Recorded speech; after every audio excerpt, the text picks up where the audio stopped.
But I mean, again, he doesn't know who Gabriel is, right? Because he didn't come from an Abrahamic faith.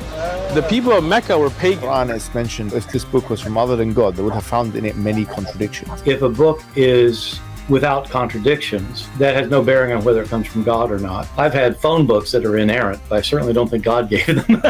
That we believe without understanding.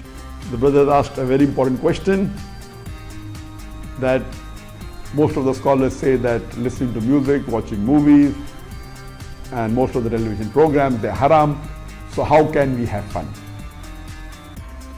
Let me tell you, brother, at the outset, that having fun is permitted in Islam as long as the fun is halal fun. That the standard narrative has holes in it. The Prophet tells us because Satan or the devil sleeps over our nostrils. Those who oversleep and not pray Fajr on time, Satan urinates in their ears. I really do think Jesus was crucified and that he really was dead and buried. He thought that he was a son of God in the sense that he was specially chosen by God. I think Jesus really did think he was going to be the Messiah, the future king of Israel. I mean, that is, after all, why they crucified him.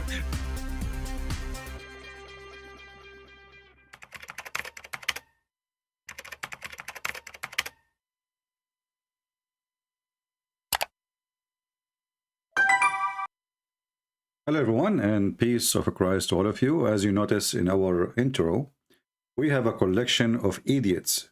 So if you are asking yourself why we are playing those people, because they are the best of the idiots. And they are very funny and very dummy. And yet they think they are very smart.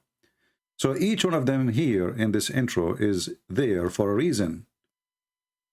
Because, you know, they say all the garbage they say and they try later to fix it. And who can fix what they say? It is too late. Today is our topic, as you see in the title. What is the proof Muslims they have that Muhammad is the final prophet? And this is a question was given to Shabir Ali, who is a very powerful in knowledge, by the way. I mean, he is so strong. Look at his beard. You know, you can tell. Those kind of beard, they don't grow unless you fertilize them with knowledge, not with manure. So, you know, what the proof do Muslims have that Muhammad is a final prophet? But shouldn't first you tell us what is the proof that Muhammad is a prophet anyway? If you watch the answers of Muslims about what they claim, you will die laughing. They will say the prophet said in the Quran that Allah said to him that you are a prophet. Have you ever heard of something like this? So yesterday I went to bed and I heard the fly in mosquito saying in my ears, Zibi, you are a prophet. So he said that Allah said to him, and Allah never spoke to him, by the way. The one who spoke to him supposedly is a guy, his name is Jibreel. And as usual, there is no witnesses. And the funny thing about Muhammadan, in case of fornication, they need 4 witnesses. And the 4 witnesses, they have to see, excuse my language, as you know, I am an Arab, and we are, you know, we speak in a rude way, as you know. So, in the case of fornication, you need to see the penis of the man going in and out. And 4 people have to see it. 4 additional to the husband, which means the husband is number 5. So, we need 5 people, or 4 at least, strangers, to see the penis going in and going out to prove fornication. How in the world we did not see Gabriel going in and out, not even once?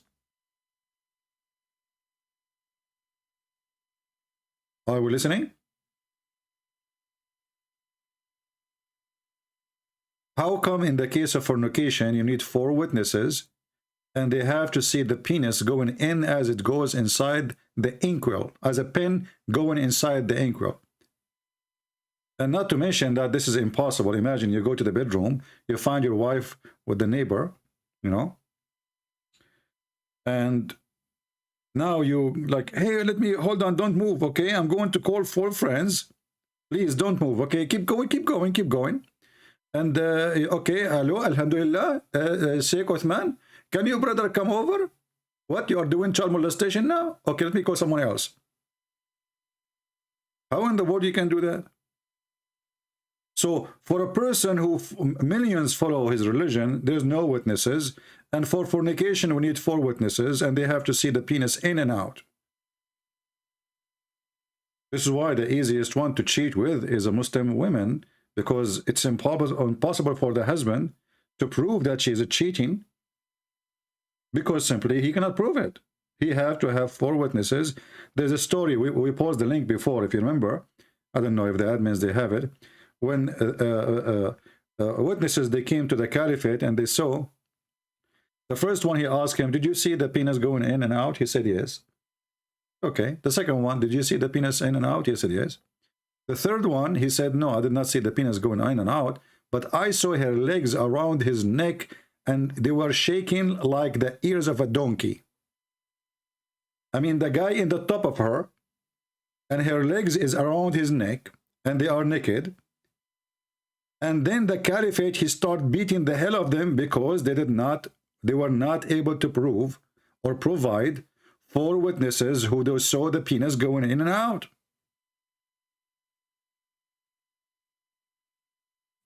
But nobody saw Muhammad going with the angel in or out. So Shabir Ali is going to help us to understand why Muhammad is the last prophet. And right away, you know, when you ask Shabir Ali a question, right away he jumped to say, you know, this is like the introduction. It's like Al-Fatiha. You know, I mean, the question, you have it. It's your program, and the title is made before you go live, and now you are okay. It looked like this is the ignition. You know, like you have to do the ignition thing. What proof do Muslims have that Muhammad was the final prophet? So it's an important question, because the natural assumption among Muslims, and this has been so for centuries, is that the Prophet Muhammad, peace be upon him, Until now, he did not say anything.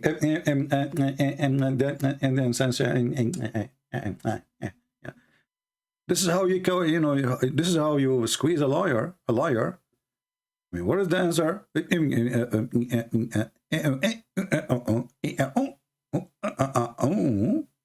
That's a lot of and then if you watch the video, you will see he said nothing. You know, the prophet, he said he is the last prophet. The prophet said. The question is, what is the proof that Muhammad is the last prophet? The answer is, the prophet said. Upon him is the last of all of the prophets. He is the seal, final prophet, and no other prophet will come after him. And this has made it possible for Muslims to think that anyone else who claims to be a prophet after the Prophet Muhammad, peace be upon him, must be automatically false. So it gives Muslims the great comfort and assurance that we don't even have to bother about investigating the claims of somebody else. You don't need to bother. Today, this is very helpful, because there are prophets and messiahs all over the place. People are claiming to be prophets and like Muhammad, messiahs. Now, it became a discussion among Muslims, especially within the last 100 years or so, because a man arose in Pakistan who did claim that he is some sort of a prophet. And see, the guys, the question is, look at the title. I mean, the people who try to defend Muhammad, they are suffering from low IQ. Where is the answer? What is the proof? Do Muslims have that Muhammad is the final prophet? This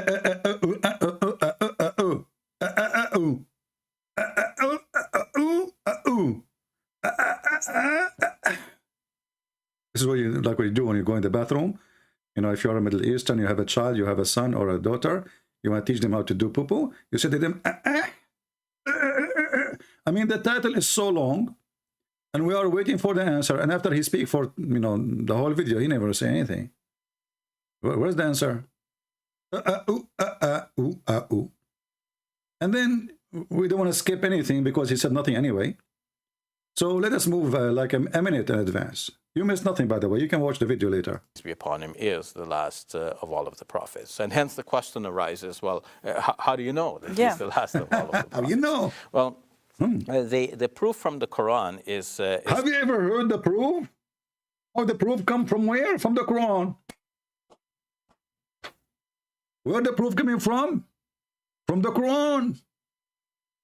Christian Prince, he wrote a book, and he claimed in his book that he is a prophet. Hey, Christian Prince, what is the proof that you are a prophet? It's in my book.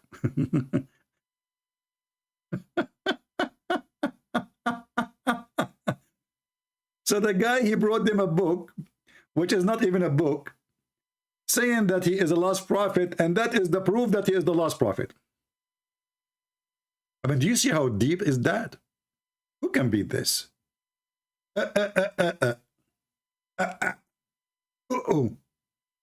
How do you know that Yeah. he's the last of all of the prophets?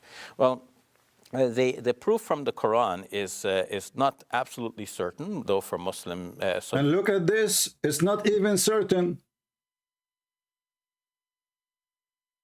It's not certain. Did you hear this? The proof from the Quran, it's not certain. So why you call it proof?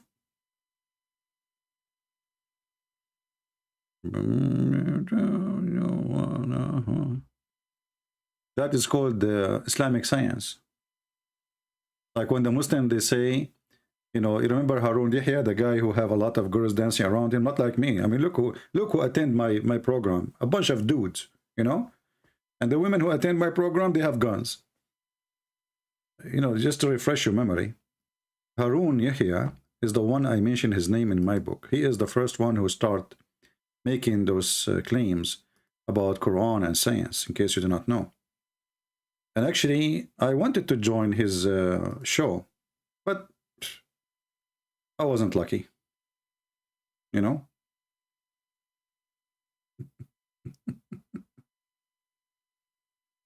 I just opened YouTube. I don't want to mention it anyway. Just wait. Okay. Honestly, people are mental.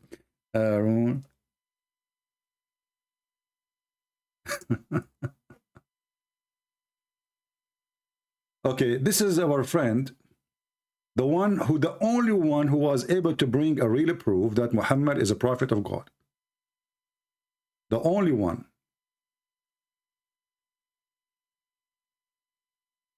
Let us see. And I want to show you how powerful is his proofs. You know, it's not like those Muslims who shish kebab, they talk, they say nothing. Real proof, real, you know, it's encouraging and it's amazing. Let us see.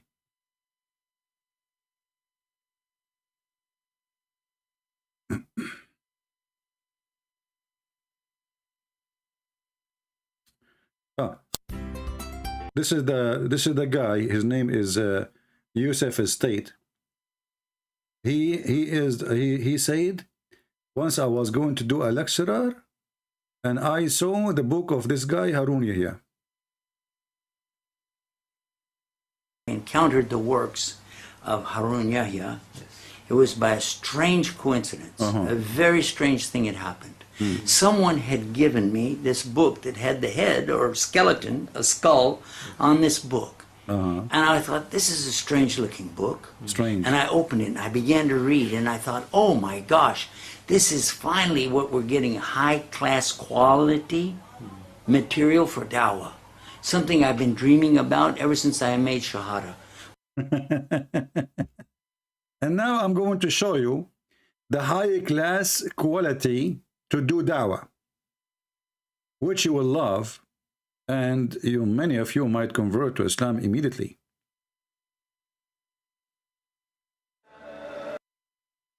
This is the high quality, the dawah material.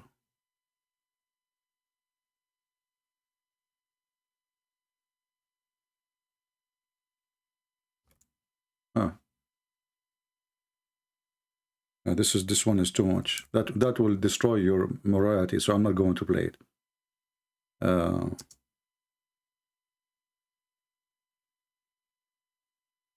Oh yeah, that is the real quality. Let me block the music so we don't get a strike from the Sharia too. The high quality book written by Harun Yahya. Harun Yahya is a person who do live TV from Turkey to invite people to Islam, and he is the one who come with Quran and science. I want to show you the high quality. First of all, if you look with me, you will see how nice the legs. Look at this. Look how nice the sheikh. Can you do that? You cannot. This is a very high quality dawah. I'm not playing music because I don't want to drive or not. But here we see how Islamic TV stations work. And this is the guy, the Muslim, they use his book to invite you to convert to Islam. And this is why I feel always that I am really, really unlucky. I mean, look what they have and look what I have. Look at my admins. They scare the hell of me. This is a program. This is religion. This is really, I mean, I want to go there. Guys, sorry, I'm going to buy a ticket and go to Turkey immediately. So I can shake, you know, with Erdogan, you know? Yeah. So what is that? Is that really even a dance? So the Muslims, you know, in order to make Muhammad look like a prophet, they come with tons of lies, and their lies is beyond stupidity. The only thing is not so stupid is this dance. Look at this. Is that a dance, or this is a what? I think this is the gym. I'm not sure. Okay, I will stop here. We go back to Shabir Ali, and what is the proof that Muhammad is a prophet? The Quran said that Muhammad is a prophet, but this is not certain, and is the last prophet, sorry, not the prophet.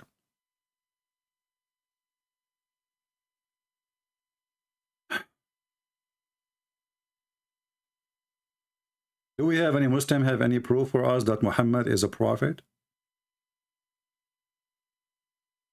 Do we have any Muslim here between the bushes?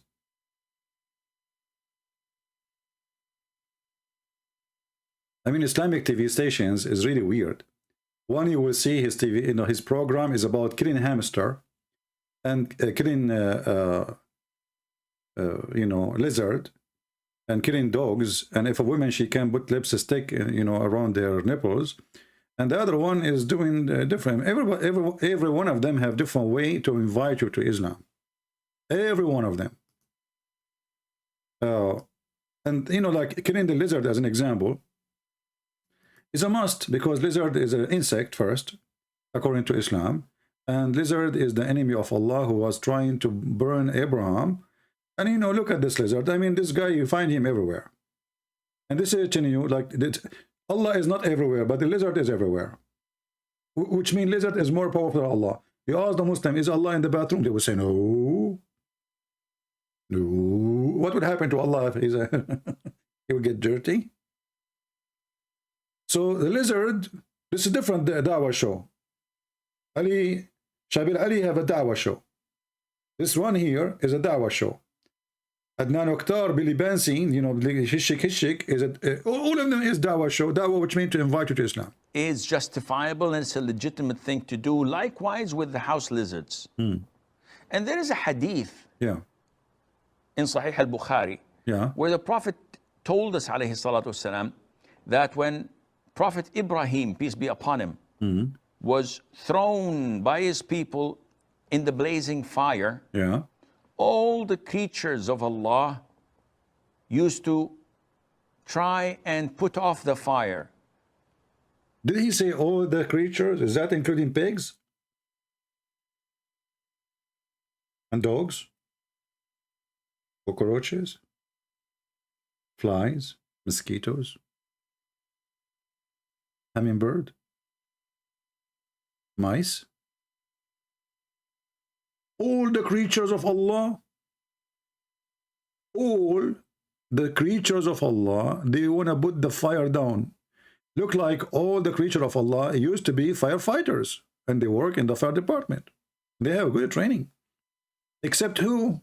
And put off the fire, with the exception of the house lizard. Unbelievable. It used to try to blow so that the fire would grow. And this shows you that No, this is showing me that Muhammad is true prophet.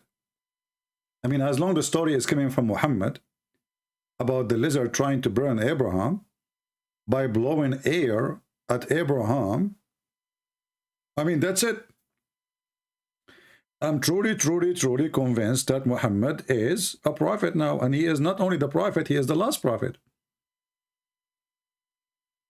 And actually, there's many ways to convince me. If you could not convince me by evidence, you can make a show like this and get girls like those. I would be convinced immediately. Look at this. Look at my table and look at his table. Look how many iPad he have. I think even the iPad he have, they are females. Unbelievable. And yet they say to you that the Christians, those kuffar, the Christians, they don't believe that Muhammad is a prophet.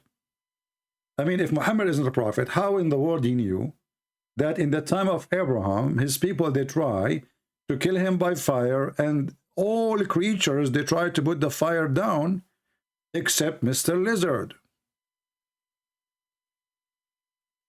And here we need to ask ourselves, why lizard is so evil? We need to think about it. Any Muslim can tell us why lizard? Who told the lizard to do so? Who told him?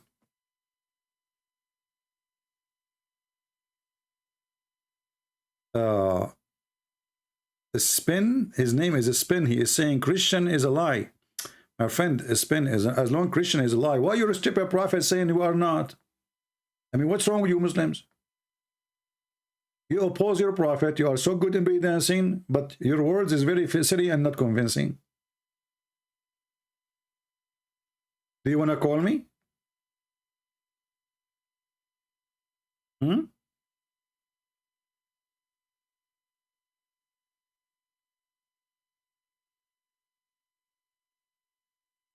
Any Muhammadan? Why the lizard he did this crime? And how Muhammad, who told Muhammad this information? It's not in the Quran.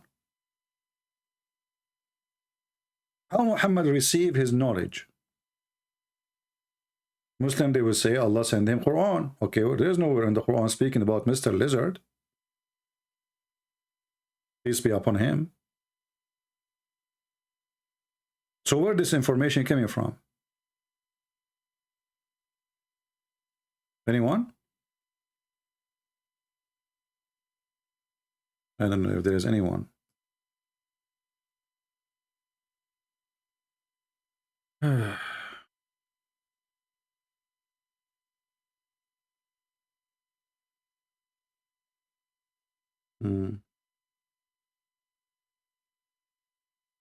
Do we have any Abdul?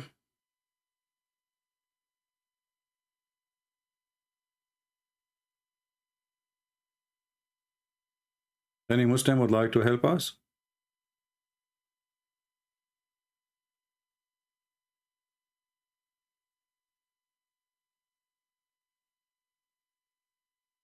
Any Muhammadan? Ramadan is coming, my friend. Do you know how much blessing you will get if you call me? Think about the virgins are waiting for you. I assure you that those women who are dancing with Harun Yahya, none of them is virgins, for sure. But in the heaven, brother, the one they are waiting for you, they are way, way better. First, their breast is so big. According to Prophet Muhammad, peace be upon him, each one of them, her ass is 1 mile. And you know, think about it. All of us, we like big screen TV. I mean, they can say no, they can say yes, they can lie to you. But reality, all men, they like big screen TV. Muhammad, he thought about it. How I can make those men go and fight and die for my sake. So he promised them women, their ass is 1 mile. And you know, 1 mile ass, if you think about it, it's so small. We men, we like it better and bigger. What if I invite my friends for a barbecue, as an example, or hiking over the hill? And I have like thousands of friends. I have 83,000 subscribers in this account only. What if I invite them to hike over her ass? 1 mile will do nothing. Especially if she puts some lotion or oil and she is doing suntan, and all those 83,000 try to hike. Man, the floor will be very slippery. So when a Muslim, he says to us that Muhammad is a prophet, based on what? Based on the 1 mile ass, or the English penis, or the lizard who tried to kill Abraham, or the shaitan who piss in your ears and sleep in your nose, or Satan who jump inside your mouth when you do yawning. Is that what the proof you have for us that Muhammad is a prophet?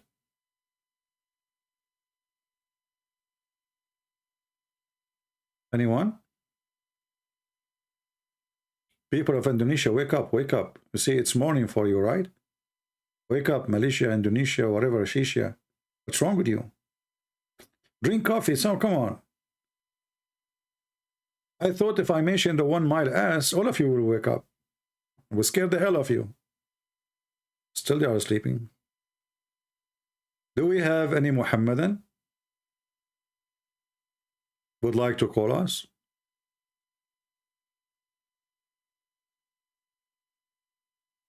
Anyone? So what is the proof that Muhammad is a prophet? Until now we have zero answer.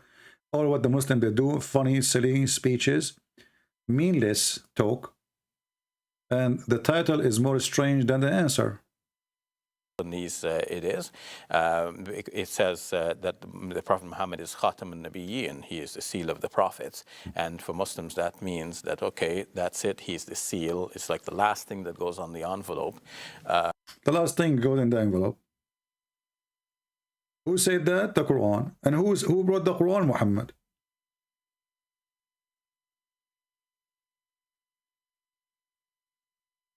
Have you ever heard of somebody provide evidence made by his hand? This is the proof that Muhammad is Allah's prophet? Muhammad said? Any Muhammadan?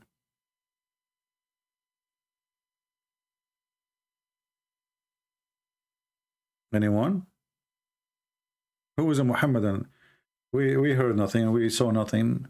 I see no proof, I see nothing except stupidity. Who want to help us? Huh?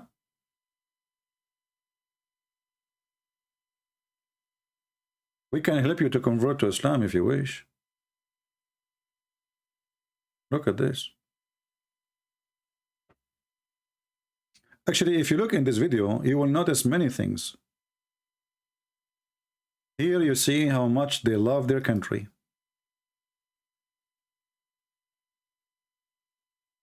See the flag? Turkish flag, alhamdulillah. Here you see the eyes going down to her ass. Look at the eyes. Here, he loved the flag and he loved her ass, mashallah. Here, the iPad is full of Quran, alhamdulillah. This iPad here is full of hadith, mashallah. This girl here, she have 10 plastic surgery to make her boobs big. Allahu Akbar. And all of this program is to make us believe that Islam is from God and Muhammad is a prophet and he is the last prophet. And who in the world can refuse such a proof and reference? Just think about it.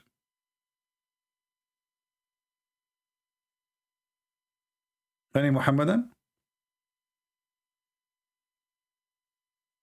I mean, how in the world I'm asking Muhammadan to call me right now and I have this picture in the screen? Let me change it. They will never call in this case. What's wrong with, you think really they will call you and you have this? They are searching for the video right now. Do we have any Muhammadan would like to call us and tell us how Muhammad became a prophet? Anyone? Muhammad, he was a pagan. He was from Quraysh. And Quraysh, they are pagan people. And you do not know who is Jibreel. So how Jibreel come to Muhammad and how Muhammad was, how they met. I mean, what the coincidence happened here? So Muhammad was in the cave. A guy come to the cave and he told Muhammad, read. Muhammad told him, I cannot read. The guy, he squeezed him. Anybody can at least explain to us the stupidity of the story? Why he squeezed him? Why he told him read when the guy do not know how to read?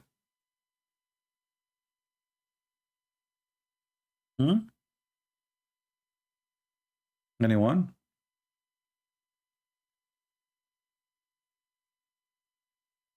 By the way, there's a prophecy I said many years ago, and it happened, you know, and this is why now I'm thinking about myself to become the last prophet, because I came after Muhammad. You know, I prophesied that in the North Pole there will be a lot of snow, and believe it or not, people went there and they found snow.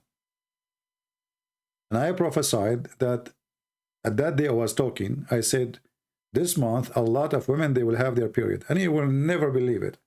According to United Nations, millions of women have their period at that month, you know. So, you know, like I was able to recognize myself as a prophet, and this is why I called myself the Arabian prophet. Like, look at me. How I know that? As an example, I prophesied that rabbits eat grass and they eat carrot. And scientific study proved that rabbits, they eat grass and they eat carrot. Nobody knows this stuff. Nobody.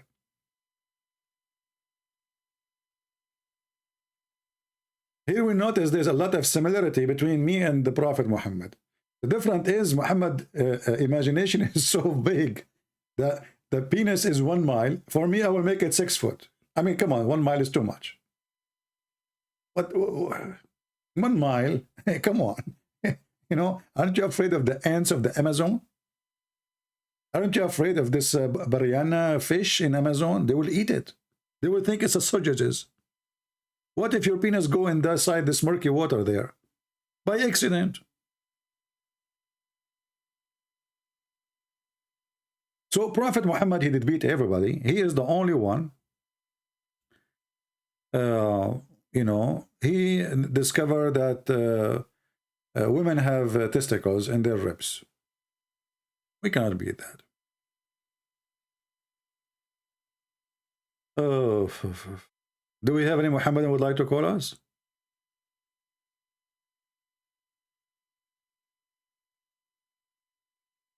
You thought I am a prophet until I heard about my insult, my friend. The prophet insult, the prophet didn't insult. Anyway, so do we have any Muhammadan would like to call us and show us anything that Muhammad is a prophet? You know the guy who called me yesterday. You remember this guy, Potato? Look what he sent me messages. This is from today, maybe today. I don't know. Yesterday, I'm not sure. Stop cutting off. What? Are you scared? Remember him yesterday?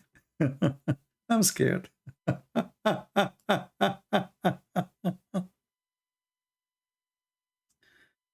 Oh boy. Any Abdul? Do we have any Abdul? Anyone?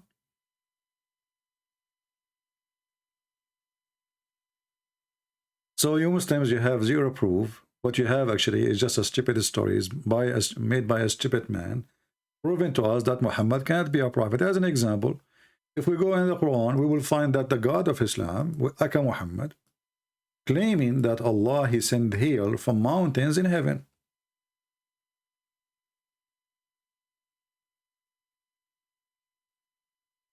Now you tell me, what kind of a stupid prophet he received such an prophecy from a stupid God? Any Abdul? Prophet spoke to God, God spoke to his prophet, and the result of this, you know, there is hail in the sky, and Allah, he sent it from the sky, and you know, he hit it with he hit us with it. Okay, maybe we have a Muslim. Let us see. Okay, this guy from Karachi. Okay, Karachi.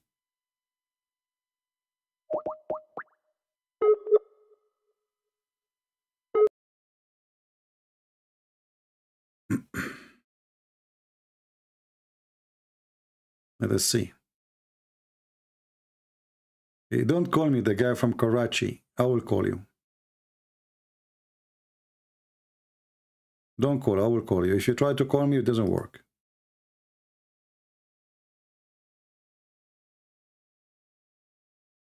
Here we go.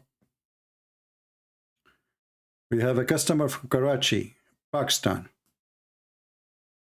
Hello? Hello?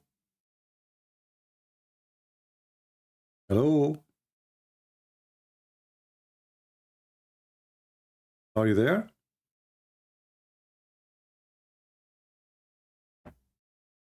Do you hear me? All right, well, he is not answering. We will give him one more time call.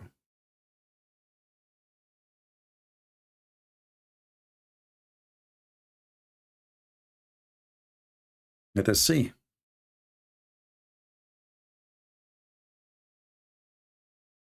See how amazing the internet. We will speak to Karachi now, to the land of civilization.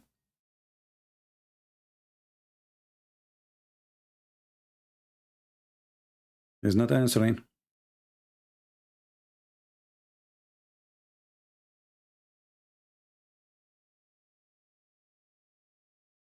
Okay, look, maybe he's playing games. I don't know.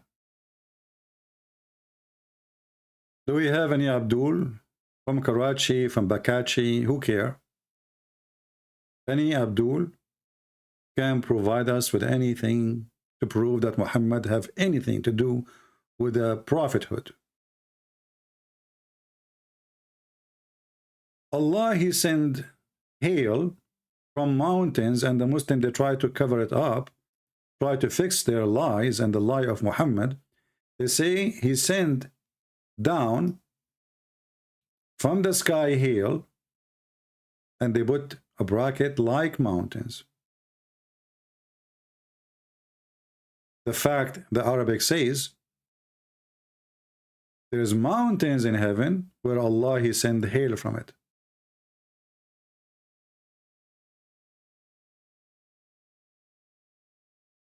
What kind of a prophet he say such a stupid thing? Any Muhammadan? So now, because Allah, he spoke to Muhammad, and as you know, Allah supposedly is God, and he knew what we don't know. So because he see what we don't see, and obviously he see nothing, he come with a solution to understand how the hail is formed. Simply, there's mountain, like Avatar movie, and those are flying mountains in the heaven. They are mountains of ice. Allah, he break ice and throw the hail on us.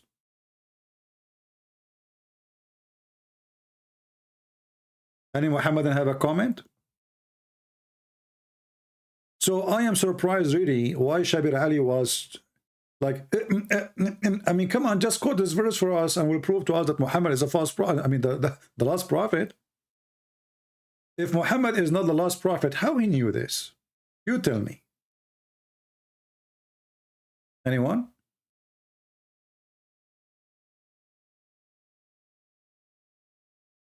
Any Muhammadan?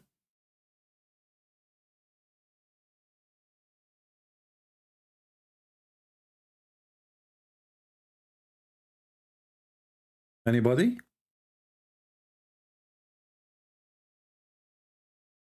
Nobody? Shall we go to the go back to the bait and scene then? Where is, 10th amazing fact about the Prophet Muhammad, 20 amazing fact about Prophet Muhammad, 70 amazing fact about Prophet Muhammad. And let me tell you the most amazing fact I see, that your prophet is the most stupid prophet ever. And this is a fact in front of your eyes.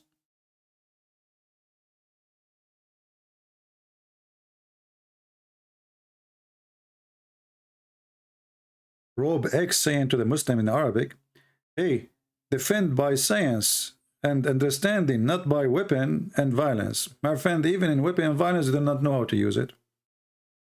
They fail.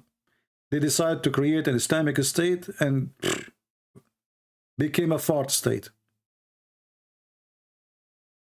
Do we have any Abdul?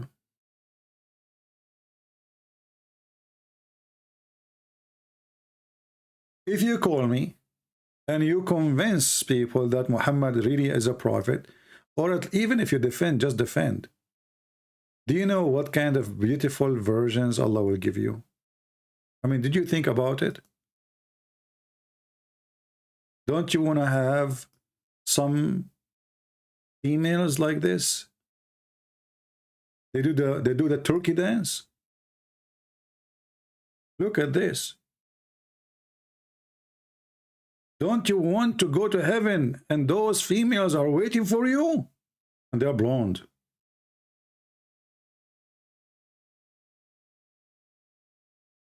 And if you don't defend too, do you know what will happen?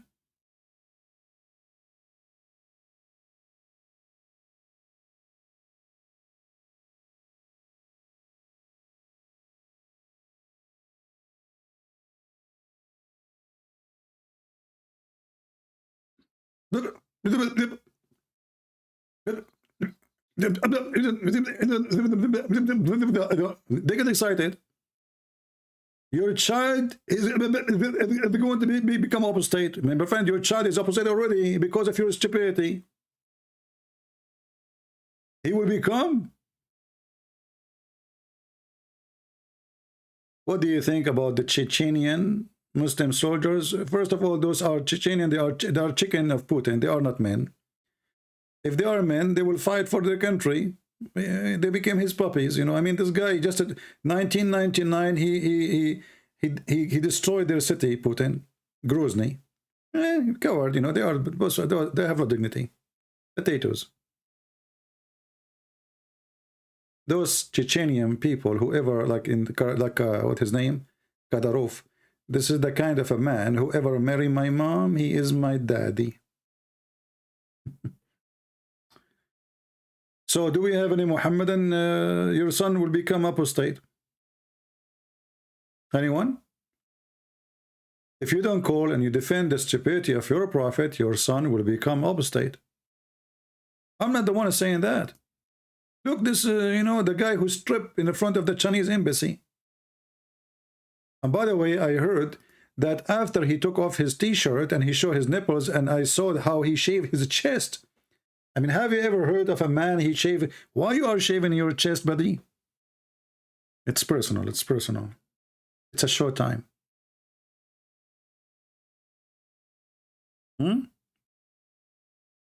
Your son will become apostate. 24%. Guys, I have no sound. Are you sure? No, I think my voice is coming fine. In the video you mean, the video, sorry. The video you don't have a sound. Oh, okay. Yeah, your son will... Your child is about to become apostate. Okay. In America, this is the last thing. 23% are becoming apostates. Guys, the other guy, he said 24. Mimi Hijab, he said 23. Every Muslim, you have different percentage. I mean, they agree in everything. They agree in everything. 23, 24, 25, 27, 28. Why the percentages? Oh, they agree in everything. Here, this guy, he said 20%. 24%. 24%. The news went to Mimi Hijab, become 23%.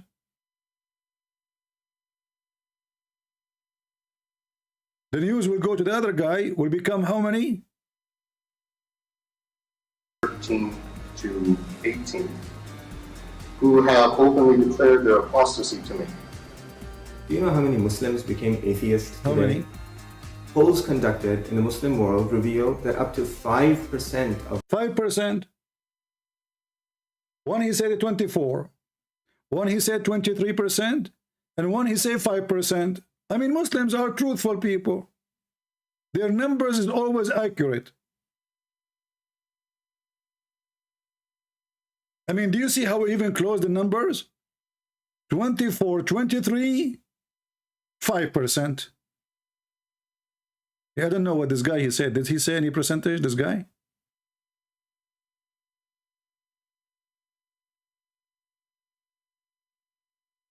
Shocking things that I have experienced over the course of those years are the number of young boys and girls aged between 13 to 18 who have openly declared their apostasy to me. Do you know how many Muslims? Oh boy. What do you mean? Is that why you have programs like those to keep them Muslims? You say to yourself, let us do break dancing and hishik bishik and black label and drugs and hashish. This is the only way we can keep them Muslims. Well, Islam is the best black label. There's a Muslim woman actually. She was going to Hajj. She's very old.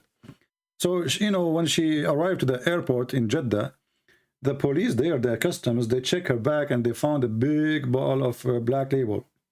She's very old. The policeman, he said, aren't you ashamed of yourself? In your age, coming to do Hajj, and you have a black label whiskey with you? The woman, she said to him, my son, I cannot go around the Kaaba. I drink black label, and the Kaaba go around me. I mean, that's it. You have to go around the Kaaba. I mean, you have to. If you don't go around the Kaaba, we'll drink black label, and the Kaaba will go around you.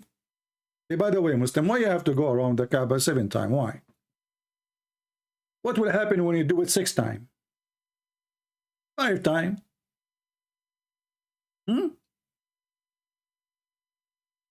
Anyone?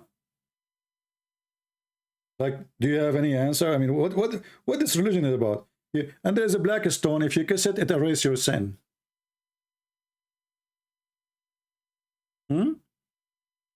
How does stone erase your sin? I want to learn. I want to buy a stone like it. Any Abdul? Actually, there's a guy, you know the guy, his name, the one who claimed to be the Messiah, Mirza Ghulam. He have a friend. This guy, he claimed that when he went to the Kaaba, he did not go around the Kaaba. The Kaaba went around him. And this guy is a very well-known drug dealer. Any Muslim can tell us? And you know, the funny thing is that Muhammad, he used to go around the Kaaba. He don't even walk. He's riding the camel. Can you believe it? He go around the Kaaba riding the camel. Some they say a donkey. Why he was doing that?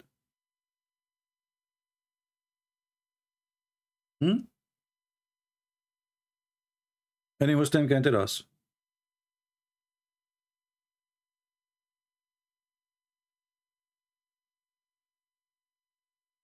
Any Abdul?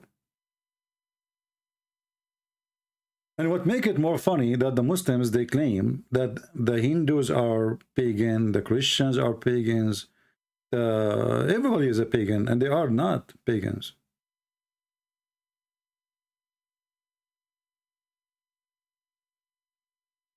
Any Abdul?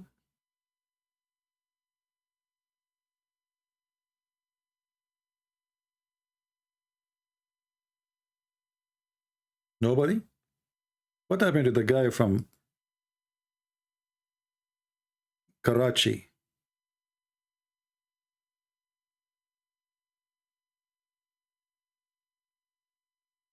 Maybe he thought if he called me in Skype, he will be able to get my IP, maybe. Yeah.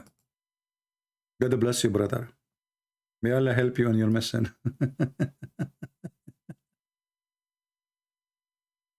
Watching from Korea.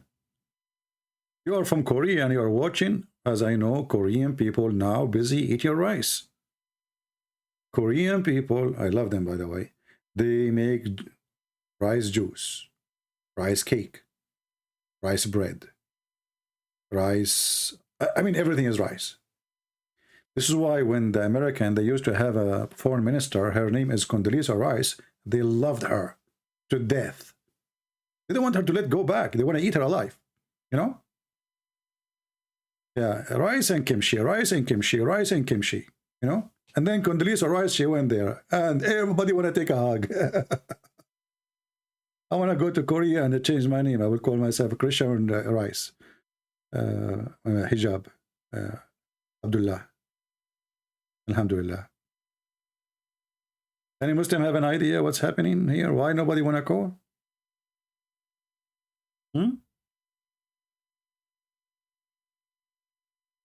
Government tracing Christians? Who care? They can trace me as much as they want.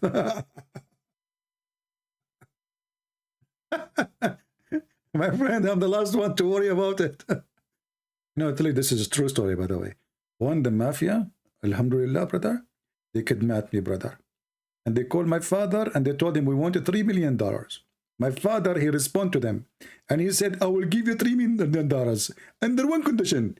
Don't bring him back. Just keep him there. So, like, you know, they let me go because they could not take it no more, you know. The first day, second day, they went nuts. You know, they went crazy. What government would trace me? Who care?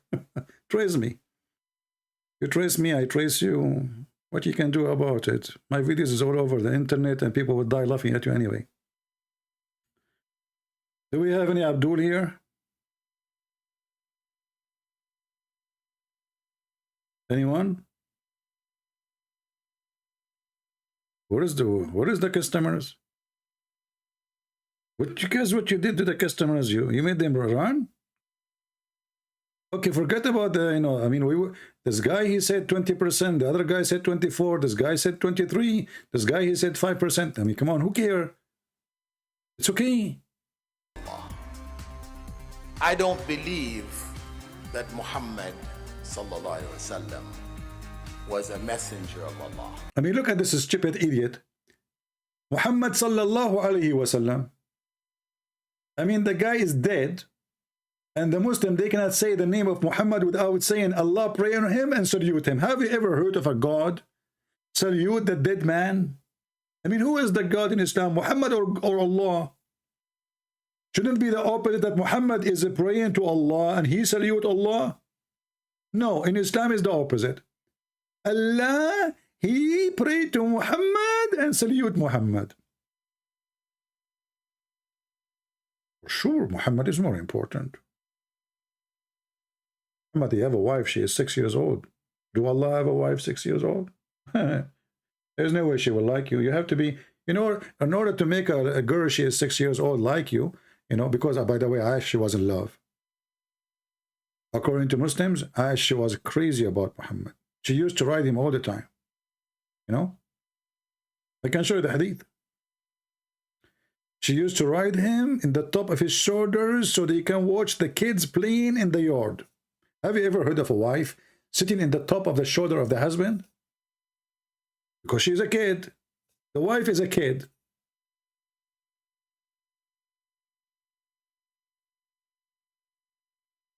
Any Abdul?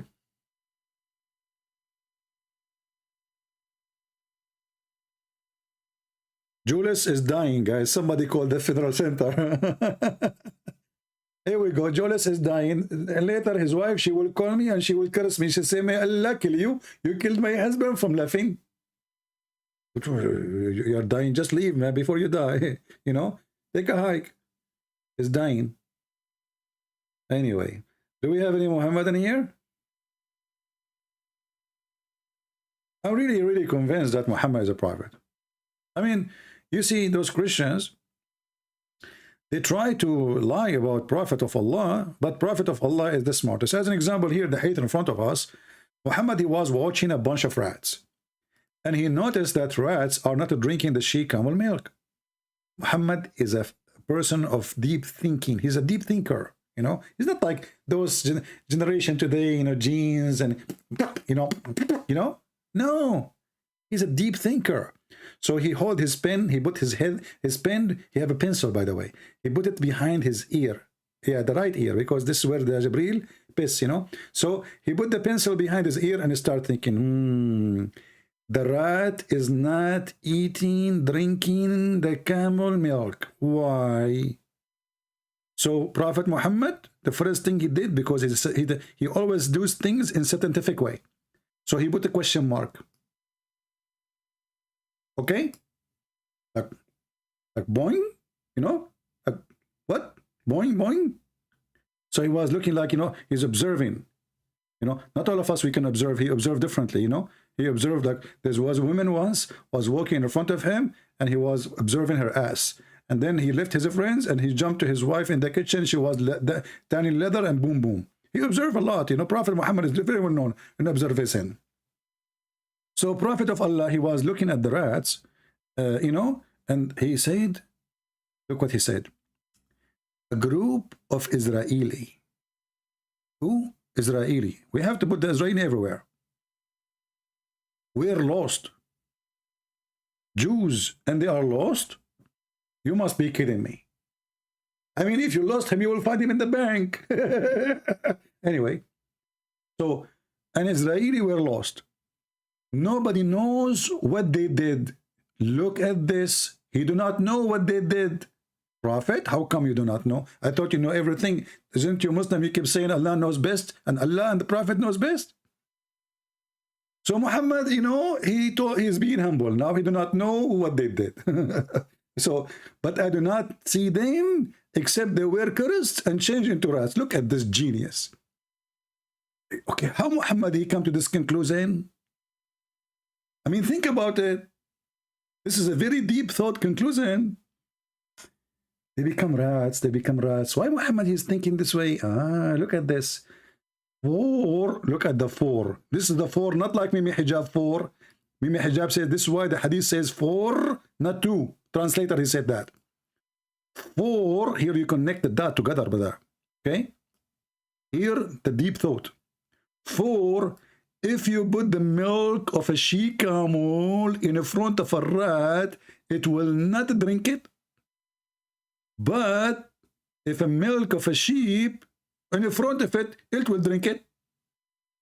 And this is how Prophet of Allah, he was able to confirm that those rats are nation of Israel, and Allah, he cursed them. Why? Because they are observing the Torah. They are rats who believe in the Torah and practicing the law of Moses. True story. And you are telling me that you need to prove that Muhammad is a prophet. All of this in front of you is not enough?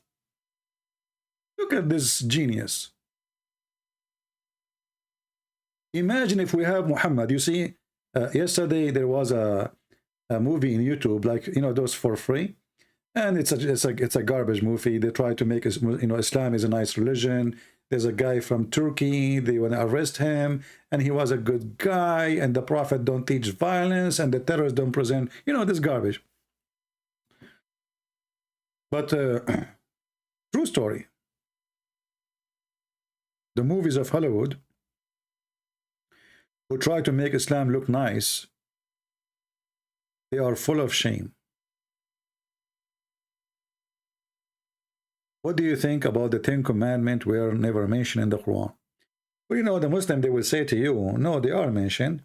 They will say to you, well, you know, the Quran forbid you from killing, as an example, you know. But they will not tell you that the Quran forbid you from killing a believer. And in the same time, even believers, they can kill each other. Actually, Muhammad, he made one verse in the Quran.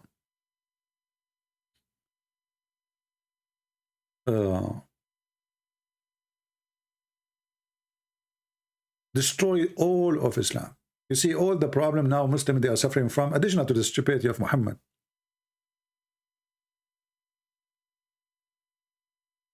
Muhammad, he made one verse. It made Islam ended in his lifetime. If Muhammad, he come with a verse from his supposedly so-called God, and he said Muslim cannot kill Muslims. Kill Christians only, kill Jews only, kill Hindus only. Muhammad, he is so evil to the point. He established a kingdom of self-destruction. If you go to chapter 49, verse number 9, this is a verse about Muslims are allowed to kill Muslims.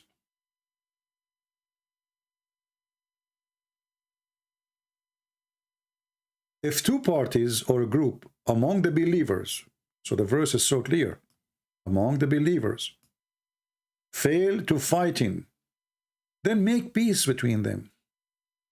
But if one of them rebels against the other, then fight you all against the one who rebels against the agreement or the peace. And you know what the Muslims happen now, what they do, each group, they will say, it is them. It is them. It's their fault. So you will see Al-Qaeda fighting ISIS. ISIS fighting Boko Haram. Boko Haram fighting Tutu Haram. Everybody is killing everybody.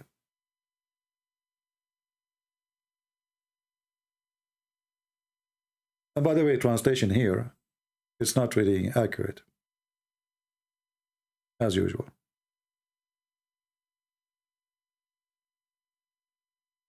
And this kind of killing is justified.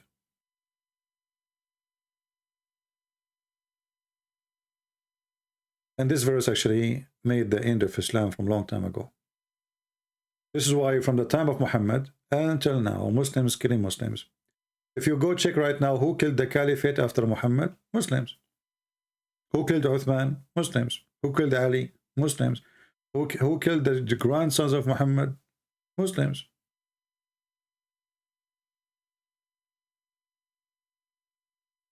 According to Muslim resource, as an example, Umar al-Khattab, the one who Muhammad, he claimed that he is going to be a prophet after him, if there is a prophet after him, he went to the house of Fatima, which is supposedly the daughter of Muhammad, but she is not, according to my knowledge. He broke her door, and even he ordered to burn the house of Fatima.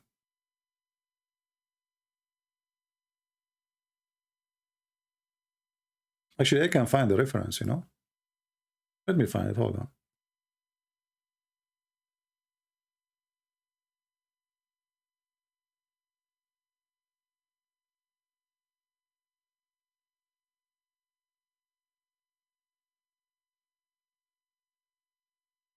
According to the Shia, even he caused the discourage of Fatima.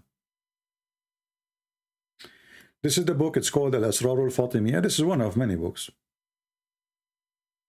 Made by Sheikh, or written by Sheikh Muhammad Fadil al-Mas'udi, page number 123.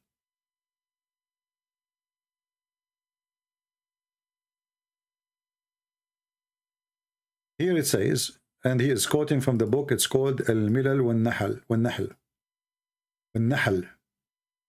إن عمر ضرب بطن فاطمة عليها السلام يوم البيعة حتى ألقت الجنين من بطنها وكان يصيح أحرقوا دارها بمن فيها.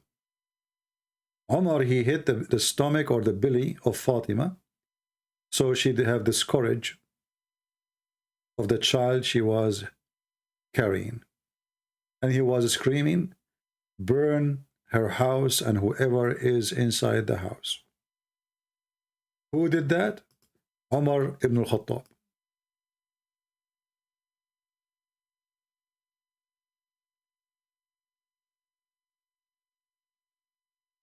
Omar hit Fatima on the stomach.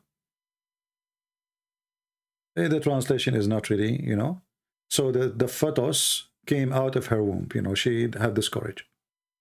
And then he was shouting, burn her house and with whoever is in it. This is Islam. Imagine what kind of companion Muhammad he have. They are gang. You know, you see those gangs in the TV? This is who they are. How in the world a person who was the most close friend supposedly to Muhammad, he go to the house of his own daughter, he put his foot in her belly and she is carrying a child, and he calls her right immediately, according to the story here. She have this courage. Obviously that would mean that the blood was coming all over. And he was screaming, burn the house and whoever is in the house. And actually Muslim Shia, they believe that Umar is the one who caused her death. Let me shorten the link so I can post it for you for later reference in case you need it.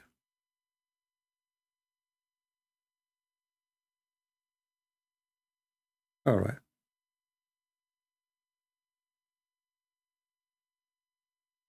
This is the link.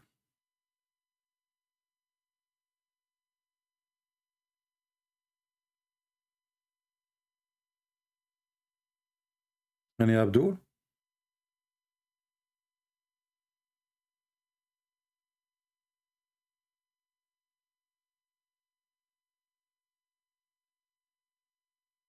Any Muhammadan?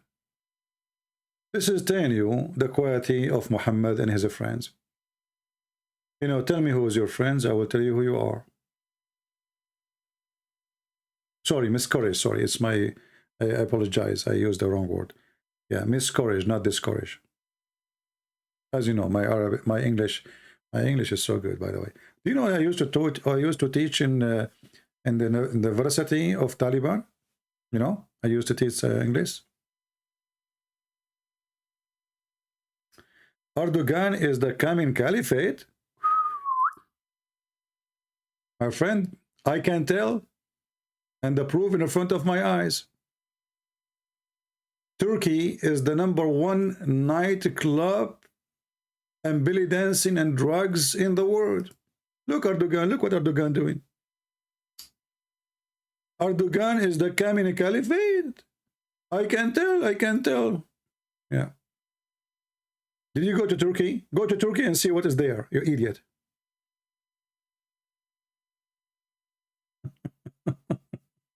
Turkey. Did you go to Turkey? Nobody wear underwear there.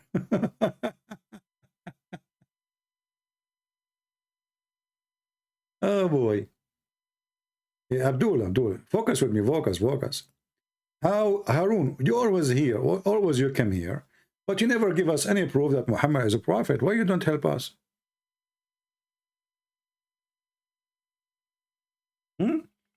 Why Muhammadan don't really help us? What's wrong? What is missing?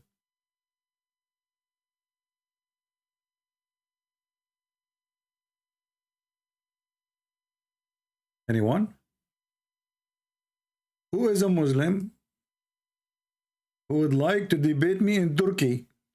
I want to go to Turkey and we want to have a debate in those nightclubs, like in the same exact Islamic show. I will lose the debate, by the way, because I will not be able to focus in any topic. Unbelievable. My head will be like a spinning machine.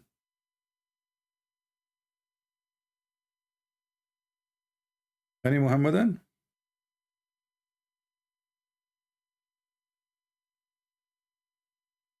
Anyone?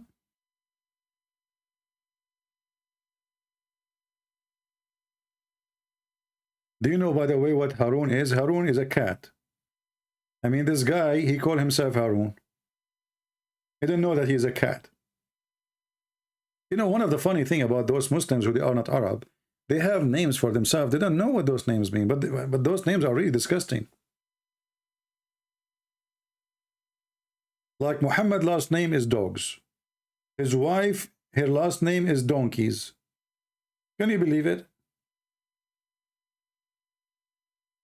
And then you ask a Muslim, is the dogs are clean? They say, no, dogs are dirty, filthy. So how your prophet last name is dogs? And the funny is, his last name is not even dog, dogs with S. Not dog, dogs.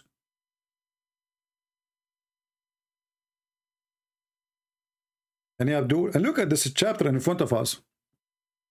This is the chapter, I call it Hummus. What is the proof that Muhammad is a prophet? Because he predicted that Abu Lahab, he will not convert to Islam. But this chapter, all of it is about people of Quraysh, and later all of them become Muslims. So he was right about one guy, he did not convert to Islam, and then he was wrong about all the rest of Quraysh. He told them, you will not believe in what I believe. Do you see it? But if you read this chapter here, you will see how stupid this. Okay, say kuffar, okay? You kuffar, okay? Qul ya ayyuhal kafirun. Allah saying to him, say. Muhammad did not know what to say. Allah told him what to say. We have Abdul. His name is Muslim Boxer. That's deep. Okay, what happened to you? Get us called Muslim Boxer. He said he will bust me too. Sound good? We are calling him.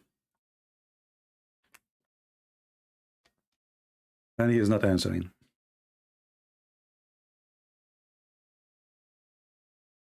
Answer, Abdul, or I will block you. Oh boy.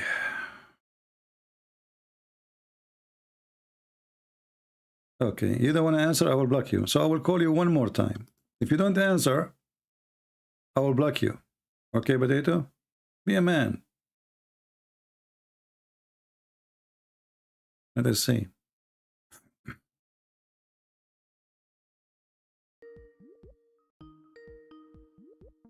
He is not answering. Okay, let me block you. Coward. Any brave Abdul? So, oh, Kuffar. Okay, Kuffar. I worship not what you worship. And nor you worship what I worship. And I will not worship which you have been want to worship. Nor you will worship what I worship. You have your religion, I have mine. What the heck? What is that? This is a guy who is suffering from bankruptcy, and he tried to fill his account with zeros. You think if he had more zeros, like if number one is 0, doesn't matter how many zero you add after that, still it is 0. So if you change this thing, if you kuffar, if you worship what I worship, let us make it, you know, I eat not what you eat, nor you will eat what I eat. And I will not eat what you eat, because you will not eat what I eat. And I will not eat what you eat, because you have you don't eat. And I will not eat what you eat, because you don't eat what I eat. And you have your food, I have mine. That's God. That's God behind this amazing Quran. What is this? And later all of them, they worship what he worship. Actually, they are worshiping what he worshiped even in the time he made this verse. Because the Arab, they worship Allah before Muhammad even was born. Isn't it Muslim? They say that Muhammad, his father, his name is Abdullah, which means slave of Allah.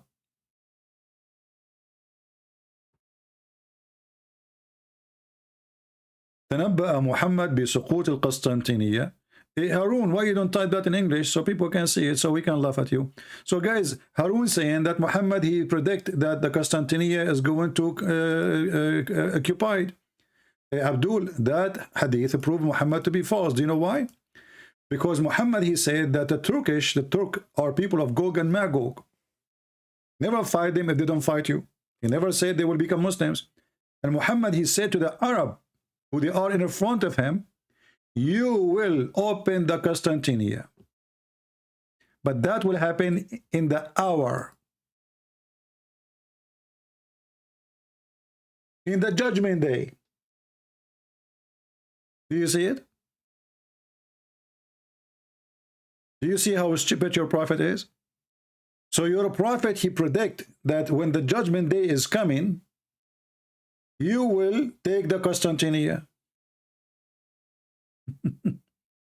And then the one who took it, it was not the Arab, it was the Turkish, who Muhammad, he claimed that they are the people of Gog and Magog, and he made fun of how they look like. Try something else, my friend. You are talking to Christian Prince, and that's why you don't dare to call me. See this hadith in front of you? It's Sahih. Sahih. Your prophet proven to be a scam.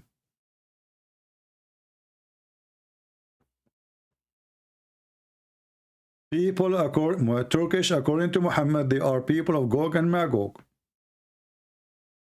And they are the only tribe who they are not behind the dam, which supposedly Allah, he ordered Alexander the Great to build. Potatoes, potatoes, potato, potato. When is going to be the judgment day? Well, I don't know. But if you see, like, I will give you a sign. If you see a beautiful woman accept to marry me, that is a judgment day. That's the end of the time. Things is messed up. Unbelievable. True story, by the way. You're asking me about when the judgment day is going to happen. Who am I to tell you? Who are you? Somebody told you I am additional a false prophet like Muhammad.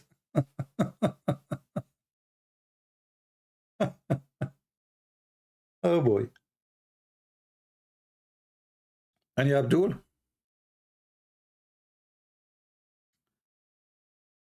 Huh?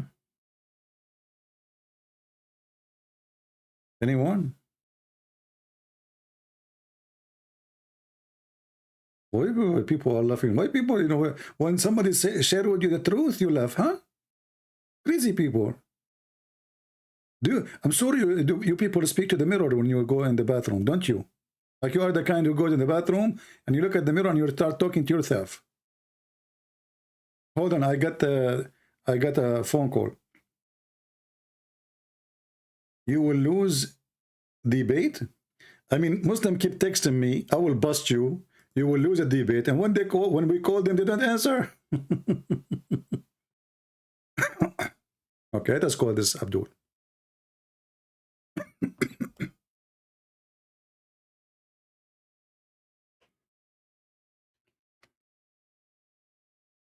Let us hope he will answer.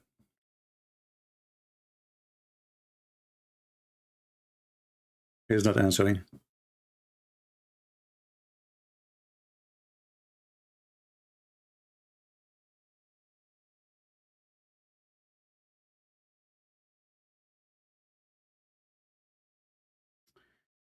All right. We lost connection for 20 seconds, I guess. I think now it's fine. It's all right.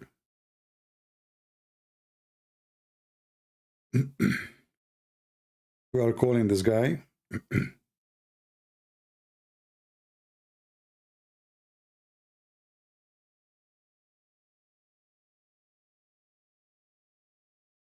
Okay, he's not answering.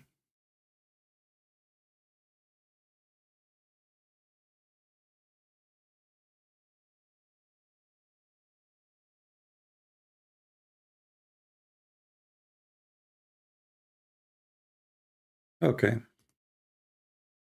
Well, this guy is playing games, obviously. Do we have any Muhammadan?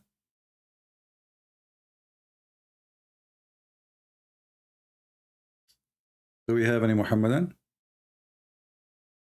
No, Muhammad, you do not need to reinstall your Skype. Your Skype will work. You just answer. Let me call you. You're not answering. This is the last time I will call you. If you don't answer, I will block you.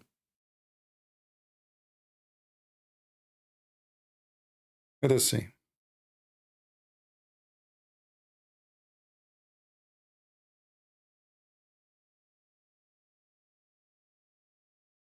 Hello?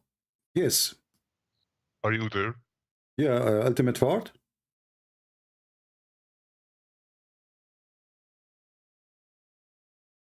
Why you are changing your voice?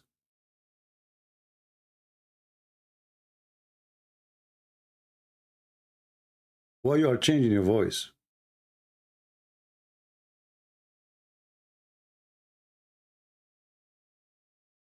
Just get lost.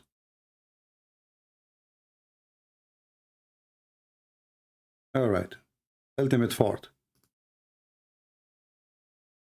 Do we have any real Abdul?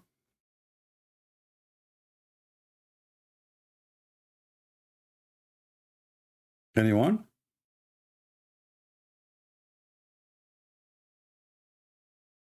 Any half Abdul? 20% Abdul.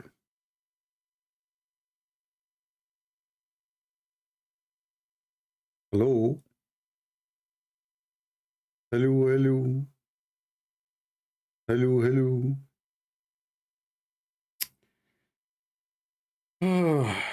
You see how much the prophet is a prophet? I mean, look at this prophecy. You know, actually, if I take this sentence here, 2 words, Qiyamus Sa'ah. If I take it and I post it in the search engine of the hadith, you will die laughing about how many prophecy Muhammad he gave. All of them come to be false prophecy.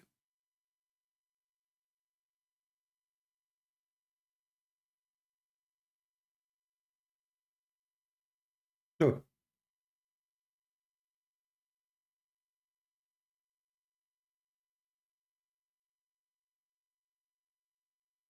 And by the way, when the Muslims they translate the hadith,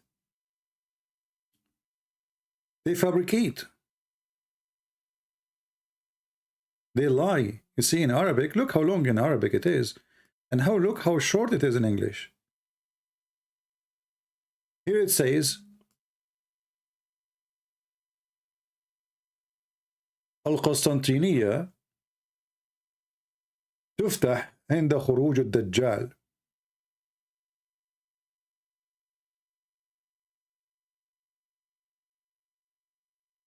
Constantinople is going to be occupied when the Dajjal come out.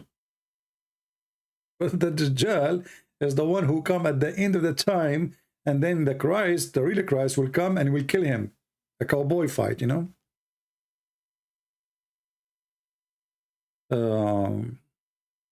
Muslims are claiming that Muhammad, he knew that the body had 306 bones. They are saying how they knew that. You know, if you have my books, you will see answer for those silly stories. Secondly, the bones, the body does not have such a number. That is a fabrication. Go search it out and you will find that this is stupid.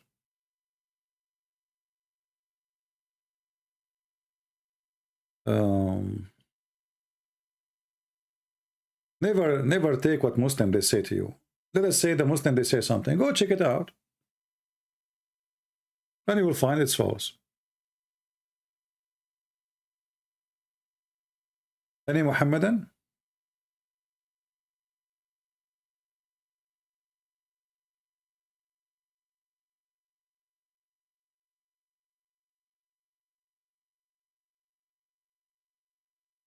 Adam is the first Muslim? Well, you know, if you search in the Quran, you will find that the Quran mentioned this one, the first Muslim, many times. And this is how stupid the Quran is. Let me show you.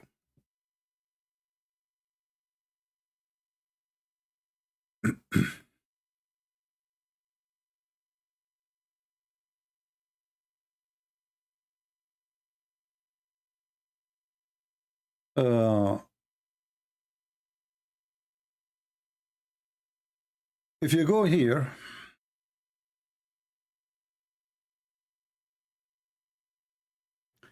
it says, and of this I have been commanded, and I am the first Muslim.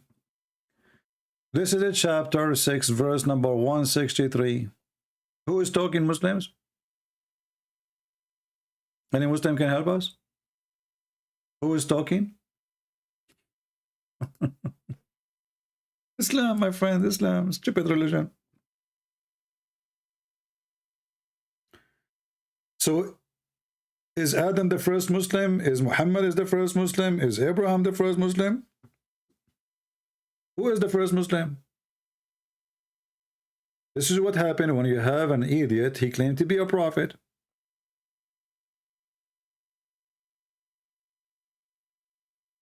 Anyone? And then the Muslim, they try to fix it. They say to you, well, I am the first Muslim from this nation. But that would be more stupid, because don't Muslims claim that Muhammad is from Abraham and he's from Ishmael? So he is the first Muslim before from this nation is the only one? I thought Muhammad is from Ishmael, as they claim. Right? Stupidity. Do we have any Abdul? And actually, when a Muslim they say is that Muhammad was from Ishmael, you can debunk that so easy from the Quran. The Quran confirmed that nobody came to Mecca before Muhammad. Nobody.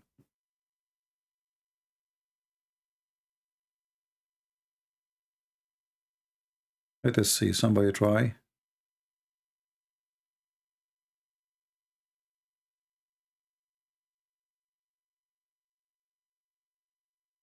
Somebody's asking me questions, which is silly. Don't send me a text message if you are a Christian. I will block you.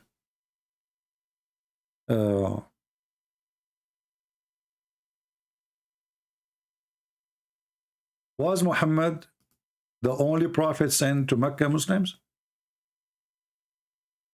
Look at those verses in front of us.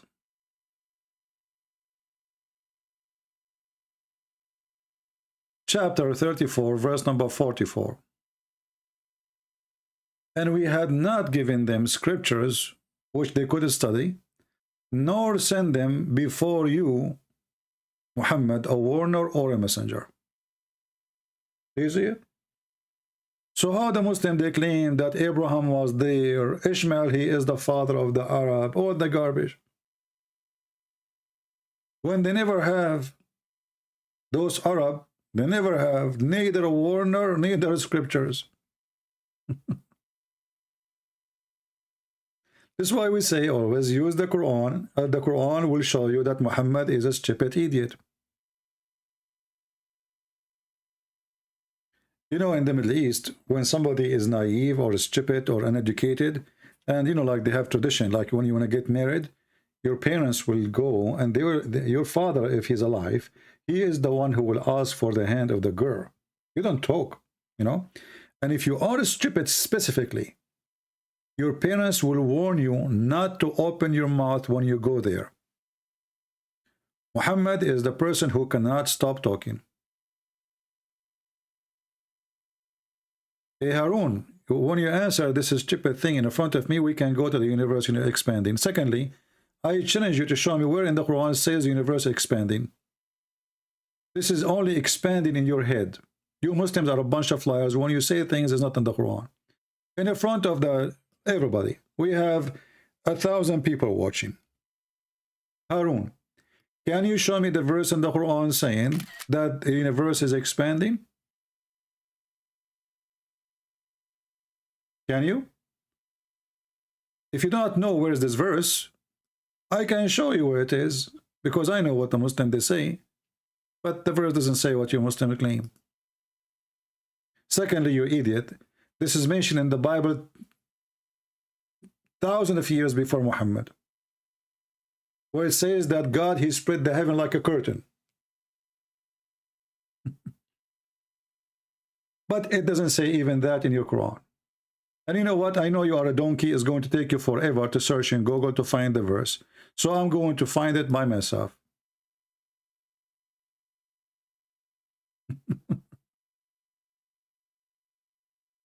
Where in the verse it says Allah, He spread the heaven? Huh? Do you see why we laugh at your prophet and we laugh at Muslims lying?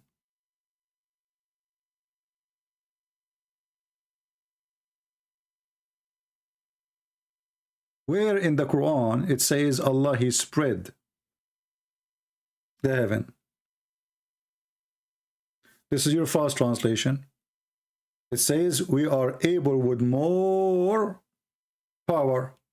If you don't believe me, go open any interpretation and you will see this is what it says. Secondly, if you read the verse carefully, you will see that your God Allah is a fraud. Because the verse saying that Allah, He constructed the heaven with His hands. If you read the translation saying, with power did we construct the heaven. This is goes for people who do not speak Arabic. But here, the word bi'aydin is mean hands. We constructed the heaven by our hands. And here you ask yourself, Allah is God, but He cannot build heaven except by using His hands. How?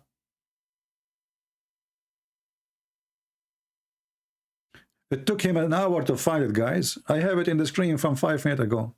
Harun, potato. Show me in the verse where it says Allah expanding it. This is false translation. Nowhere here it says Allah expanding the heaven. Allah, He built the heaven by His 2 hands, and He can do more. That's what the verse is saying. Do you want me to show you the interpretation? Muslims, they love to lie. They worship lies. Everything about them is a lie.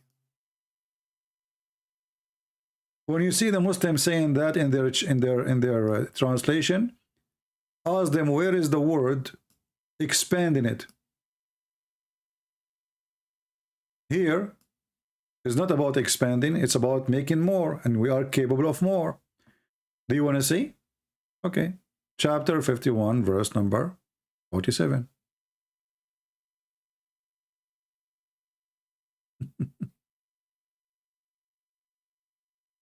Liars, liars will end in fire. They love to lie. They love to lie. They worship lying. Here we go. Do you see it? وَإِنَّا لِمُوَسِّعُونَ, mean, and we are powerful. We are capable. This is your Islamic interpretation, and this is Tafsir al-Jalalain. Do you see it, potato? Why you lie, Muslims? Give me a reason why you lie. Why the scholars through centuries, they did not come to conclusion that Allah is speaking about Allah extending the universe. Why? Those are the scholars. Those are your top. Only people in YouTube, they come with this. Harun. Harun wa ma adraka ma Harun.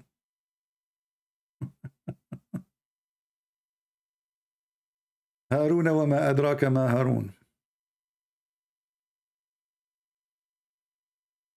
Do we have any Abdul? Hasbara? Hasbara, he knew Arabic, and what we would do with him if he knew Arabic? You are a liar? Ah, okay.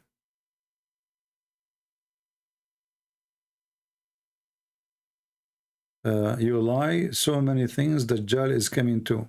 Ah, okay, the Dajjal is coming through. Let us call this guy. I think this is the same guy. He changed his voice, but we will not give him a chance to play games.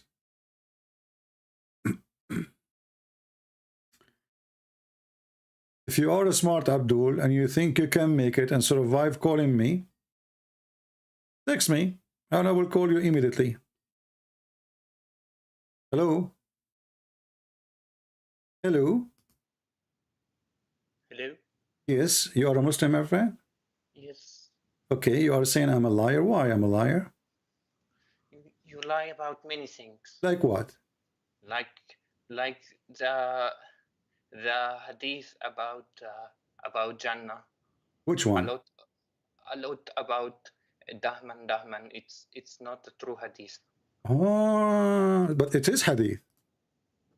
Yes, but it's not true. It's not. What? Okay, so you are saying that this hadith is written by Muslims, but it's not a true hadith, right? Yes, it's not sahih. Okay, let me ask you then. How I am lying if I'm reading what you are saying in your books? That's mean you are the liar, not me.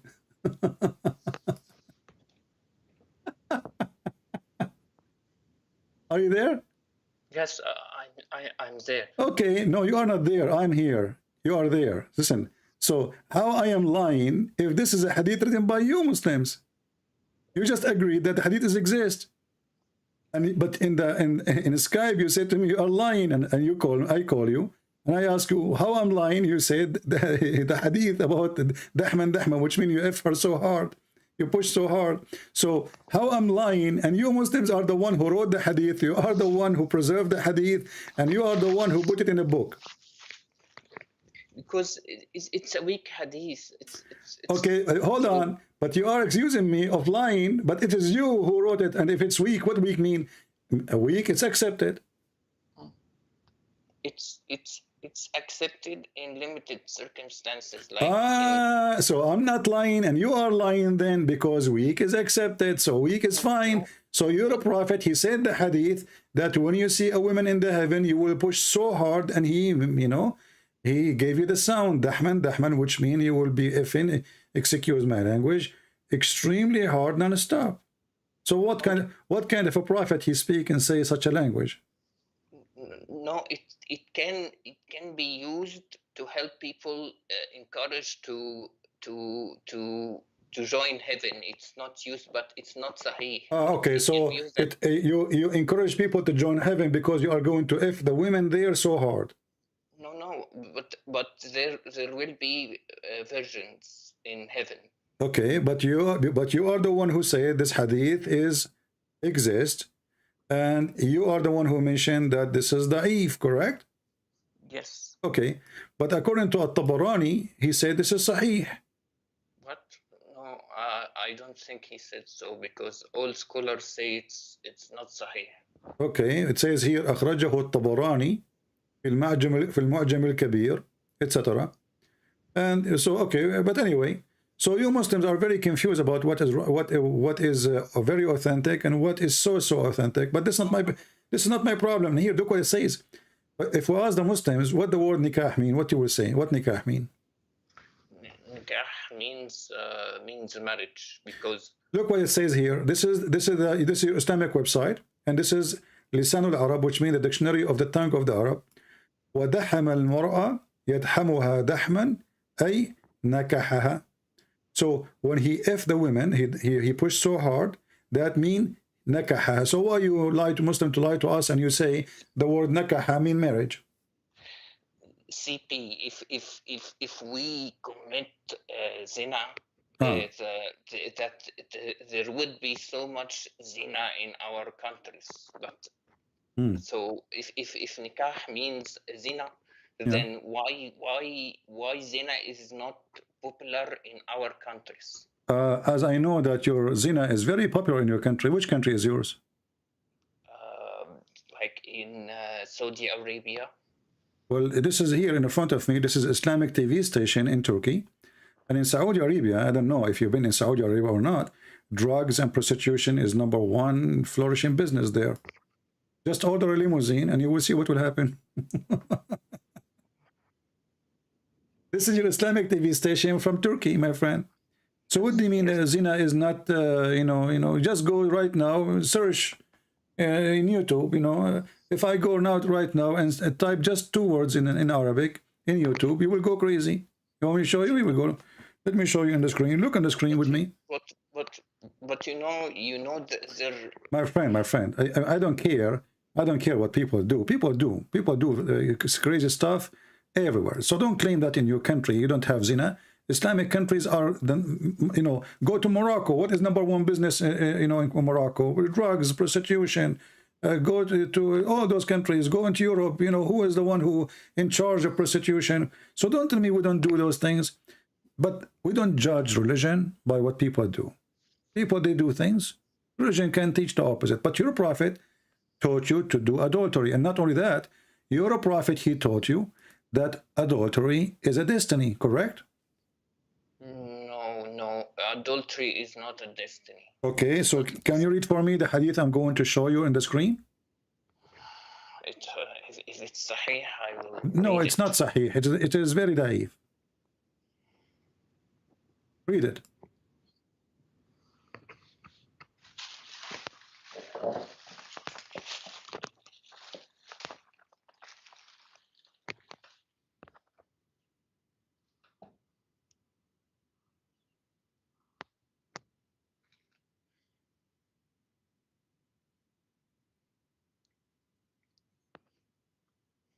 Until you read it, let me answer this guy here.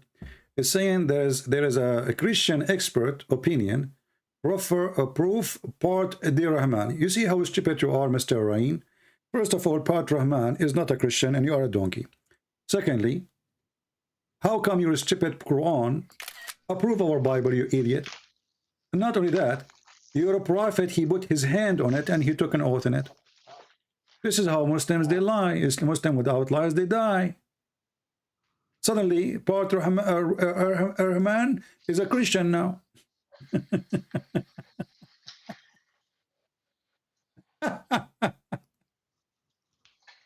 Anyway, did you read what in the screen, Abdul?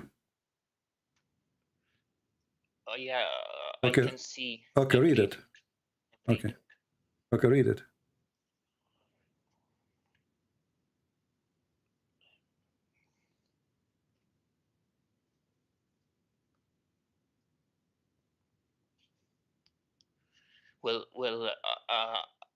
This hadith is sahih.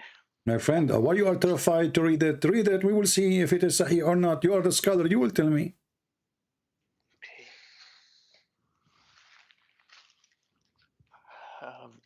Verily, Allah has fixed the very portion of zina.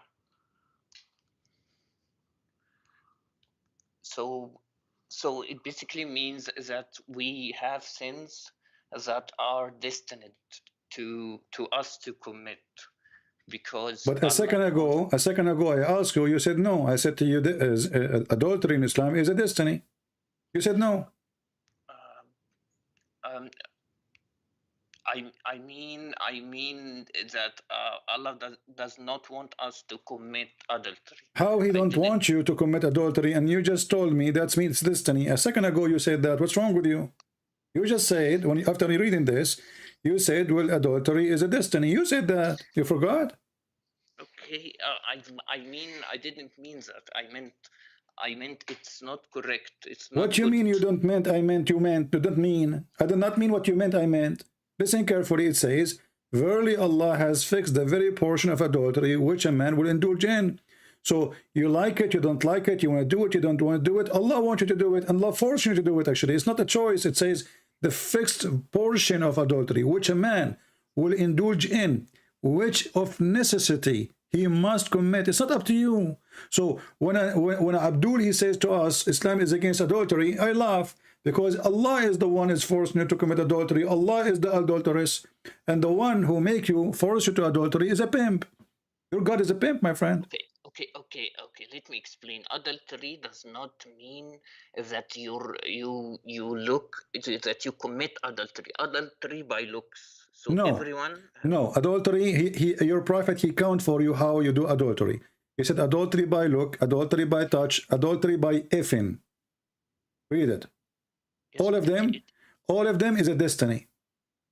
The adultery of the eyes, lustful look.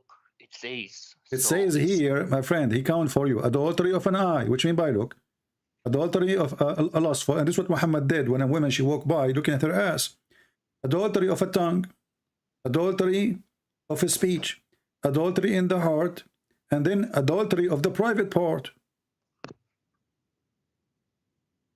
Okay. All of this is a fixed portion. So let me ask you, CP, like in Christianity, there is also destiny. So No, we don't believe in destiny.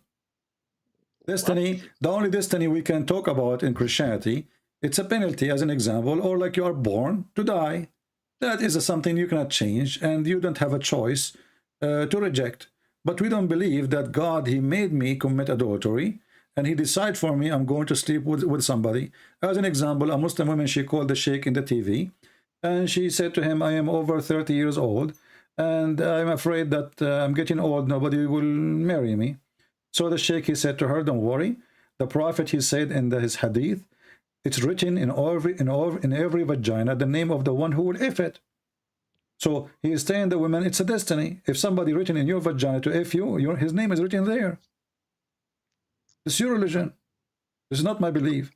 So you don't have like Jesus, your God doesn't know where when like if there is Abdul, you are very confused between what God knows and destiny. Destiny is he decides for you what to do, not about knowing what you will do. Destiny, I make a destiny for you how you will end and what you will do in your life. But knowing what you will do, this is not my not a destiny. This is the power of God. So you are very confused what is destiny and what God knowledge is.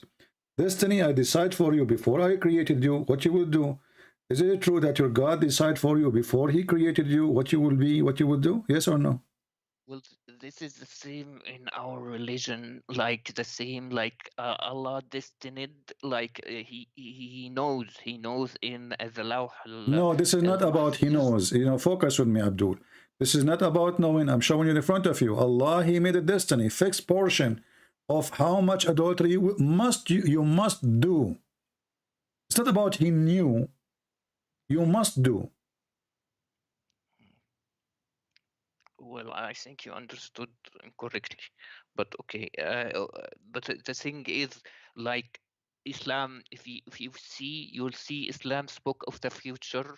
Okay, if Islam is false, why did it say like Arabs will be higher in buildings? It said in hadith. Okay, my friend, if I read the hadith for you, you will die laughing. Do you want me to show you the hadith? Do you want me to give you the hadith and you will die laughing? No, I'm not gonna die laughing. You will die laughing because my friend, when you say, yeah, you are the one who sent me a text and you will bust me. You just agree with this one. This one is enough alone to prove Muhammad is a fraud and Allah is a Satan. Because he is forcing you to commit adultery. It's not forcing you, but okay, let's just say he's forcing us. Like if you consider this, okay, then okay. So but you see, then Islam says a powerful hadith that says that Arabs will be higher in buildings. Okay. So this is not avoidable. The hadith is true. The thing happened. We see Arabs getting high buildings. But the Arab, they have high building before Muhammad was exist. Go to check the buildings of Yemen. No, I don't think. No, what do you think? Secondly, if we read the hadith, people will die laughing. You know, because your prophet, he said, there's things will happen, and when those things will happen, the judgment day will come. No, it's gonna be near judgment day. No, this is, he said, my friend, when Muhammad and he say something, you know, we laugh always because Muslims, they are very confused and they take things for granted without reading. Did you read the hadith yourself? I read the hadith. Okay. Okay, yeah. What it says? The hadith says, يأتي زمان يتطاولون الحفاة الرعاة يتطاولون في البنيان, which means the barefoot naked will have higher buildings. All right, but this has happened since when? Since when? Since about 100 years ago. And does the judgment day come? No. Okay, and he said, and when you see the women, she give birth to her master. Well, okay, it happens. But isn't it your prophet? He have a woman. Her name is Mary the Copt, and supposedly she gave birth to a child, and this is the son of Muhammad, that will make him her master. But she didn't have a son. No, she does. According to Muslims, she does. She did have a son and he died. So this is what happened during the time of Muhammad. And secondly, there's nothing happening here, as you see. And then if you count, you know, Muhammad, he claimed that this is the sign of the hour. He said they are 5. In different hadith, says they are 10. In different hadith, he says they are whatever. So this guy, he keep saying things which is stupid things, and he contradicts himself. So let me ask you, to make it simple. What is the last thing will happen before the judgment day, according to Muhammad? Ad-Dukhan. Ad-Dukhan. What is that? Okay, just a moment. Dukhan, which means the smoke. Okay, what is that?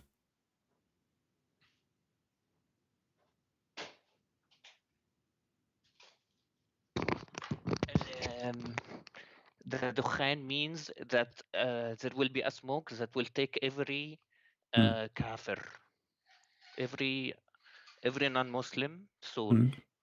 So this is what, before the judgment day? Yes, before the judgment day, it will take every soul after all Muslims die. No, sorry. It's the Dukhan is gonna take all Muslim souls, and it will keep the kuffars, which will happen when that happens. There will be an earthquake, and it will take all non-Muslims. So Muslims will be taken by smoke. Okay. And the smoke, so that they don't witness the start of the hour.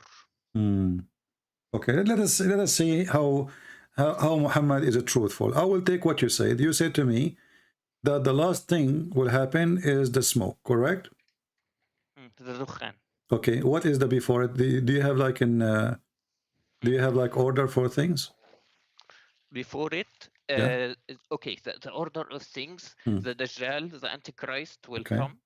Okay, and by the way, he has one eye, and you know, you see it in the dollar bill. Okay, Okay, in the dollar bill. Okay, yeah. Okay, okay. and then and then there will be after the Dajjal comes, the Mahdi will come. And then Jesus, son of Mary, he will come and he will kill the Dajjal, and then he will rule earth. And after that, Jesus will die, and then smoke will take all the Muslims, and there will be judgment day. All right. Okay. So the smoke is the last thing. The Dajjal is before the smoke, correct? Yeah. Is it a step before? One step before? Yeah. No. The Dajjal, yeah, the Dajjal is before. Yeah, before the smoke, right? Yes. Yeah, but it's one step before the smoke. Is it? No, it's 2 steps, because Dajjal will come, then Jesus will come, then the smoke comes. Okay, Dajjal, so the Dajjal will come. Okay, the Dajjal will come, and then Jesus will come, and then the smoke will come. Yes. Are you sure? Yes, I'm pretty sure. So if your prophet says something opposed to this, then Muhammad obviously is a prophet, correct? I mean, false prophet. How is that? He's the one that said so. Okay, but I'm saying now, if he say things opposing what you are saying, it's mean he is a false prophet, because he should not say things in the opposite. Well, he doesn't say opposite things. Okay, yeah. I'm saying, but if he does, then he is a false prophet, correct? Yes. Okay. Let us go one by one. I'm showing you now a list of hadith in the screen. I don't know if you can see it.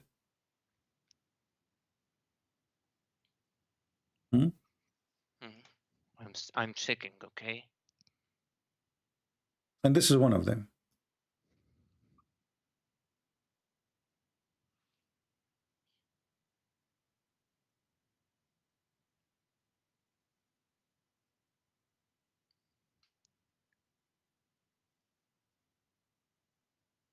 Do you see the hadith? I see you scrolling.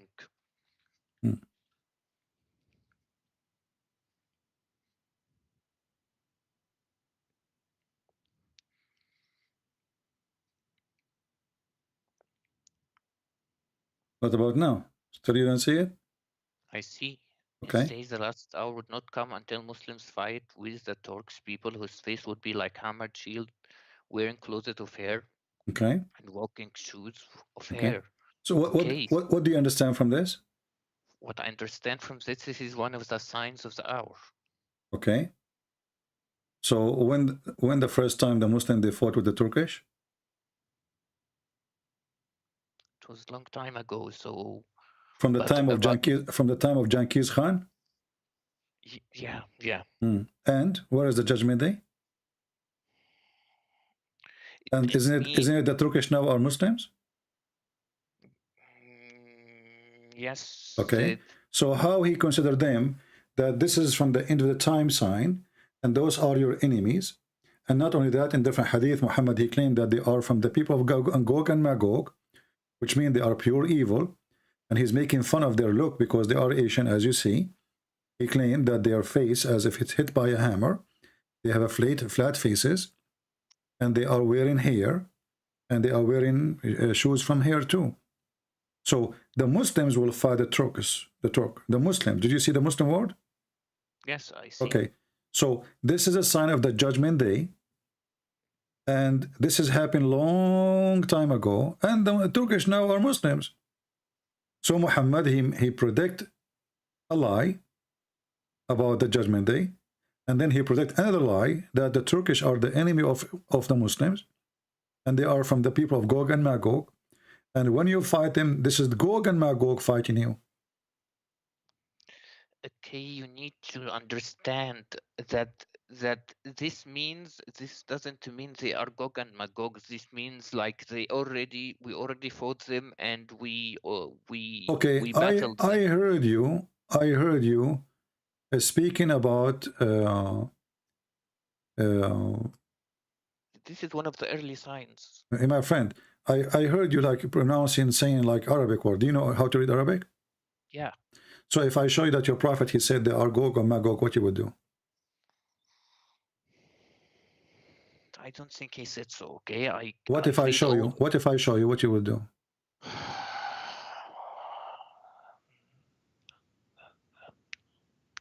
Then I'm not reading well. Then I could be considered. I'll admit that I don't read well. Let me show you the hadith. Give me a second.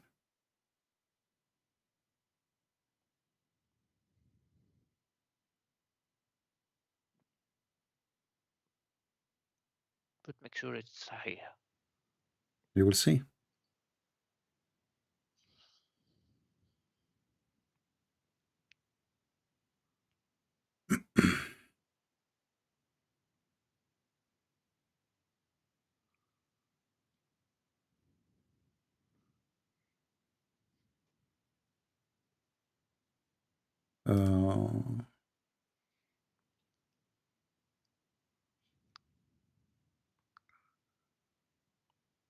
What I see from this hadith, this is one of the early signs. It's not the last signs.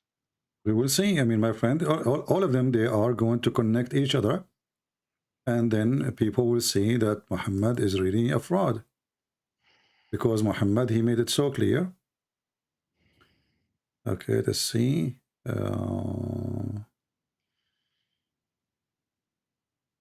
Let us open the tafsir, the chapter of Al-Kahf, verse number 83. And then we will see here.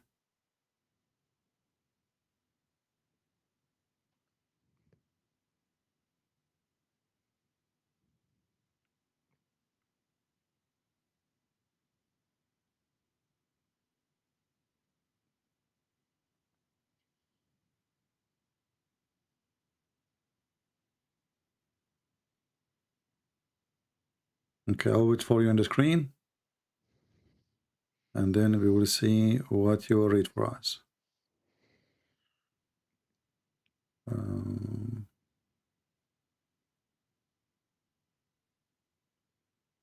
I'm pretty sure it's not referring to the Gog and Magog. Okay, we will see in a second. Just give me a second. Okay. You will see that.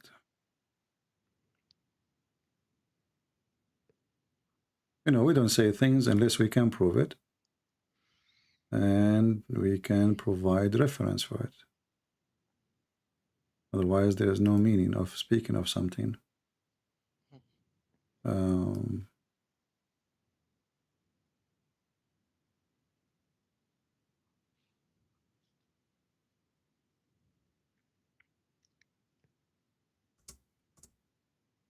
have the reference in front of me actually, but I'm trying just to find like a trustworthy website, so you don't say to me, okay, this is not accepted, whatever, you know. Okay.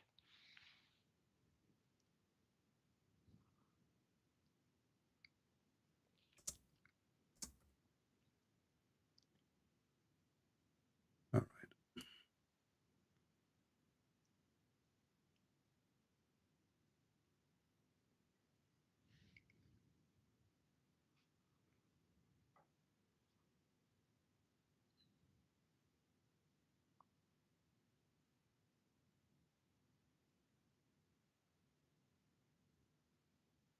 Okay, read this hadith for me, and then I will find the other one. Okay. Oops.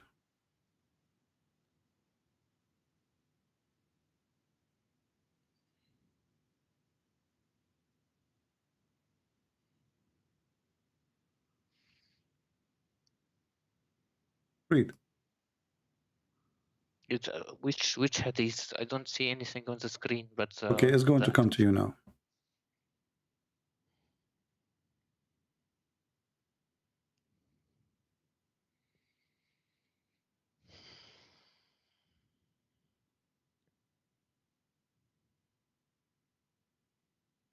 See it now? Yeah, I see it. Okay. Read. I'm not a student, so okay, so I read. Okay. What? I'm not a student, so I read. I read. I don't need to read loud. No, read so everybody can hear you. You know, we are talking, right? This is people are listening to us. Okay, I'll bust you. Uh-huh. Okay, the Prophet sallallahu alaihi wasallam came to visit me on one day, frightened, and he said, "La ilaha illallah." There is no true God but Allah. Woe to the Arabs because of an evil which has drawn near. Today, an opening of this size has been made in the barrier retaining Yajuj and Majuj. And he sallallahu alayhi wasallam made a circle with the thumb and index finger. I said, "O Messenger of Allah, shall we perish while we stay there? Will be righteous people among us?" Yes, when weakness becomes I don't see the rest of the hadith. So what your prophet, he predict what? That Yajuj and Majuj will come out. When? In his time, right? No. What do you mean no? Read it. He said today he is away to the Arab, you know, disaster. Yes. And not only that, the hadith in different places says he woke up so scared. You know, he was so scared, so terrified. Actually, here it says that. It says he was frightened. He come to visit me in the day, on one day, frightened. And he said, "Oh, there's no God but Allah. We to the Arab, because of an evil which has drawn near." Today, not next week, not next century, today. So your prophet is speaking about Gog and Magog to come in his time. Right? Did they come in his time? Yes, maybe they may have come from his time in the Chinese, could be in China, could be in any other country. It doesn't have What to do you mean? be You know, he said, "We to the Arab." To the Arab. Do you see the word Arab? Yes. Okay. So they will come to the Arab. They will not go to China. How you can solve this problem now? So CP, like Jesus Mashus is also a new religion. Don't change the topic. Your prophet, he's a liar. And now I will show you about the Turkish too. We are not done with the Turkish.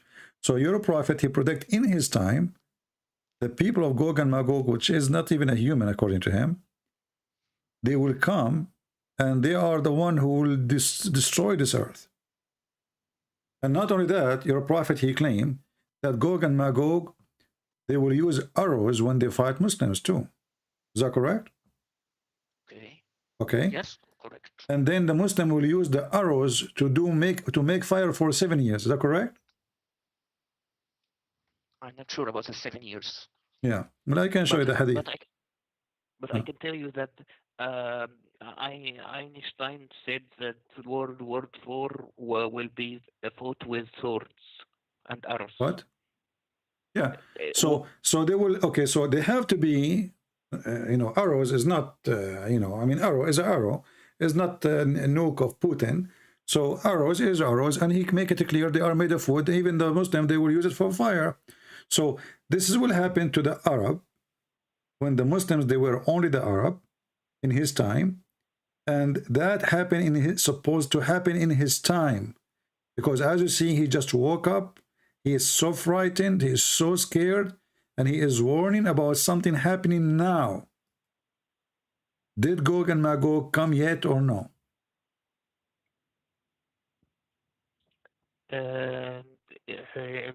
I need just to explain to you that they came out, but they didn't come to the Muslims yet. No. You see, you are ignorant in your book. The Quran says, "Min kulli hadbin yansulun," or yansilun. So they are coming from every direction.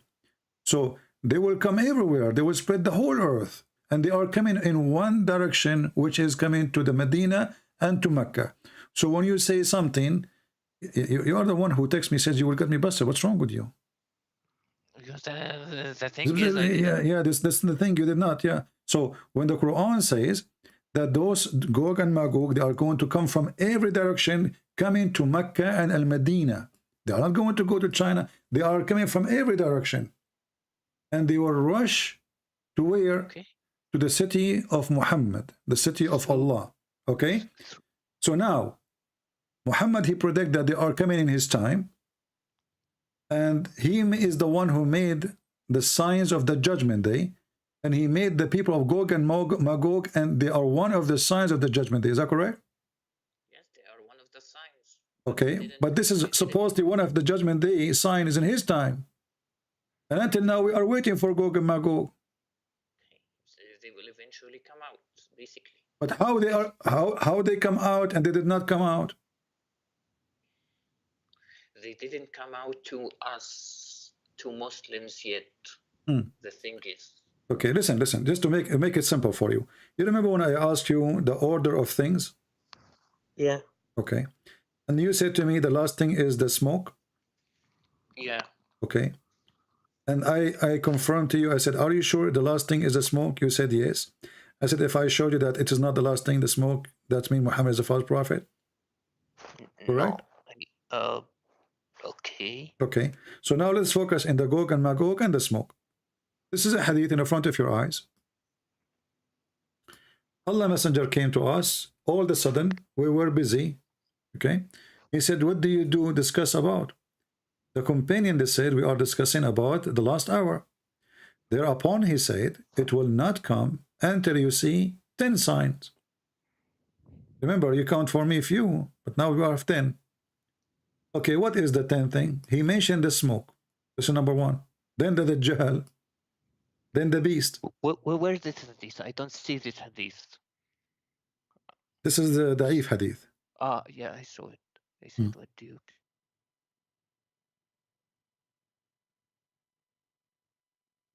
So according to the hadith here, are you there?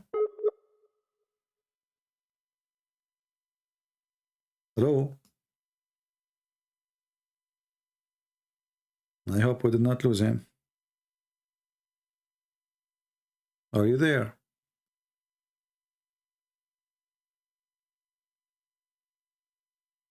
Hello? I just call him again. I don't know what happened. Yeah, I hear you. I hear you. I All hear right. you. Do you hear me? Okay. Okay. Continue reading then. So as you see here, the first thing will happen is the smoke. The second thing will happen is what? Okay. It doesn't say in order. No, it says. No. It says, because you have to say it in order. Otherwise, things is messed up. And you are the one who mentioned to me the last thing is the smoke. So why the last thing become the first now? If it's the last, he should make it the last. That doesn't make sense. So he said the smoke. And then he says, they will not come until you see the 10 signs before. And he mentioned the smoke, the Dajjal, the rise in the sun of the west, the descent of Jesus, the son of Mary. Remember I asked you when Jesus will come? You said after the Dajjal, right?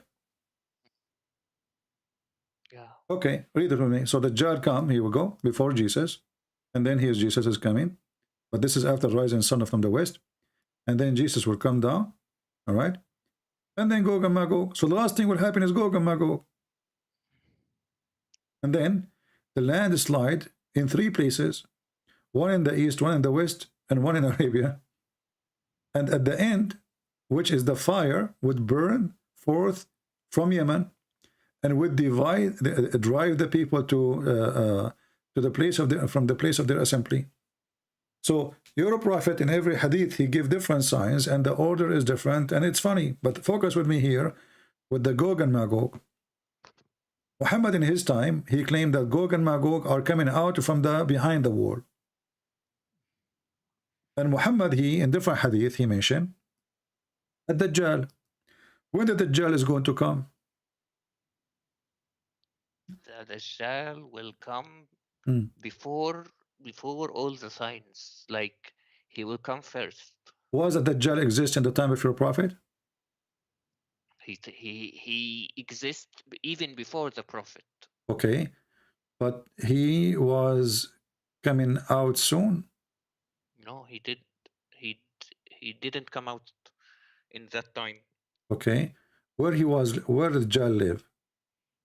In an island. In an island. Okay, and what he is doing in that island? He's chained. He's chained. And who is the one who told him that Dajjal is chained? Is it Allah?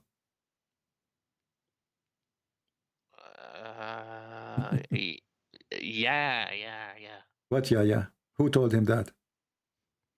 Okay, there were sailors who told him that they saw him chained.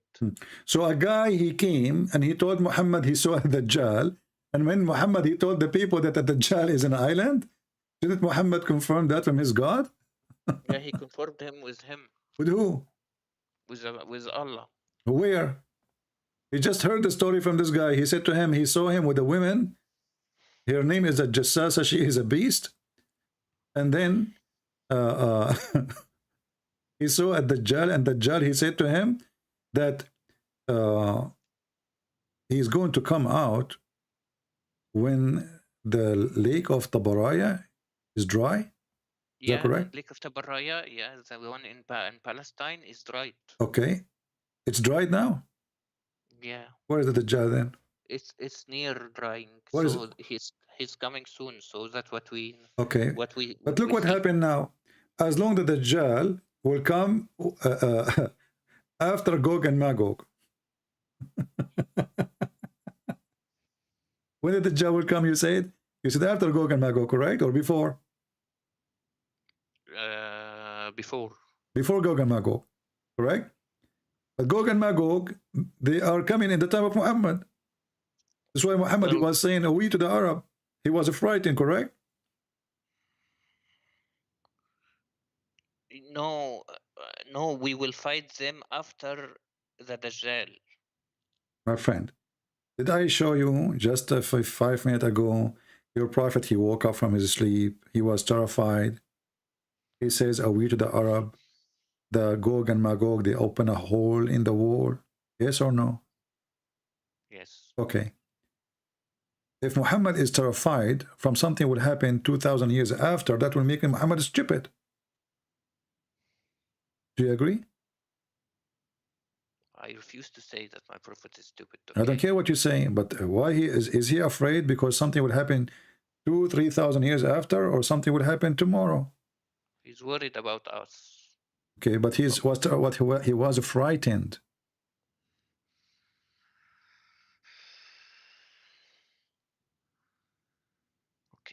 Okay, and he said to the Arab, right? And when you say you are worried about us, you are not an Arab. So Gog and Magog, if they attack, they will attack when the Muslims are only the Arab at that time. And he predicted that to happen in his time. And he was terrified. And then when he mentioned the story of a Dajjal, he said that Dajjal is exists in his time. He is just in an island. He's terrified about the Arabs because we Arabs in the future. He's worried about the future. What do you mean you Arab? Are you an Arab? Yes, I'm an Arab. Speak to me in Arabic. Go ahead. كيف حالك? No, speak to me in Arabic. Speak. الرسول صلى الله عليه وسلم قال إحنا الساعة You are not an Arab. Yeah, stop lying. You are not an Arab. Whatever, like you're not an Arab. This is not an Arabic. I mean, you know a few words in Arabic, and you're trying to say to me you are an Arab. Why you are lying? I can read to you any Arabic text. You are not an Arab. Okay, whatever you okay, see. So don't lie. Shame. You know, it's a shame to lie and you claim to be an Arab. No, you know what? As long as you claim to be an Arab, that will make it even easier for us. Let us do this. So now we have Gog and Magog, and they are behind the dam, beyond the dam, which Alexander the Great he built to forbid them from coming out. Correct? Yeah. Okay. What is this dam, and where are they? Gog and Magog. Why we don't know where are they? Like just like you. We have right now satellite. We knew even what is under the ground. So why we find oil before we dig. We find copper before we dig. We find, you know, they have like satellite to censor whatever, blah blah blah blah. How come? And Gog and Magog, they are huge in number. The ratio of that Gog and Magog is 1,000 to 1, which means if we are 7 billion, they are 7 trillion. So how come we could not find one of them? Okay, so just like you can't find the Gog and Magog in your religion or the Antichrist. No, we do not. We don't have Gog and Magog. It's in my religion like yours. Your prophet, he's told about Gog and Magog, and the Bible is about a location. Doesn't even say people who they are behind the dam, and it's a location. You're a prophet. He come with the story, and we do not know where the story coming from. Well, I admit that we don't know where they are. Okay, but hold on. The Quran says that Alexander the Great, he built a dam made from copper and iron, correct? Okay, this is when, how many thousand years ago? Before the prophet, like from the time of Alexander the Great. So listen, if I build a wall since 4,000 years ago, 3,000 years ago, 2,000 years ago, from iron and copper, what will happen to this wall?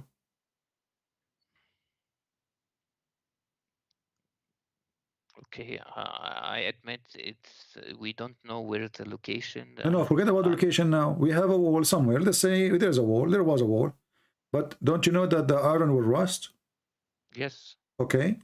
Now, if you go to the Quran, where the Quran speak about Gog and Magog, you will see that they are behind the wall. But is the earth is flat to put them behind the wall? No, yeah, like they made a wall like in a cave or something. No, it's not a cave. It's a, you know, you claim that you are a person who study and you claim that you speak Arabic. So you do not know that he built a dam between two mountains? No, that was saying something like that. No, there's no cave. So there's no cave between two mountains. So as long as it's between two mountains, that's mean behind those two mountains, correct? Okay. So let us say if I draw for you in the screen, I will draw a mountain. This is a mountain here. And this is a mountain here. And now we build a wall between those two mountains. All what those people need to do is just to go from the other side. The earth is not a piece of cake and there's an edge where nothing you can continue. They can just go around the mountain. They can even climb the mountain. So what building a wall will do? See, he built more than one wall, like a wall from the side and from the other side to make sure they don't pass. What other side? It says he built a mountain he built a wall between two mountains. Why you are adding things? Why you are adding things to the Quran? He built another wall. Where it says that? Okay, I admit, like, it doesn't say that. Everything I say something to you, each time I say something you say I admit, but at the end you admit nothing. So as long as we have a mountain from one side and the mountain from the other side, and then we build a wall, how that is preventing those people from coming to us? It doesn't have to say it clearly, but I think there is another side of they made another side of the wall. Okay, let us say we build, how many walls he built? That could be two walls. So okay, basically it doesn't let us say we build two walls, but still they are between two mountains. Correct? Yeah. Okay, so as long as they are mountains, we can climb the mountains. Especially those Gog and Magog, they are not like us. They are like a genie. They can, they are monkeys, So supposedly they can do what we cannot do. And they are very evil. So you build a wall, that's it. They cannot come, and there are billions of them. No one knows what, because the dam is it's very strong. He made a very strong dam. So I don't think they could climb. How it's very strong and it's open in the time of your prophet? Because it eventually fell.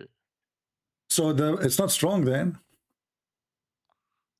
Look, CP, like... And as long as you just said it's failed, so now they should be coming out because they made a hole already. Did your prophet says today they made a hole? Look, CP, like there are small things we don't need to think about it. Oh, you not need, because if you think a second, the story doesn't make any sense. So here now we have a fiction story about people who they are not a human like us, and they are supposedly Turkish, and they are they look different, and they are Asian, because your prophet is racist, and those people,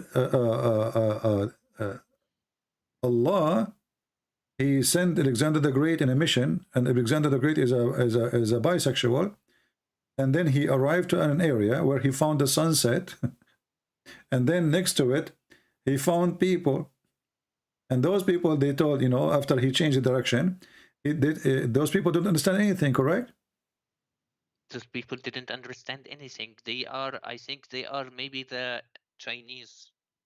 It could be anything else. Oh, they are the Chinese. Okay, they don't understand anything. Chinese don't understand anything. I thought the Chinese are one of the oldest civilization in the world. And they are very smart. They are the first one who have the, like to make a firework, and they are the one who make ink. And they are, suddenly the Chinese they don't understand anything. That's funny. But look what happened here. When the Quran says that this guy is Alexander the Great, he keep going until he found where the sun rise, and next to it he found people who they are. They understand nothing. They are stupid. Right? But then those stupid people, they are the one who say to him, build a dam for us. Build dam for us. They were not the Magog. They were the other people. They didn't. No, this is for Gog and Magog. Yes, I know. The countrymen told them, please build a dam because we don't want the Gog and Magog to come to us. Okay, but how they are people who they are stupid, they can't understand the word, and they are the one who told him a very smart idea like this. Who doesn't stand? Those people, no, not Gog and Magog, the people who he found them.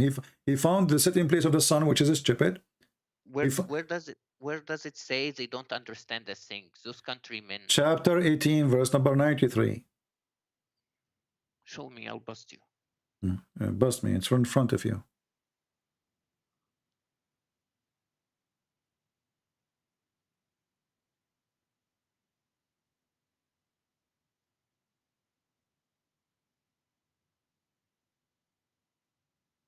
Read. It says,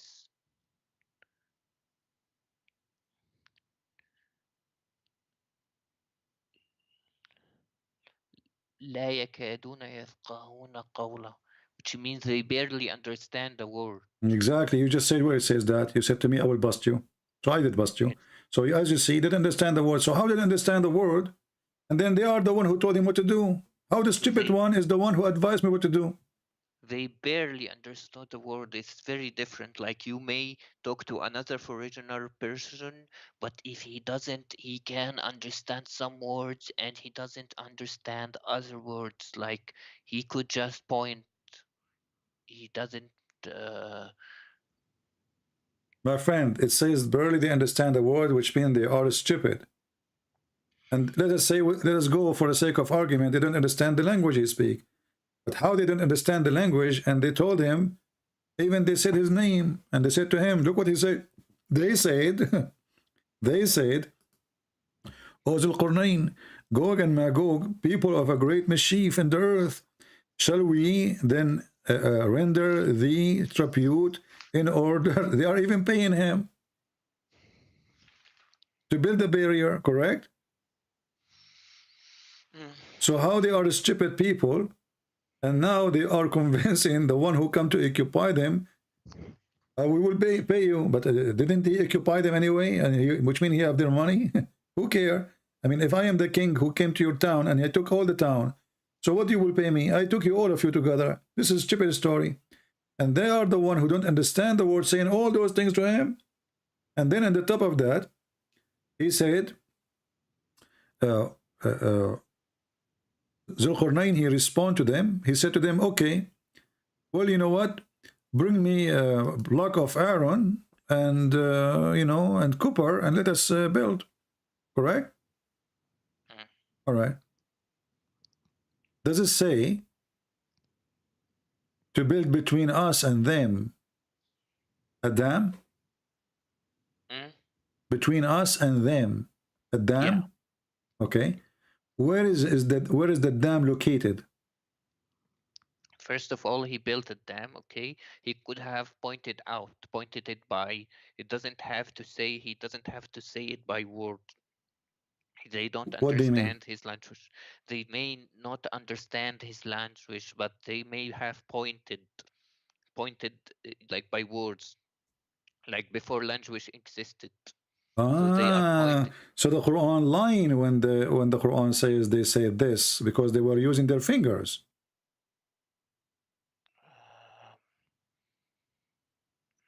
That means they did not say that. They used their fingers to talk to him.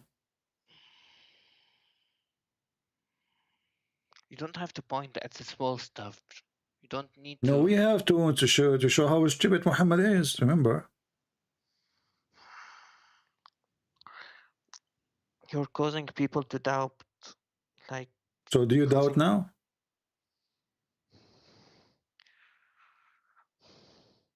Like you don't need to just point these ideas into our minds. I'm not pointing your idea, you know, at your mind. I'm just, you know, trying to help you to see what I see. Like this small stuff, like you look at. This is not the small stuff, my friend. This is not small stuff. This is very stupid. You know, he found where the sun set, the location of the dam. I asked you, where is the dam? You said, we don't know where it is, but it says there. He kept going until he found the rising place of the sun. I mean, have you ever heard of the rising place of the sun? Where is that? The sun rises everywhere. Where does it say the rising place of the sun? Here we go. It says, حتى إذا بلغ, you claim that you speak Arabic, بلغ مطلع الشمس وجدها تطلع على قوم, until he arrived to the location where the sun rises. He found it appear on a people, and they have no cover over them. Does it say that? They have no cover upon them?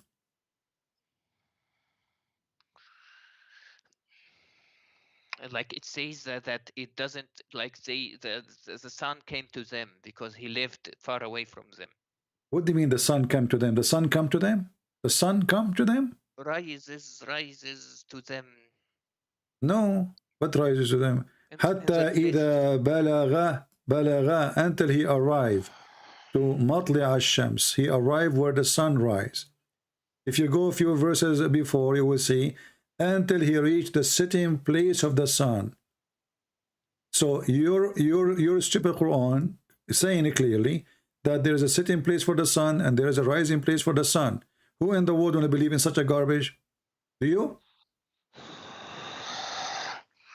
There is a rising place for the sun according to your intelligence. First of all, you're pointing about small details and causing. This is not small details. This is proof that Muhammad is a fraud. Look, this guy, he kept going until when he came to the rising place of the sun. Where is that? He found it. He found it rising in a people.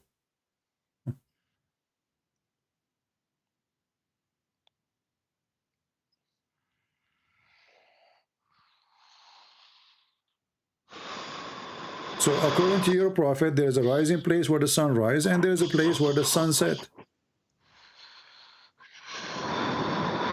Why you are blowing your nose? What happened now? Are you okay? No. So why you are like making this noise? Because I'm angry because you're pointing about the. So if you are angry, you make a noise like this. Are you a cow?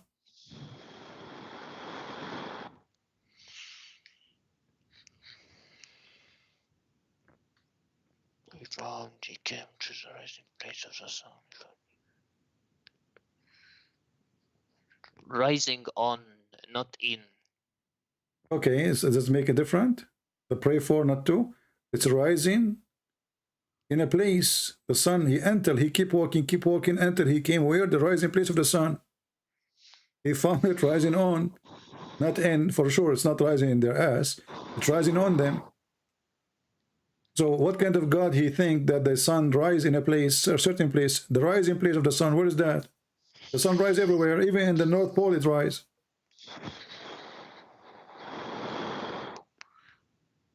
I told you, like, you don't need to find any small stuff and try to cause doubt.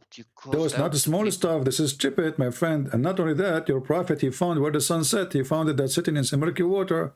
If you go to a few verses before, until when he reached the sitting place of the sun, he found it sitting in a spring of black, muddy water or hot water.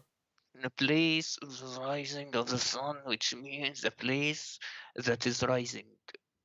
The place. You're genius, guys. The place where the sun is rising, it's mean the place where the sun is rising. Are you okay? Our friend, he kept going until he arrived where the sun, the place where the sun is rising. This is the place where the sun rises. He found it, discovery.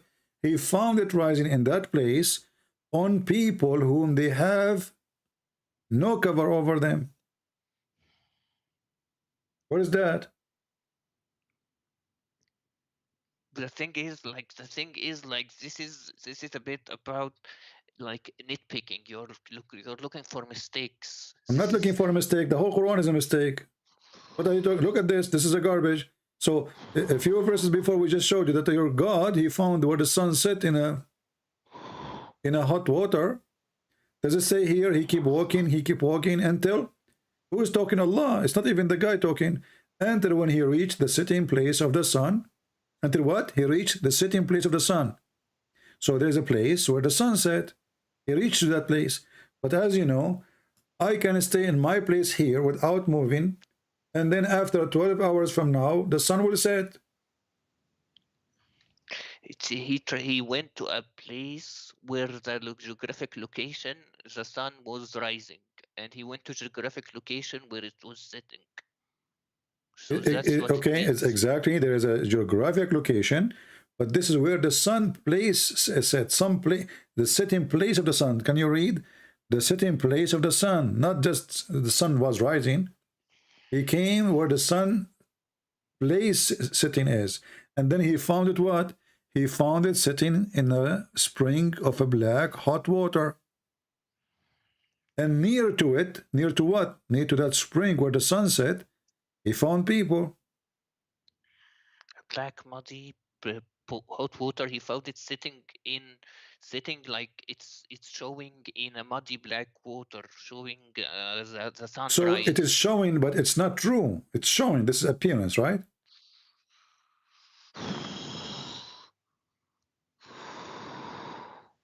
There is a view where the mud, where sun is on the mud. Like there is a view, a specific view. That's what it means, because you don't understand the Arabic So word. let me ask you. So I understand Arabic and you understand Arabic. So listen carefully. So if somebody understood this, that the sun is sitting really in spring of water, are you saying he's stupid if you understand it this way?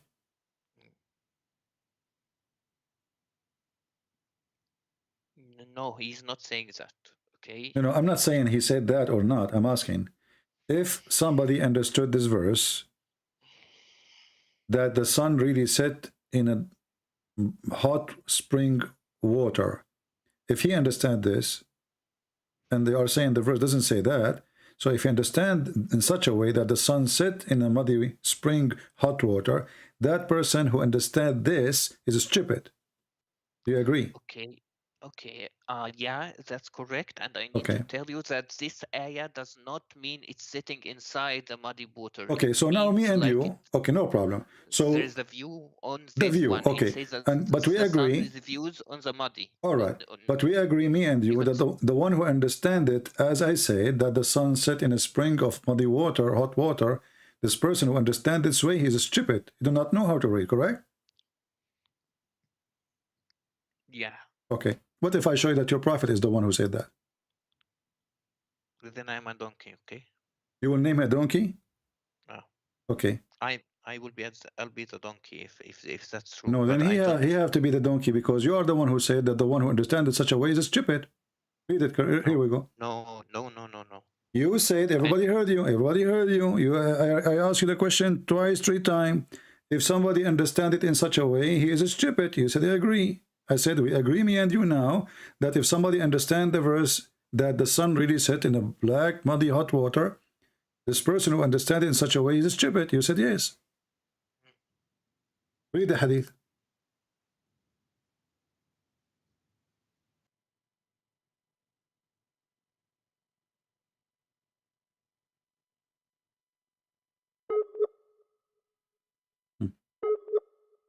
Now the connection decided to be bad.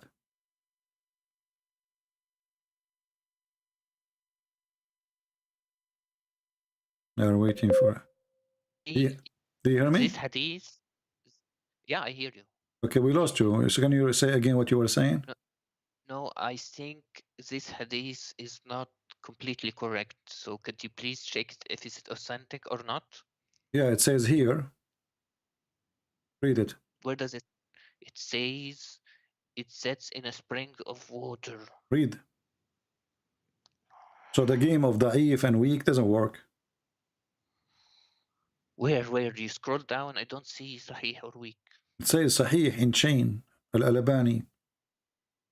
Sunan Abi Dawood 4002.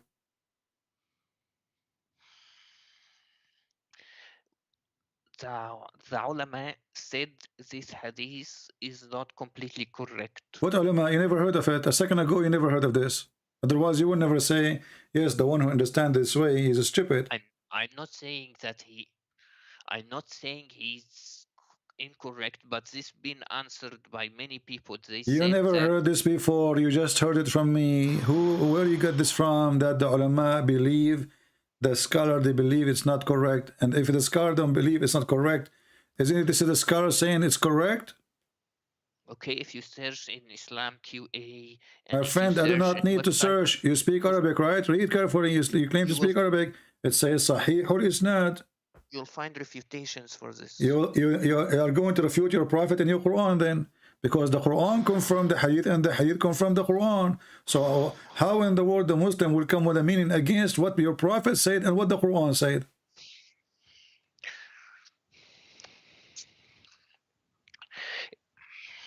This is confirmed exactly what is in the Quran. So how in the world the Muslim can deny it? It's not against the Quran. It's not opposing the Quran. Both of them, they are in agreement. So the Quran is authentic, right? The Quran is authentic. Okay, and the Quran says he found it sitting in a muddy spring of water. He did not say he found it as if it was sitting, correct? But then you don't understand Arabic. No, I understand the Arabic. The one who made the Quran, he cannot say he thought. No, he did not say that. Can't he say it appeared like if it is? No. And as you see, it's a spring of water. He found it. He found it. وجدها. Exactly. Found is a report of a fact, not imaginary. When you say I found, when I say I found, you are talking about something is true. It happened. It exists. It's not a theory. It's not a thought. It's not imaginary. I found it. If you go inside your house and you found, you know, I found my donkey eating the grass. You are reporting a find. It's not I thought. And the one is talking is Allah. It's not even the guy. You probably never heard of refutations for this. My friend, I am the one who hear all refutation. You are talking to Christian Prince, and you are the one who said you were going to get him busted.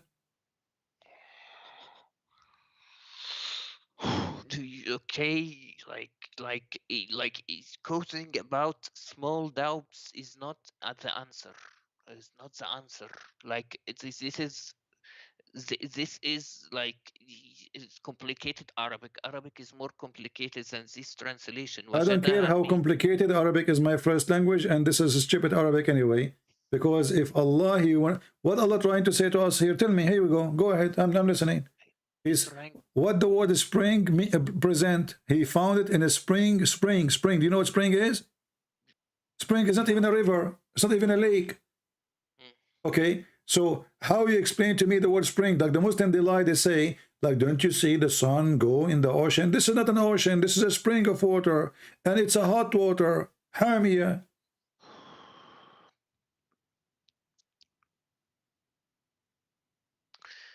The thing is, you're picking and choosing which to cause doubt. You're picking your you know, you are being funny now. You are being funny because the whole program is about your prophet is stupid, and you are telling me I'm choosing the whole. What choosing? The whole chapter we are reading is a joke.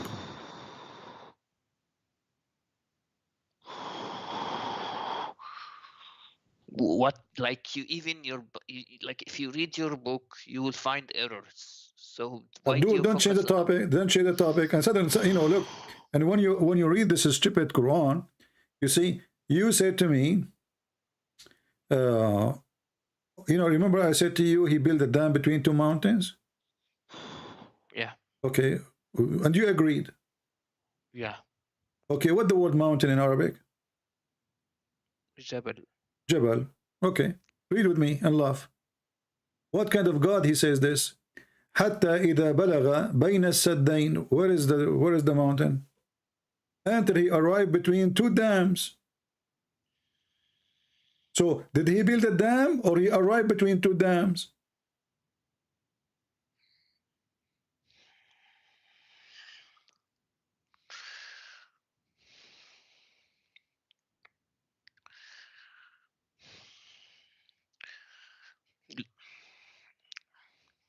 Look at the errors of your own religion. Here we go. Okay, if you are saying in my religion there is error, again your prophet is stupid because the Quran says Allah he confirmed what is between our hands. So how our book have error and then your stupid God he confirmed what we have between our hands? It confirms that it's in your hands, that is sent by God. No, not it was. It is what is with them. You claim you speak Arabic again, so you cannot lie. It says here, مُصَدِّقًا لِمَا مَعَهُمْ. Do you see it? لِمَا مَعَهُمْ, which is with them. Chapter 2, verse number 89. He is not confirming something we used to have. He is confirming what is with us. What is with us. So when Abdul says to us, your book have errors, we laugh because that again will make your prophet look like a joke because he confirmed what is with us. So wherever you go, your prophet is getting busted. But it also says, woe to those who write the book with their hand. Exactly. That means Muslims because it is you Muslim who write the book in your hand. Isn't it you Muslims? You write the Quran with your hand that Allah wrote it for you? No. What do you mean no? Isn't it the Quran says, Inna alayna jam'uhu wa Qur'anahu? It is on us to recite and to collect the Quran, Allah saying? It says like, it says that to jama'hu in our minds. What our mind? No, no, don't lie. It is on us to collect it and to proclaim it. This is chapter 75, verse number 17. So the one who will collect the Quran is Allah, and the one who will proclaim the Quran is Allah. It's not you Muslims. And this is why when Muhammad he died, there was no Quran. Because of this verse. No, the Prophet wrote the Quran in the Sahaba wrote the Quran as well. Okay, and then Uthman, he burned all the Quran, correct? He didn't burn any Qurans. He burned the Quran. You already know. Do you want to show you the reference? Show me the reference. Okay, but before we go to Uthman, the Quran you are reading today is Quran of who? Quran of Uthman. I thought you are following the Quran of Allah. Yeah, Quran of Allah collected by Uthman. Okay, but the verse here saying that the one who collected is Allah. It is on us to collect it. Uthman is Allah.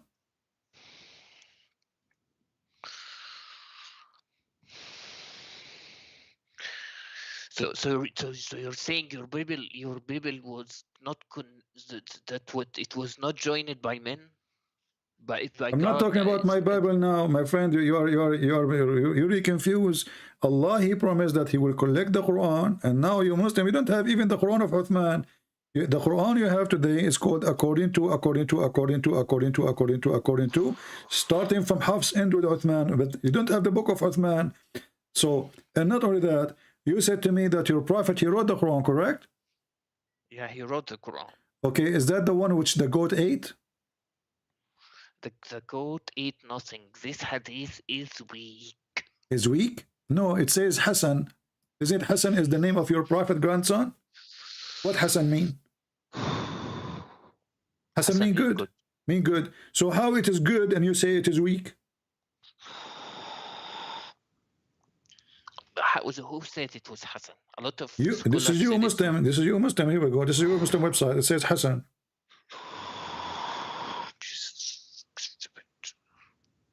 The Muslims are stupid, right? I agree. No. You said that. You said this is stupid. This is the Muslims stupid. I heard you.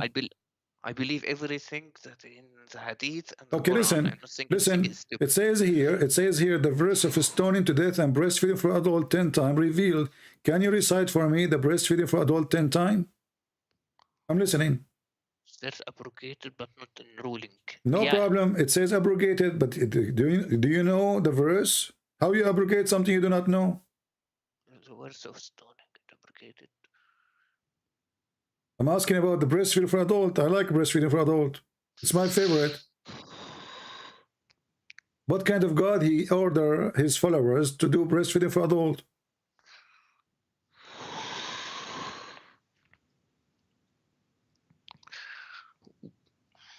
Where does it say that's been ate by sheep? What sheep? It says the verse of stoning and breastfeeding for adult 10 times. Allah, he ordered 10 times. You have to, And then the paper was with me under my pillow. This is Aisha talking. When the Messenger of Allah died, we were preoccupied with his death, and a tam sheep. The Arabic doesn't say tam sheep, by the way. It says dajin. Dajin can be a camel, can be a goat, anything. Came and ate it. And as long as you claim you speak Arabic, here we go. It's in front of you.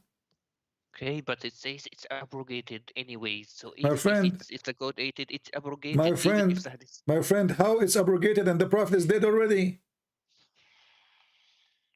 It's abrogated after the Prophet died? No, it's abrogated before, but if it's abrogated, then why it's in the paper? Yeah, because sometimes you write something that you don't. Okay, so that's mean the Prophet wanted to be preserved, correct? No, he might have wrote it before. What before? I mean, the guy is dead now. For sure he wrote it before. It's under his pillow. That means it's fresh. So it's under his pillow. And this is the verse of a 10-time breastfeed for adult. The goat ate the verse. We got it. But the goat did not eat your memory. Did the goat eat your memory too, Muslims? Don't you have a paper like from 20 years Don't ago? you Muslim, you claim that all of you memorized the Quran, so the goat ate the paper, we get that. But obviously, as long the verse is in the paper, that's mean the prophet, he wanted to preserve. He don't want it to be destroyed, otherwise he will not write it in the paper. So the goat ate the paper, which have the 10-time breastfeeding for adult. But the goat did not eat the Muslim memory. Where is the verse? The thing is, the verse has been abrogated. Why should we memorize My friend, something that's been abrogated? you keep repeating the same thing. If the verse is not, should not be written, why you're a prophet writing it in the paper? Because obviously you're a prophet. Obviously you're a prophet. You want to be written in the paper. Are you saying somebody forced your prophet to write it? By that time, first of all, he didn't write anything. They wrote it for him. Okay, but is it under his pillow? Second of all, Is it under his pillow? According to this hadith, okay, so that's under his pillow, not under the pillow of the neighbor. So the prophet is the one in charge of his bedroom. Otherwise, somebody else sleeping with Aisha, according to you then. So as long as so don't say that, okay, so the pillow is the pillow of Muhammad, the bed is the bed of Muhammad and Aisha, and the Quran is under the pillow. So that verse is written by the command of your prophet, and he wanted to be there. The goat came, and she ate it. Wonderful. Allah could not protect the Quran from the goat. I'm asking you, where we can find the verse? You said to me it's abrogated. Show me where it says this verse is abrogated. Go ahead. I'm listening. Why does it matter if it's... It matters. We are discussing about your stupid prophet, your stupid religion. You just said it's abrogated. Can you show me the reference where this verse is abrogated? Right in the bottom, you see it's abrogated. But this is a guy saying that it's not your prophet. The prophet is dead already now. Because what cause? Show me where it says. Look, it says abrogated by 5 times. Can you show me the verse abrogating the verse of 10 times by 5 times? So now we have 2 problems. We don't have the 5 times and we don't have the 10 times. It says there. Aisha said, where? Okay, where is this coming from? Show me where is the abrogation, my friend? When we say it's abrogated, is it abrogated by Allah or abrogated by the neighbors? It says it was narrated that Aisha said, and said these verses were abrogated in recitation. My friend, my friend, nowhere it says what you are saying. Read with me Arabic. Read. After I ate it. No, this is a comment in English. This is not even in the hadith. Read it. The hadith in front of you. The hadith is as it is in Arabic. There's nowhere it says abrogated by 5 or 7 or 7. This is a comment. So read the hadith. Does it say that in Arabic? No. وَتَشَاغَلْنَا بِمَوْتِهِ دَخَلَ دَاجٍ فَأَكَلَهَا. That's it. This is the end of the hadith. There's no additional. Here we go. We go down. There's nothing, 0. The end of the page. This is a comment. However, if we have 10 times and then abrogated by 5 times, doesn't change anything. So now we should have 2 verses in the Quran, one of 10 times breastfeeding for adult and one of 5 times breastfeeding for adult. So now you have a problem now. Where is the second verse? Where is 5 times? It says only 10 times. It says here abrogated by 5. It's in front of your eyes.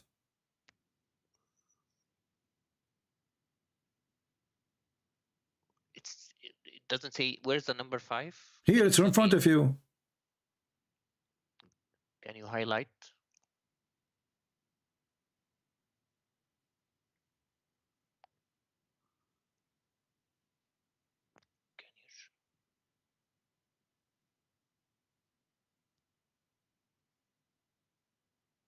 Are you blind? Okay, I'll read for you. The verse of stoning and breastfeeding an adult 10 times were revealed, and the paper was with me under the pillow when the messenger of Allah died. We were occupied with his death, and then she came and then she came in and ate it. These verses were abrogated recitation, but not ruling. Other hadith established the number fosters to be 5. So other hadith said it's 5. But anyways, in any case, it says a commentary, like it's been abrogated. It's in the commentary. Abrogated in the commentary? But this is not in the part of the hadith. And secondly, if it's abrogated, no problem. What is the verse? What is the verse? What is the verse of 5 and what is the verse of 10? It's not meant to be And what kind of God? What kind of God he order a woman, she is adult, to give her breast to a stranger 10 times? Where does it say stranger? Well, does it say breastfeeding? Does it say breastfeeding for adult? An adult. Not, okay. Is this adult? Is this adult your son?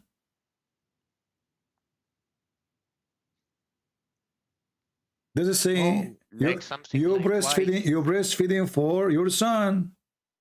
Maybe the neighbor, he's a child, okay, but we are talking about adult. Do you Muslim women give your breast to your son when he is 18 or 19 or 20? Do you do that?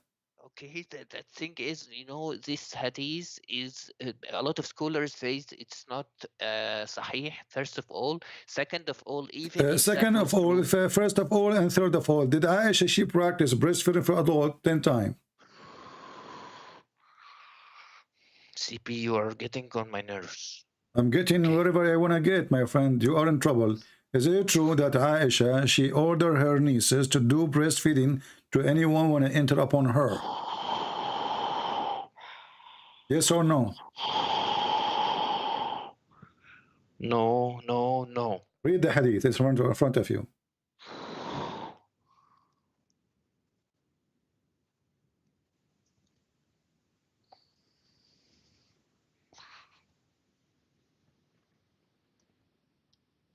Even if the hadith is correct, it was abrogated. How it's abrogated and she is practicing that after Muhammad's death? The Quran is abrogated after Muhammad's death? The guy is dead. Where does it say that she did it in the time of after the Prophet? Well, because now they are entering upon her, because now she is the wife of the Prophet and she is in charge of the house of the Prophet. So now the guy is dead, and now anyone want to enter upon her, she ordered her sisters and her nieces to do breastfeeding for adult. So they become the secretary. You go in the secretary of a Trump, he have a bunch of sister of Aisha, their boobs is coming out and their nipples in the table. You lay down in their lap and you start suckling. It's in front of you. Nobody can enter upon her unless he suckled 10 times from the nieces or the sisters of Aisha. Now, I want to ask you, why in the world people want to enter upon Aisha, they have to suckle her nieces? What that will do? They may have suckled her when she was, when they were small. Like, because... What do you mean her small? This is Aisha now, she is a prophet wife. And those are adult men. This is why it says breastfeeding for adult. Listen, are you stupid or what? It says, does it say breastfeeding for adult? Whom her sister, the daughter of her brother, had nursed, and she did not admit those who were nursed by the wives of her brothers. Muslim women, they can see a child, no problem. But if it's a man, there's a problem. Because they are men, before they enter to Aisha, they have to suckle her sisters. It's okay, obvious.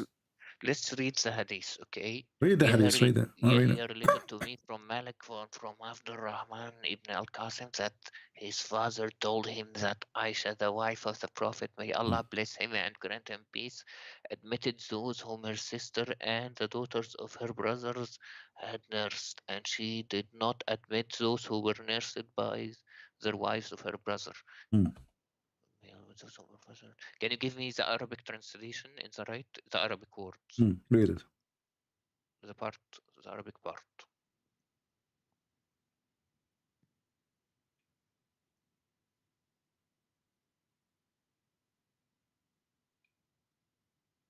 The Arabic. I have it in front of you. It's not showing at the screen yet. Let me see. Okay. I don't see it on the screen.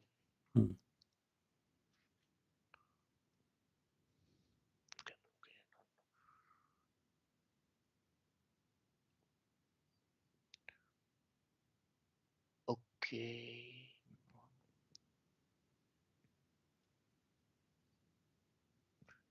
إنه أخبر أن عائشة زوجة النبي كان يدخل عليها من أرضعة إخواتها وبنات أخيها ولا يدخل عليها من أرضعة نساء أخواتها.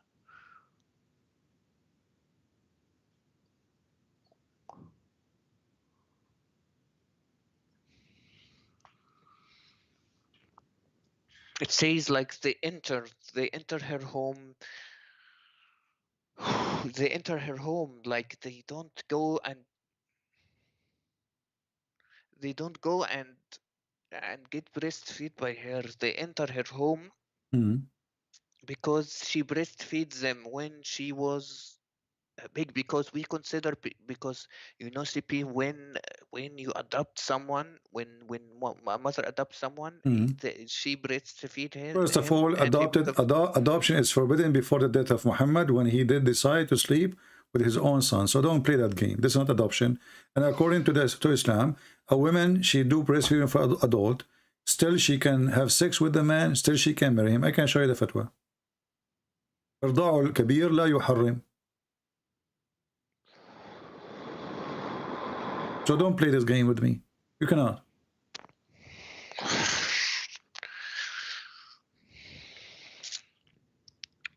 Okay, like CP, like does it say that she breastfeeds these guys? No, she ordered her sister, because supposedly she is the big woman. You know, she is the, you know, the leader now. But she ordered her nieces. So now you Muslims, you have a new rule that if a woman, you know, she want to see the neighbor, either she can breastfeed him for herself or she can ask her sister. But what that would do, if the guy still can have sex with her, what the point? And this is another hadith which is sahih. It says it clearly that Aisha, she ordered her sisters and her nieces, you know, to do breastfeeding, and even if it was a child or it was an adult man, doesn't matter.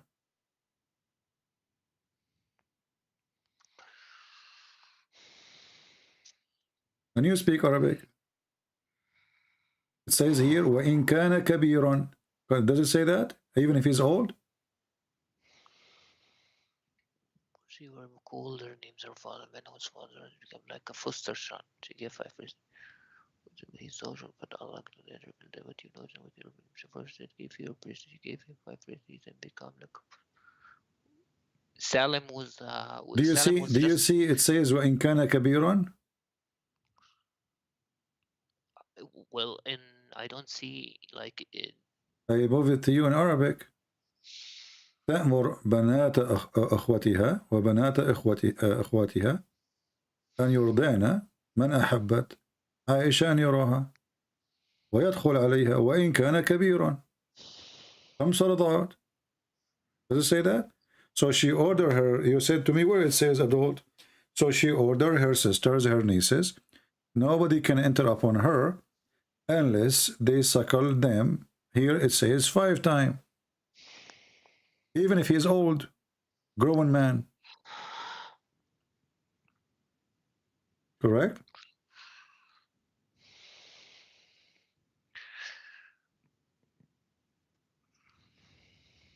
Is this hadith sahih? Yeah, this is sahih. Here we go.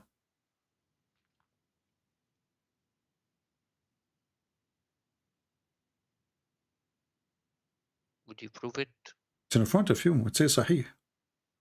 Okay, I'm checking because you know the screen doesn't come instant. Let me check.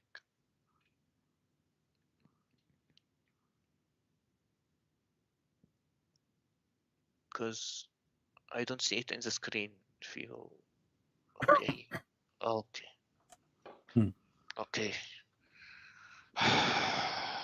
Now, what a woman giving her breast to an adult man will do? What is the logic?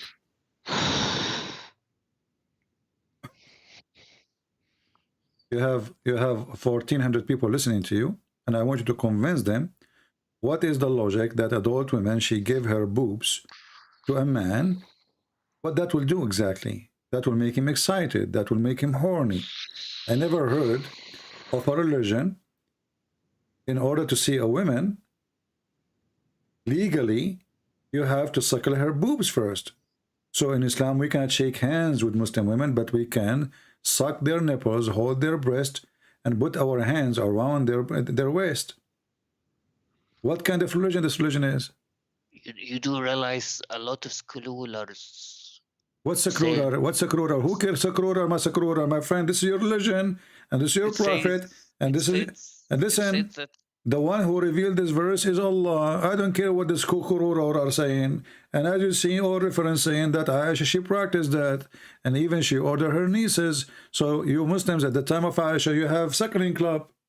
You realize the scholars said that You have suckling club. You have suckling club, and not only I can show you the scholars right now saying that even if a woman she go in the train, she have to suckle everybody in order for her to be allowed to be with a strange man. I can show you right now. You claim you speak Arabic. I can show you the video from Egypt. A woman, she is in the TV. She asked the sheikh from Al-Azhar University. She said to him, "Are you saying that all those men who they are with me in the studio, and the engineer and the decoration and the electrician and the one who work in the sound, the DJ, all of those I have to suckle them?" He said, "Yes." The scholars said that it's not in. It was in a cup. It's not on by. That is stupid, because you speak Arabic as you claim, and now you cannot run away from this. How it is in a cup and it says yarda. Yarda from radda. Radda, which means you use your lips. Rida'a min al-majaa. You don't, yarda is not a drinking. What cup? And I will go with this stupid thing. Let us say in a cup. So now the women, what she put in the cup, this Sahla bint Suhail is not even a young woman. She don't have even a child. So do you think women, they have milk in their breast? Anytime you squeeze it, milk come out? Do you think they have a tank full of milk? This is stupid, my friend. They have no milk there. So we were suckling what? So the scholars you are talking about, they are a scumbag trying to find a solution for the stupidity of your prophet. And your prophet, nowhere he said to the women, go and give him a drink of milk. He said, ardi'i. This is why the women, she said, how I'm going to suckle him? Did your prophet say to her, suckle him, or he said a drink? Not only the scholars said that, the Sahaba. No, there's no Sahaba. That's false. Show me the hadith where the Sahaba says that. Don't go there, my friend. Did your prophet say suckle, or he says drink? Do you see the book? Look. What the name of the book? Suckling. Do you see the name of the book? Suckling. So when those stupid ones, they say to you that this is a drink in a cup. So why it says suckling? Suckling is not drinking. Drinking is something, and suckling is something else. So when I drink now the milk of the cow, I'm not suckling the cow. I'm drinking milk. There's a huge difference between suckling and drinking. As you see here, it says he had nursed them. She's doing nursing. Does it say he said suckle him? Cedric, like it says. Suckle him. Do you see the word suckle? Okay. Do you see the word? Do you see the word suckle? Do you see the word suckle? Do you see the word suckle? Suckle him. Suckle him. He did not say give him milk to drink. And this woman, she is not that young to give her breast have milk. The word rida does not always mean direct contact. No, it means that. This is why the word is suckling. And this is why the woman, she said, how I'm going to suckle him and a grown man? If it's just a drinking, you can anyone drink, all of us will drink. So she said to him, she said to your prophet, the woman, Sahla bint Suhail, she said, how I'm going to suckle him and he's a grown man? So she was surprised of the word suckling. If it's just a drinking milk, oh, everybody can do that. But she was wondering, how can I suckle him as he is a growing up man? Look, Fifi, okay. There are two opinions of this, okay? The scholar said in a cup. I don't care about opinion. The only opinion is in the front of you. It's your prophet. The woman, she did not say I would drink him. I will give him milk or water. Otherwise, she will not be surprised. She said, how can I suckle him and he's a grown man? So what the problem? The problem, he is a grown man and I'm going to suckle him. If it's a drinking, that's not a problem. She will not be surprised. If he said to her, give him some milk from your breast in a cup, then she would say, okay.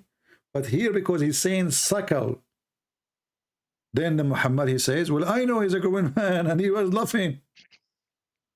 Okay, let me explain something. Okay, there are two opinions of this from scholars. Let's just like in Christianity. The first opinion says it's a cup. Okay, the second opinion says it was only one time, like in the time of the Prophet, only one time, and it My friend, was. you see, your scholars are stupid. It's one time, it's 10 times. Who care what that will do? This is stupid. The son is not her son. The man is not her man. He is not her child. He is not her husband. He is not her brother. And he is a grown man. So what giving milk to a man will do? Explain to me. Go ahead. Stupid. Your prophet is making fun of you Muslims. The thing is, are like, you Muslims are a bunch of Hindus? Are you Hindus? Like you believe the cow is your mother, etc.? No. Okay, so what the milk will do here? The man is a growing man. It's the thing is, it's not about eating. It's about making him lawful to her. What lawful? Still, he can marry her. You can go right now and you can search, is breastfeeding for adult forbidding the women from having sexual intercourse? The answer, no. لا يحرم إرضاع الكبير.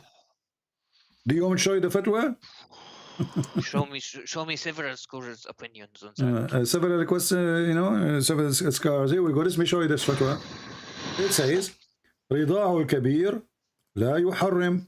Here we go.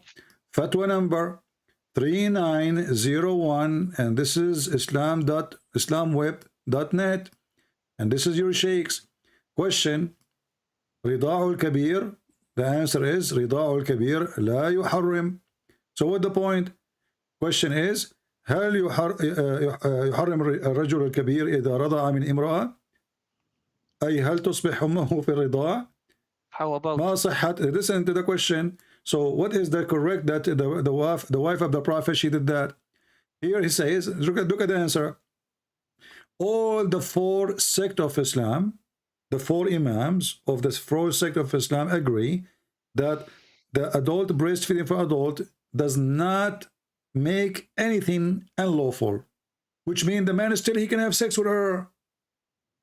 Do you see it? It's in front of you. It's in front of your eyes. So what the point of this stupid thing? Still the man, he can have sex with the women. So what the point of breastfeeding for adult? She is not forbidden for him. She is lawful for him. So now the woman, she gave her breast to this person. Okay, still he can have sex with her. So what the point?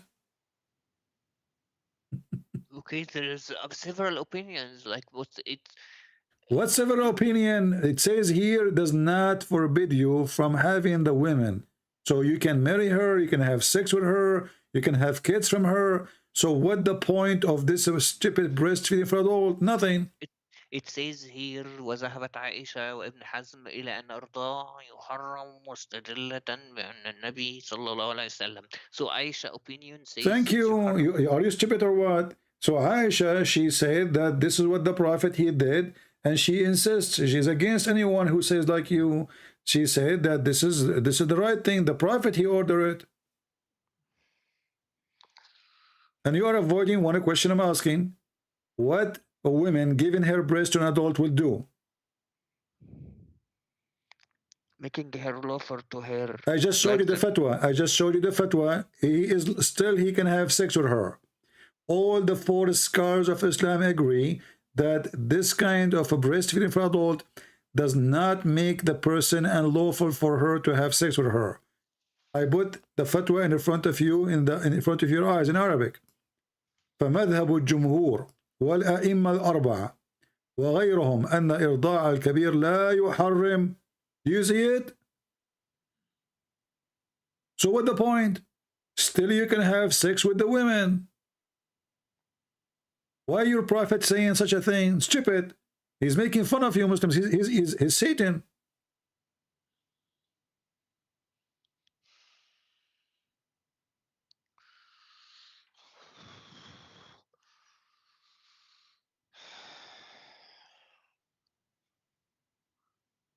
So look what happened now. Wherever we go, we find that your prophet is stupid. And each time I show you something stupid about prophet, you breathe heavily.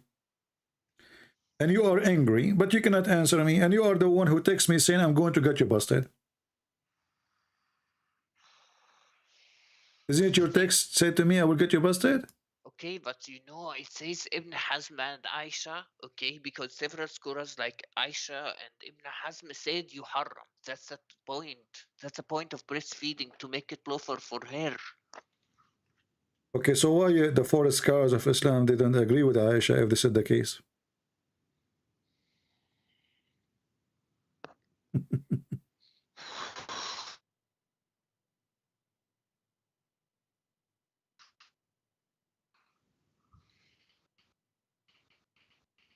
Hmm? Right? What? Are you saying the bad word to me now?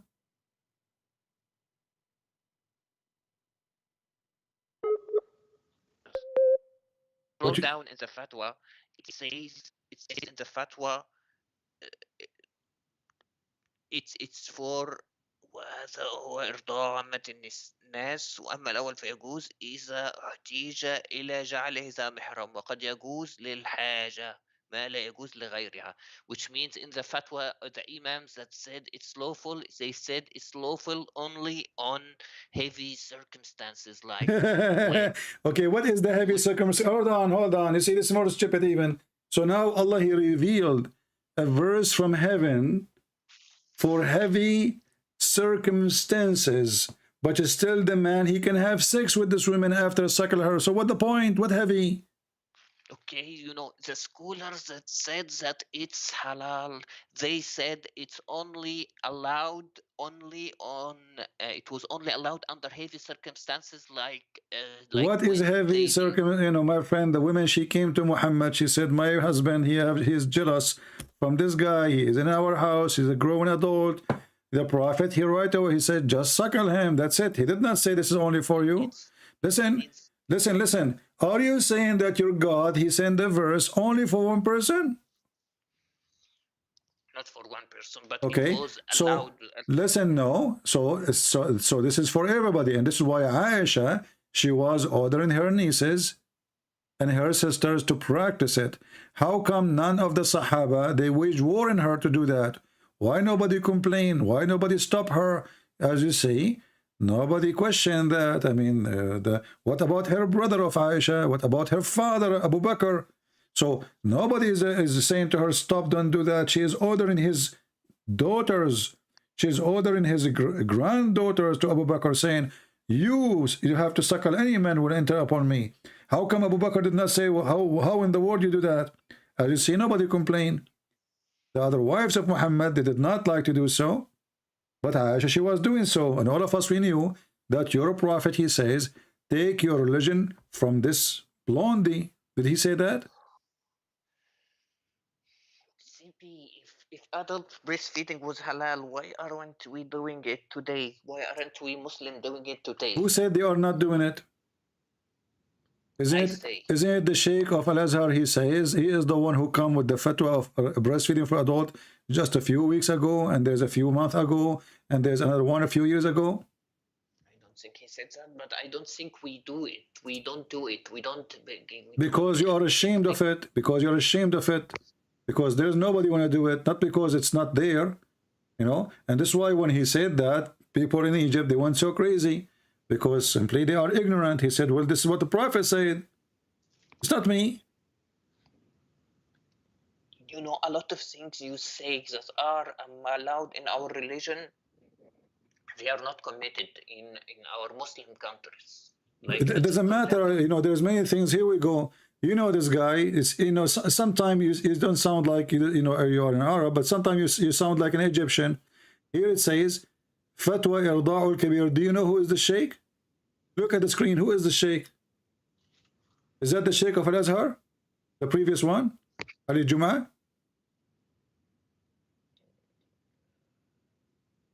Is it bin Baz?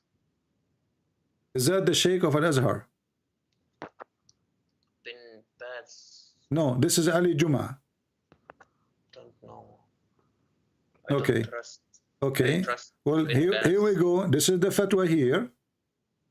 You know, and they, you know, they are, you know, and here it says, أعاد الداعية الإماراتي وسيم سيف الجدل في قضية فتوى إرضاء الكبير. So until now, this is a old fatwa, and now they are talking about it again, and now they are saying we should do it. Some Muslims, they say we should not do it. So, but the fact is, it's your prophet who claimed that Allah sent him verses, and Muslims until now, the scholars, they are saying that, and this is Azhar University, the highest university of Muslims in the world, saying that everybody should practice breastfeeding for adult. And now I'm asking you, when your prophet, he ordered this woman to suckle the man, why? I know Wasim Yusuf, and Wasim Yusuf is not a scholar. Okay. Okay, what about Ali Juma? I don't know. He's not. The Sheikh of Al-Azhar is not a scholar now? He's a Sufi. What about the Deen or Sufi? So what Sufi? You know, all of Turkey are Sufi. So the Muslims, when you ask you how many Muslims, you count Turkey with them. When we say Sufi, you say they are Muslims.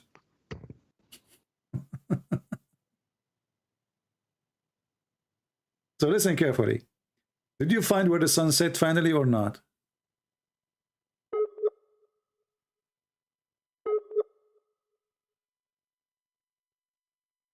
Are you there?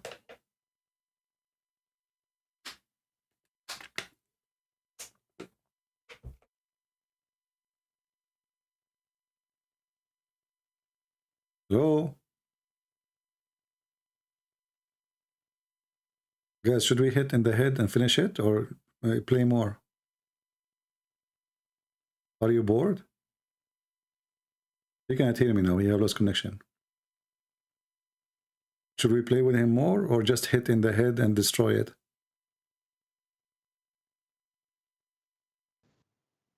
Are you back? I hear something now. I'm back. Do you hear Okay. me? No, I did not hear anything because we lost you. So listen. So now, did you find where the sun set, or not yet?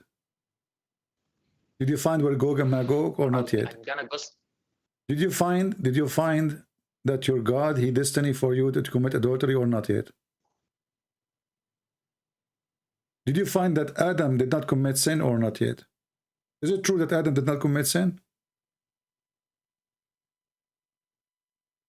Hello? Allah to commit sins. Did Adam commit sin or not? Allah didn't tell us to commit sins. What? Allah did not tell. I told you 1,000 times, don't use the internet of the neighbors. Okay, listen, I don't hear you. I'm asking about Adam. When Adam commits sin, according to Islam, did he commit sin, or Allah forced him to commit sin?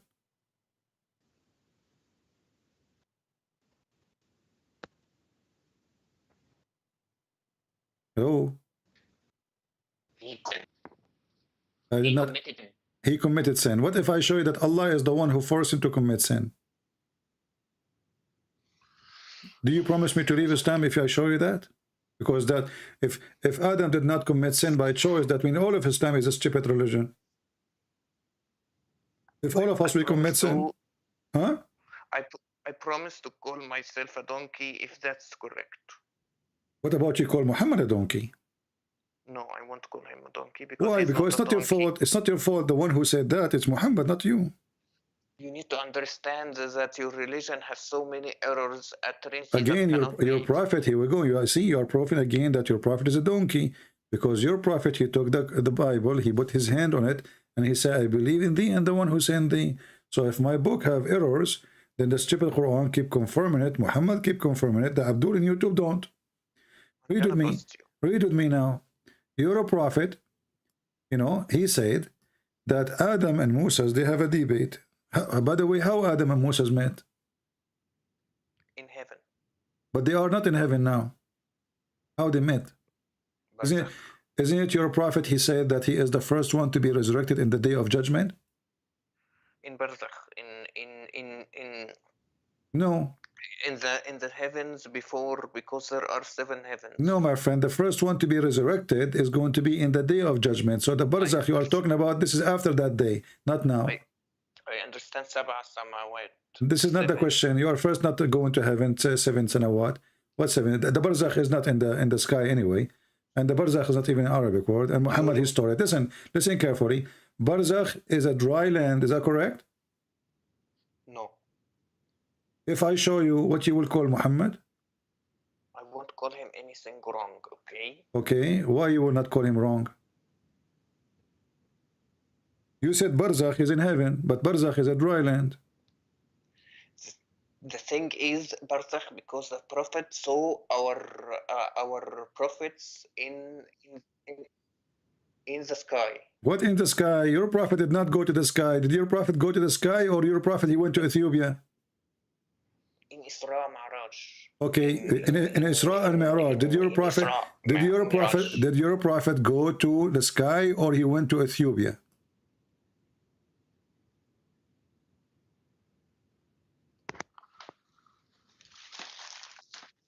Huh?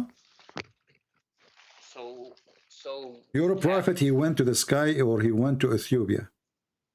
He didn't went to Ethiopia. He went to the sky. So how he went to the sky and he found the river of Euphrates and the river of Nile under the tree of Allah?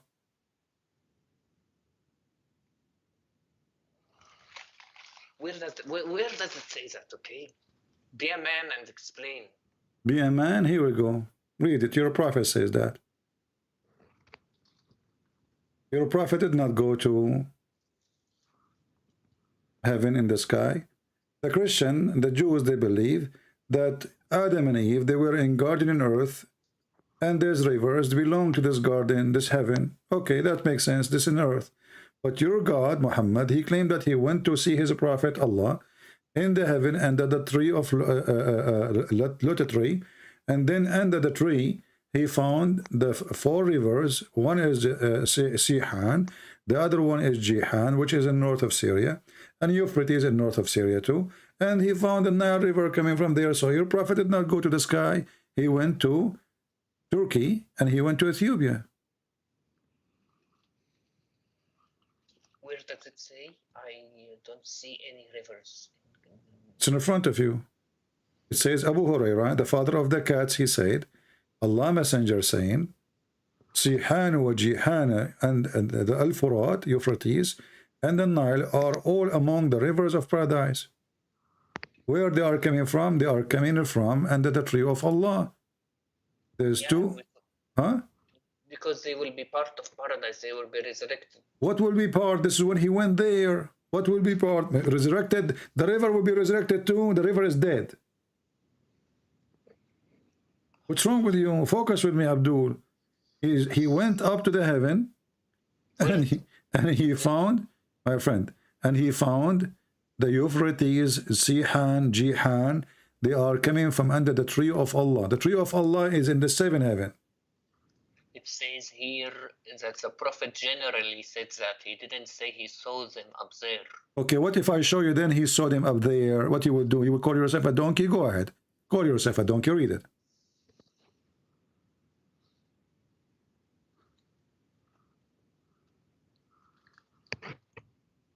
Read. I'm reading. It still didn't refresh. Say Allahu Akbar will refresh fast, you know. Read it now.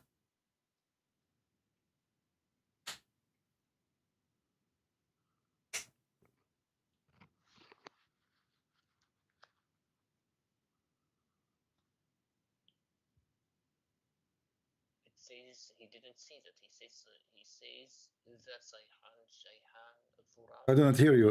Keep it close to the microphone. I don't hear you. It says Sayhan, Jayhan, Al-Furat, and An-Nile are all part of the rivers of Jannah. It doesn't say he saw them there. No, I'm showing a different hadith now. It should appear now in front of you. It says, I was raised to the lot of tree, and I saw 4 rivers, 2 which were coming out, and 2 is going in. So this is in the heaven of Allah, in the last heaven. And now you can call yourself a donkey with certification, as you promised me.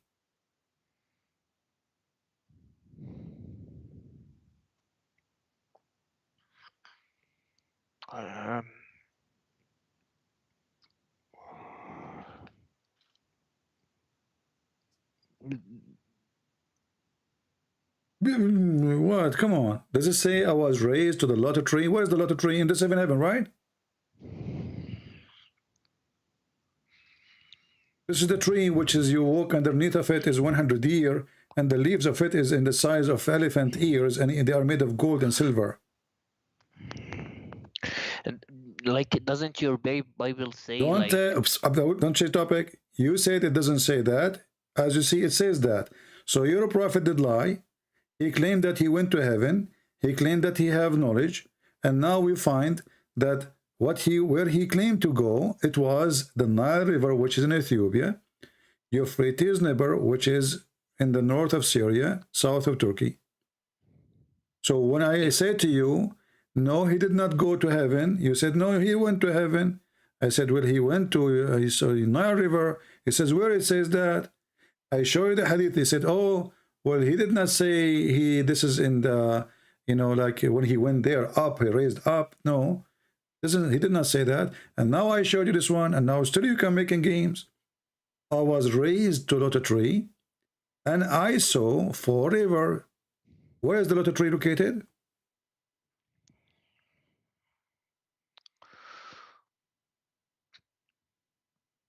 Okay, basically, I need you to understand. And understand where does lotus tree exist? Where we can find this tree? Everywhere in the world. What do you mean everywhere in the world? I thought this is only in the heaven of Allah. There's only one. In heaven. But you said everywhere in the world a second ago. No, I don't mean. I mean in heaven, everywhere in the world of heavens. No, it's not everywhere in the world of heaven. Only in the seventh heaven. You're acting like a mule now. Listen carefully. Where do you get this from? It's only in the last heaven where Allah, next to the door of Allah, he lives next door. He's sleeping under the under the tree like a monkey. So this is where Allah live, the lotus tree, and he found 4 rivers coming from underneath of it.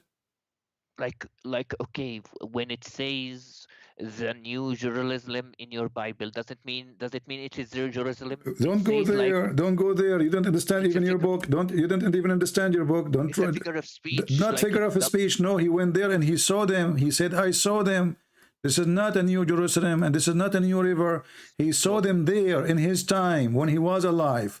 He saw them there under the tree of Allah, and he claimed that those are the Nile River. Those are Euphrates River, and this is Sihan wa Jihan. I'm gonna get you busted, okay? Okay. I'm gonna get you busted easily, okay?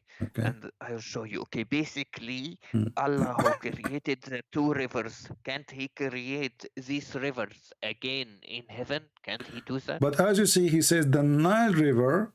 He did not say other Nile River. He said the Nile River is from the heaven. So he did not say additional river. He says, you claim you speak Arabic, and it would make it more funny. It says here, read carefully, if you know how to read, An-Nil wal-Furat. He did not say another Nile. He said the Nile, the Euphrates, which one? The one we know, not different one. The Nile River, the Euphrates rivers, and those are from the rivers of heaven. So he is not saying 2 other rivers. He says the Nile, the Euphrates. When you put in Arabic the same as in English, when you add the al before the word, it means something we know. That's why it's called al-Tarif, correct? So does it say an-Nil wal-Furat or a Nile? It says the Nile, not a Nile, which means whatever Nile. The Nile River, the Euphrates rivers, they are coming from under the tree of Allah. And I ask you, where the tree of Allah? You said to me, everywhere in heaven, which is a lie. The tree of Allah, the lotus tree, is only in the last heaven of Allah. CP, I need to ask you something. Ask me something. Okay, ask me something. Okay, if God resurrects you to life, okay, can't He create the river again, like in the hereafter, like He But created? He can hereafter, this is Muhammad going now when he was sleeping next to his wife to the seventh heaven in the top of a flying donkey. And hold on, let me ask you here. When you're a prophet, he says he is the first one to be resurrected. And then he go to heaven and he found Moses there, Adam there, Abraham there, everybody there. So why he's saying he is going to be the first to be resurrected between all the prophets? If all of them, they are there already. Because they are alive with their like souls. What do you mean their souls? No, he saw them. He saw them. He saw even Adam crying, you know. And Moses, the Jewish guy, he said to him, when Allah gave him 50 prayer, correct?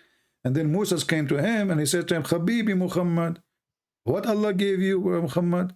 He said to him, 50 prayer. Moses, he said to him, Habibi Muhammad, go to Allah and ask him for discount. So Moses was there for real, not his soul. Stop lying. And this is contradiction, because if Muhammad is the first one to be resurrected, then how in the world Adam, Moses, Abraham, everybody is there, the Holy Club? They are there. What I understand, they are there with their souls. They saw them in their souls. Well, that's mean there is no need for resurrection, because simply already they are in heaven. Already, no, if you enter heaven, my friend, if you enter heaven, that's mean you are in heaven. You do not need to be kicked out again. So are you saying to me that Allah, he took Adam and Abraham and etc., and then when the judgment day, he will kick them out again? They are not in heaven. Currently, they are... Well, Muhammad, he saw them there. Did Muhammad see them there or not? In their souls, in their souls. No, he saw them with their body, because he saw a guy, he saw a man. He did not say a soul. Do you know the prophets are dead? Their bodies in the earth, but their souls are in the sky. Hold on. Did you say their body is in the earth? Yes. Isn't it your prophet? He says that our body, the earth cannot consume it. It's not consumed. It's there, but not consumed. Okay. So why the hadith says that the prophet of Allah, when he die, he stink?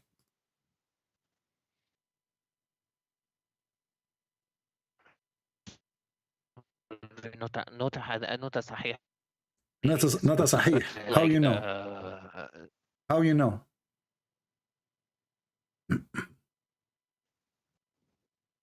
Hello?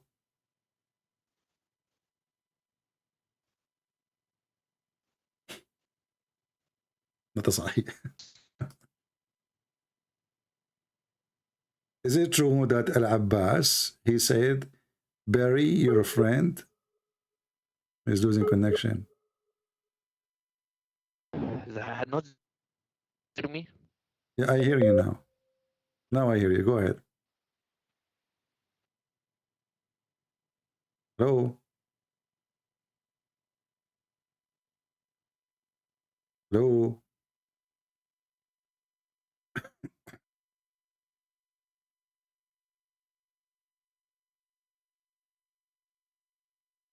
Hello? Hello? Yeah. So, did your prophet stink? He didn't. Okay, he didn't. Okay, so the hadith, the scholars, they say it was a lie. The scholars say it was a lie. Okay. So okay. Who is the scholars who say it's a lie?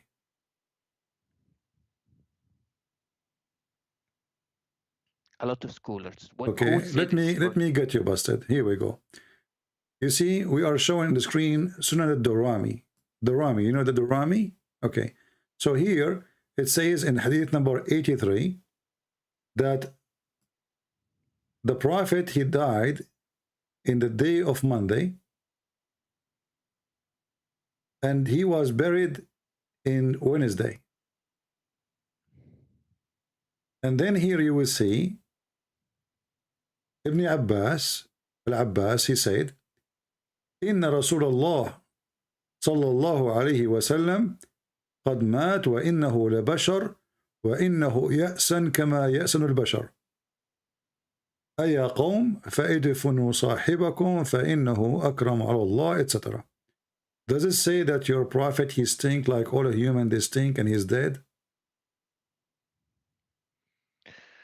Okay, but the scholars said this hadith is false. That's false statement, my friend.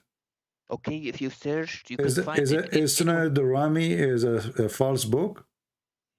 No, but it's someone who types reports. He doesn't say. It doesn't say it's correct because a lot of scholars say it's false. Okay. So why you buried him? If he is not going, if he doesn't stink, why you bury him? Because kuffars might try to destroy his body. Okay. What destroy your body? Your prophet, the Muslims at that time, they are flourishing everywhere. They are taken all the way to Damascus, all the way to Egypt. The guy now is dead. What will happen to him? Because someone might bring, someone of the Islam haters might try to burn. So what the difference is going to be if you put him under a few feet, or you put him after on the top of a few feet? He can dig and take him out from the grave. What difference is going to make? Listen, Abdul. Listen, Abdul. Is it true that the hadith says too that his belly became full of fart and he was farting? Hadith, okay, if you just like anyone can do a Google search and will find this hadith is not correct. Okay. Who is the one who says it's not correct? Okay, let me see.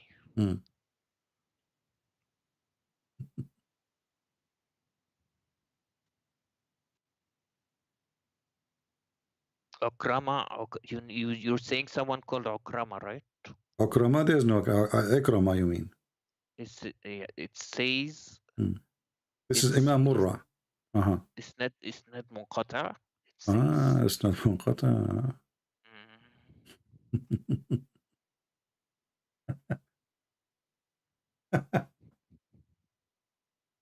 It's everything. Every hadith is false. Okay. Okay, hold on. So if it's false, why it is in your books? I mean, why you Muslims are so funny and so dummy?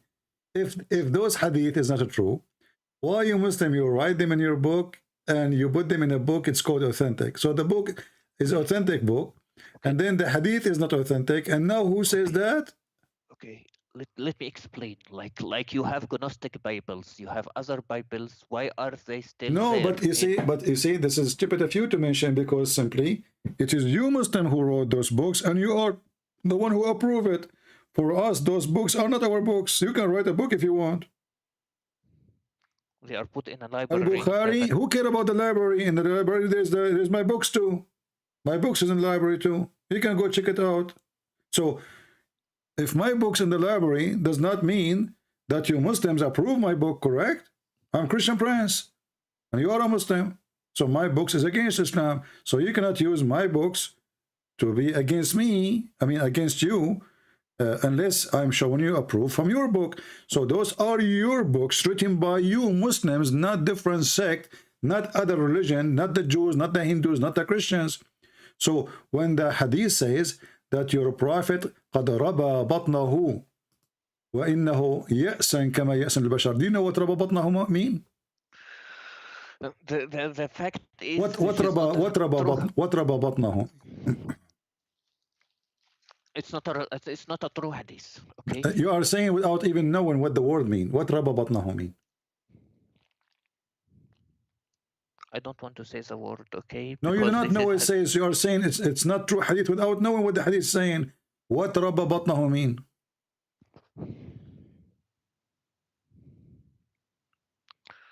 CB, I just need to explain to you there is what no point ربى بطنه? How you know the hadith is not correct if you do not even know what I'm saying? What ربى? What? No, because obviously you do not know what it's mean, and you are saying it's not true. So how you say it's not true if you do not know what I'm saying? Why does it matter what the word means? Because how you say it's not true without knowing what it says? Because the isnad is incorrect. How you know it's not true if you do not know what I'm saying? Okay, it's not true what? It's isnad munqata. You are saying it's not true. I said to you, قَدْ رَبَى بَطْنَهُ. You are saying to me this hadith is wrong or weak or whatever. I'm saying to you, what قَدْ رَبَى بَطْنَهُ mean? You said it doesn't matter. How you know it's not true, it's weak, if you do not know what the hadith is? Because we don't say it's true or untrue until we find the narrators. So how come you said to me not true without finding what I even am saying? You don't even know what I'm saying. And right away you said to me it's not true. Because it doesn't matter what Rabba Batnahu means, because the hadith is incorrect anyways. It's My friend, but you made the decision is incorrect without knowing what is the hadith. Why we don't compare the hadith to anything else. We find the narrations and we say it's But you just said, you see, you are opposing yourself. You just said it's not true. But you do not know what I'm saying to be true or not. I mean, did you understand me what I'm saying? Let me repeat again. قَدْ رَبَى بَطْنَهُ. What does that mean? You do not know. So how you know it's false if you do not know what I just said? If there's no okay, first of all, CP, like, stop trying to find errors in Islam, okay? Stop trying to find errors. Let's read together. Let's read together and laugh together. At-Tabaqat al-Kubra is At-Tabaqat al-Kubra, written by the big Imam, the big fat Imam, Muhammad ibn Sa'd. Is he a liar or he is a true Muslim? He writes reports. He doesn't say this is are correct. Like so he report what your prophet happened to him, but he reports something false? He writes them down like something like the Gnostic Bibles. Gnostic Bible, my friend, the Gnostic Bible, my friend, listen, it says here that it says, لما قبض رسول الله صلى الله عليه وسلم, when he died, the Sahaba, they said, قالوا فتربصوا حتى ربى بطنه. They waited. They did not bury him because he said to them, we people of prophet, earth don't consume our bodies. So they believed him. So they did not bury him until Wednesday because he stank. It says حتى ربى بطنه, until his stomach became full of fart and his belly became so big. And when this happened to a human being, his body start breaking wind. He's dead, yes, but because the gas inside his stomach make his belly bigger, bigger, bigger, enter the stomach, cannot take it no more. And then what will happen?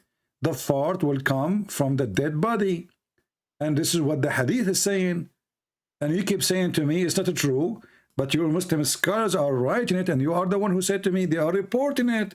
They are reporting something true or not. Okay. Basically, like I said, this is a report that all scholars say it's weak. Just because it's written there doesn't mean it's correct. Okay, all right. Your scholars are ashamed of your prophet lies, and they are trying to duct tape the story. So your prophet is full of fart and gas is coming. And then the Sahaba, they said, let us bury him, for he stink. But not antana mean he stink. So why those are the companion of Muhammad, they are the ones saying that. Why those people will lie? And why who carry the story from them he will lie to? And all of you are Muslims. Because this is a long narration. It doesn't. My friend, doesn't matter what long narration, short narration. It is you who wrote it. It's you who transmitted it. It's you who brought it. It's you who preserved it. Your prophet was a farting machine. And by the way, is it true that when your prophet he do poo-poo, the earth eat his poo-poo?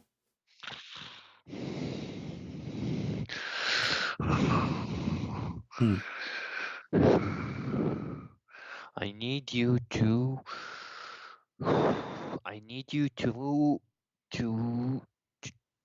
you need to focus more on the hadith that you narrate. A lot of them are weak. This one is weak. These are like the Gnostic Bibles. Okay. What agnostic Bible? We don't have something, we don't have such a thing. This is a book anyone can write. We don't have such a thing. Okay. My friend, hold on. You're just being stupid now. You're a prophet. He took our Bible. He did not take the Gnostic Bible, and he put his hand on it and he swear by it. So stop being stupid. We swear by it. That doesn't mean it's not corrupted or edited. So your prophet, he swear by something is corrupt? That means he's corrupt. The one who swear by something is corrupt. That means he's a fraud. Because it has some truth in it. But he swear all the book. He says, I believe in thee and the one who sent thee. And we do. Okay, but he said, I believe in thee. He did not say, I believe in some of thee. Your lies, most of your books have unknown writers. So listen, is it true that when your prophet, when he do shit, the earth swallow his shit and it was so yummy? What? Is it true or not? Or honestly, I want to be sure. You know, because you Muslims, you have a lot of skills with the poo-poo. So when you Muslims in your hadith report that the prophet poo-poo smells so good, and when he do poo-poo, the earth swallow his poo-poo, is that true or this fabrication too? Okay, let me ask you something. Okay, don't ask me something. Is that true or not? I don't know whether it's true or not, but I can ask you something like Jesus drank So listen. Hold on, listen. Jesus. Don't change the topic. Is it true or not? Are you saying God was breastfed by Mary? Is it true? Is it true or not? I don't know if it's true or not. Okay. Okay. Why you Muslims you write things about your prophet if you are not sure it's true or not? No, there is sometimes I'm not. I can read. We read. If it's authentic, it's authentic. If it's not authentic, okay. Is it true that your prophet he received the chapter of Al-Fatiha when he was doing poo-poo? If the hadith is correct, but the hadith, I doubt the hadith is correct. It never says that. Well, here we go. This is the chapter of Al-Fatiha. And this is the book of Asbab al-Nuzul. It says that the prophet, he received Al-Fatiha. Each time he tried to get out to do poo-poo, he hear a sound saying to him, O Muhammad, he flee. Whenever he went out, this translation for the word baraza, which means he do shit. So each time he want to do shit, he hears someone calling him, O Muhammad. And whenever he heard this, he used to flee. So what the relationship between the Quran and shit? Can you please prove to me if the hadith is correct? I don't care. This is you're the one who should prove it to me. This is your book. What's wrong with you Muslims? So you Muslim, you have a book, and you write in your book about your prophet, and you put it in a government website, and you publish it, and you translate it, and then you are asking Christian Prince to prove it to you? It's like something like the Talmud. You know the Talmud? Are you being stupid or not? The Talmud is a book we don't approve. So you don't ask me to prove a book I don't approve. This is your book. So what you Muslims do in order to run away from the stupidity, you ask me to prove that this is a true story. If it's not a true story, why you Muslim wrote it? Because we write all reports and then we decide which one hold is on. authentic. Let me ask you, did your prophet order you to write all report? He told us not to write anything until okay, the Quran so look how is finished. stupid you are. You are saying to me the prophet, he ordered you not to write anything, and you just said, because you Muslim will write everything. So why you write everything if the prophet says don't write everything? After he dies, he told us not to write anything while the Quran is being written. He said to you, don't write everything after he died or before he died? Before he died, while the Quran was being written, because to make sure it not mixes with the. No, you're a prophet. He says anyone who write anything beside the Quran, he should erase it. Did he say that? Yeah, for the moment. He did not say for the moment. You are a liar. Show me where it says for the moment. Okay, let me see. There is a hadith that says, "Hadithu anni wala haraj." Okay, here we go. Speak about me. Okay. And no problem. The same hadith is in front of you. I'm showing it to you now. But this is the same hadith says, don't write anything about me. Okay, but it says, what does it say next? It says, Hadithu anni Talk wala about haraj. me, no problem. Talk about Hadithu anni, which means tell the people about me.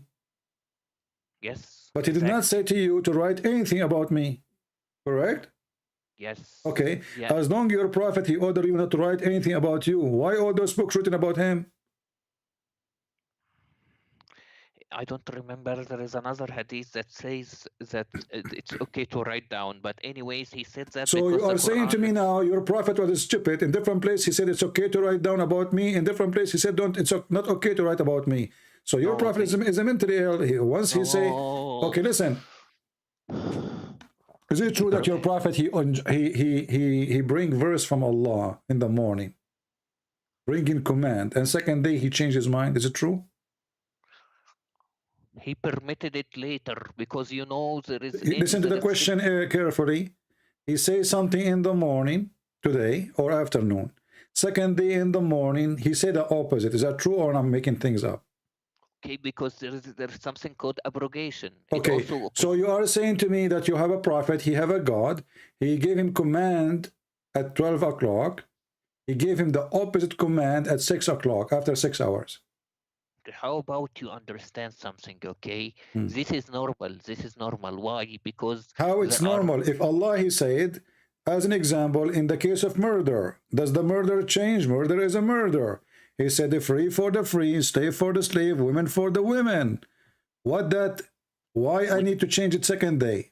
When Jesus said in the Bible, like it's been told, like an eye for eye. But well, Jesus, first of all, Jesus, he is speaking about law is exist, 1,000 years ago.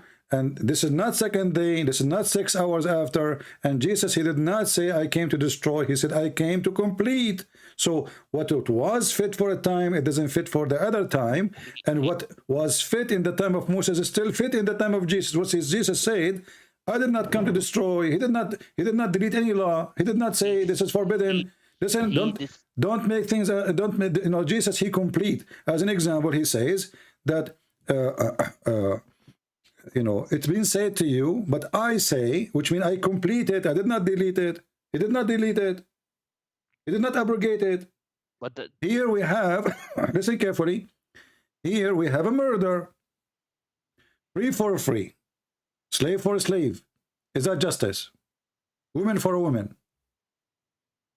I don't change the topic, okay? No, I'm asking you, how in the world your God, he makes such a stupid mistake?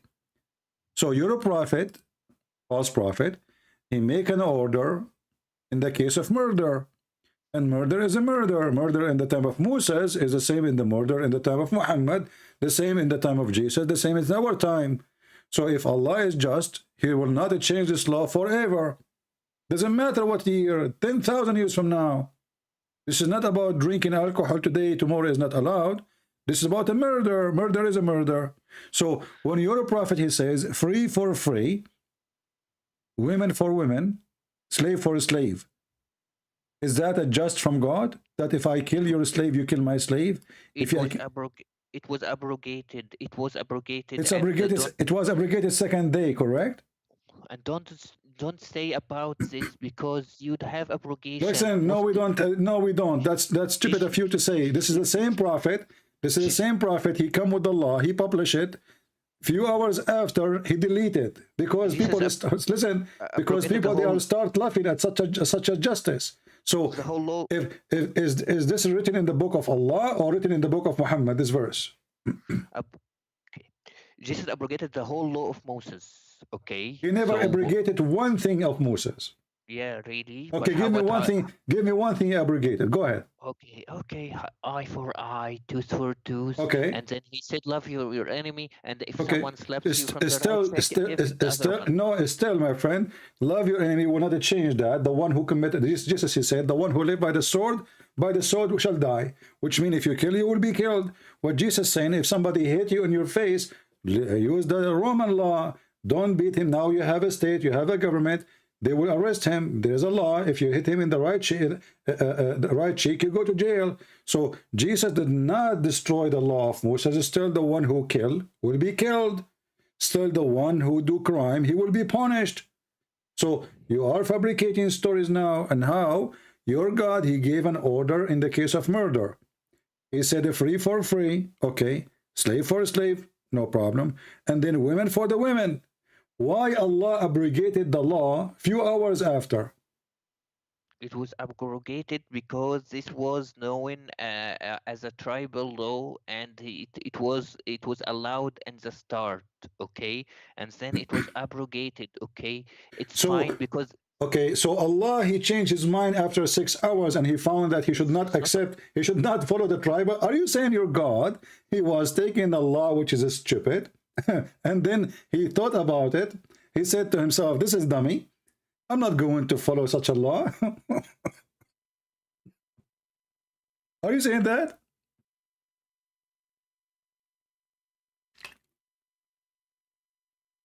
you can I didn't hear you. Okay, you say it's not the Old Testament. The Old Testament. Abdul, don't change topic. So Allah now, he gave them an order. In the case of murder, murder, it's a murder. Where is justice? So are you saying that this law, which Allah, he gave you, said this is a tribal law?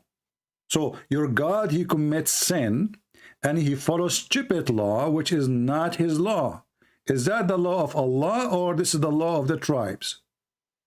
Allah permits something and then bans it. He has the right to do that. Okay, why Allah, he permitted if it's wrong? Just like in the Quran, it says that Allah allowed Jews to eat some things and he then banned them from eating some stuff. So it doesn't Abdul, mean this is a that fabrication anyway. First of all, the Quran says Allah did not forbid the Jews from eating anything except what Israel forbid himself from eating. So stop lying. Number two, what does have to do with this? When Allah, he approved this law, was this law wrong or good? Bad or good?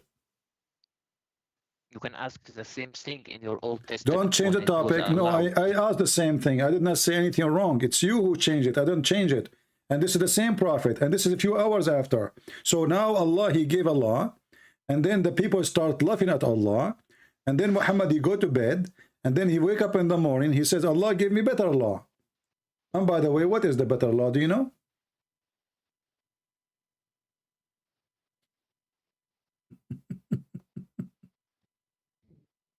Are you there?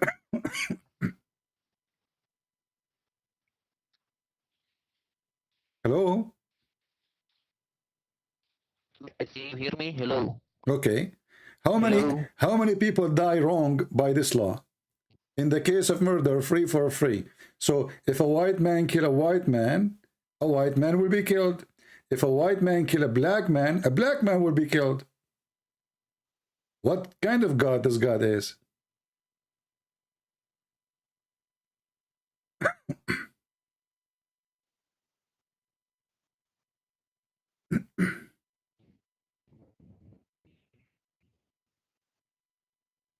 Hello? I'm losing my voice.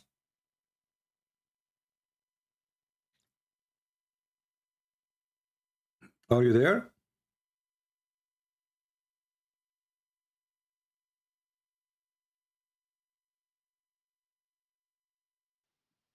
Do you hear me? Now I hear you. So was this law bad or good? This law, this verse in front of us, is it bad or good? This is I'm losing your voice. Okay, let me repeat again. Was this verse bad or good?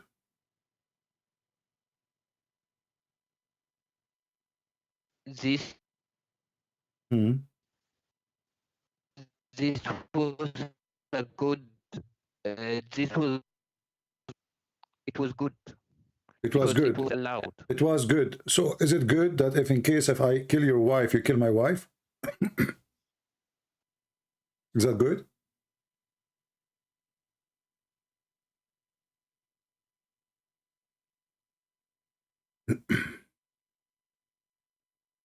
Hello?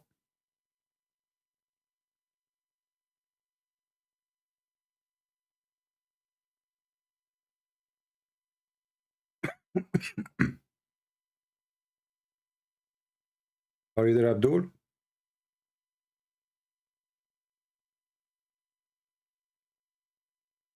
I didn't hear anything. So if I kill your wife, is that okay?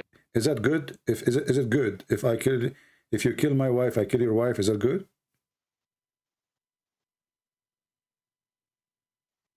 He's using the neighbor internet. It's it's good. If it's good, why Allah? It was because if it was good, if it's good, why Allah he deleted then? Because we don't have subjective morality. Our morality is based on the religion, like. But this is the morality of Allah. Is the morality of Allah? If I kill a woman, you kill my women. Is that right? Is that fair? What about you kill the killer? Why in your Torah it says kill? Abdul, this is not about just killing. If I kill, you kill me. You don't kill my wife. If I kill your wife, I should be killed, not my wife. You're a stupid God saying in the case of murder, free man for a free man. So your God, he separate, divide between free and slave. So in the case of a free man will be killed for killing a free man. If he kill a slave man, he will not be killed. And then he says, female for the female, slave for the slave. So if I kill your slave, you don't kill me, you kill my slave. So now we have two victims.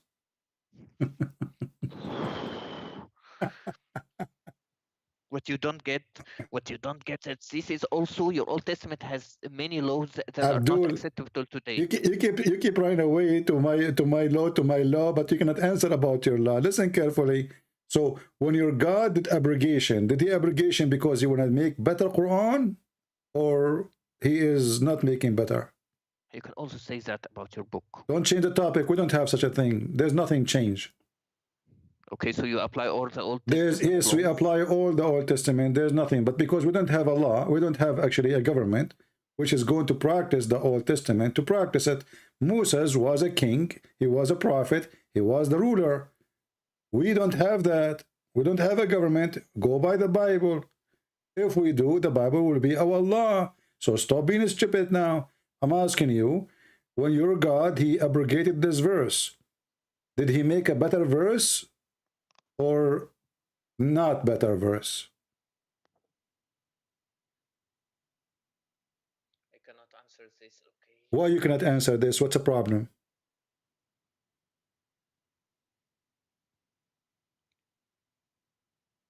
There is always a law for each time. This is not the question. When Allah he abrogate, because what each time? This is second day.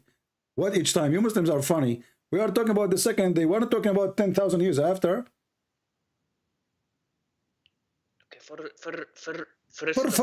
I'm asking you, when Allah he abrogated this law, did he come with better law or worse law?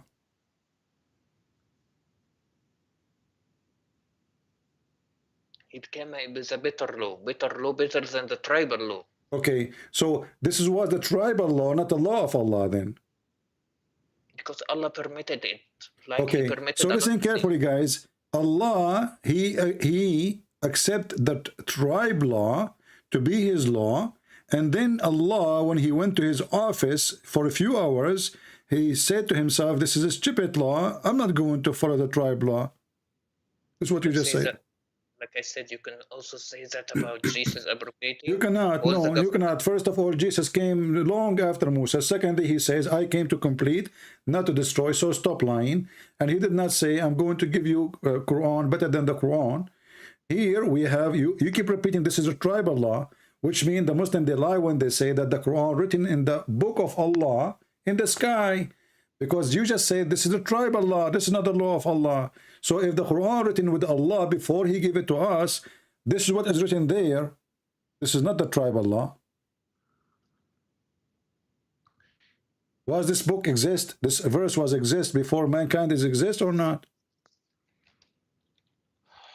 It was in the days where they had to use a specific law, and he had to Abdul, God don't adopt, God he order, God he don't follow pagans. Those are pagans. So if your God is taking wrong decision by following the tribal law, which is racist law, obviously, that only free will be killed for a free and slave for a slave and women for a woman, Allah cannot be God then, because he is following pagan law. Is your God Allah supreme, or he is a follower of the pagan? You can okay, when we speak about the Old Testament, Christian scholar says it is a tribal law. Abdul, I feel sorry for you because you could not answer anything. You keep jumping to Old Testament, and you stupid idiot.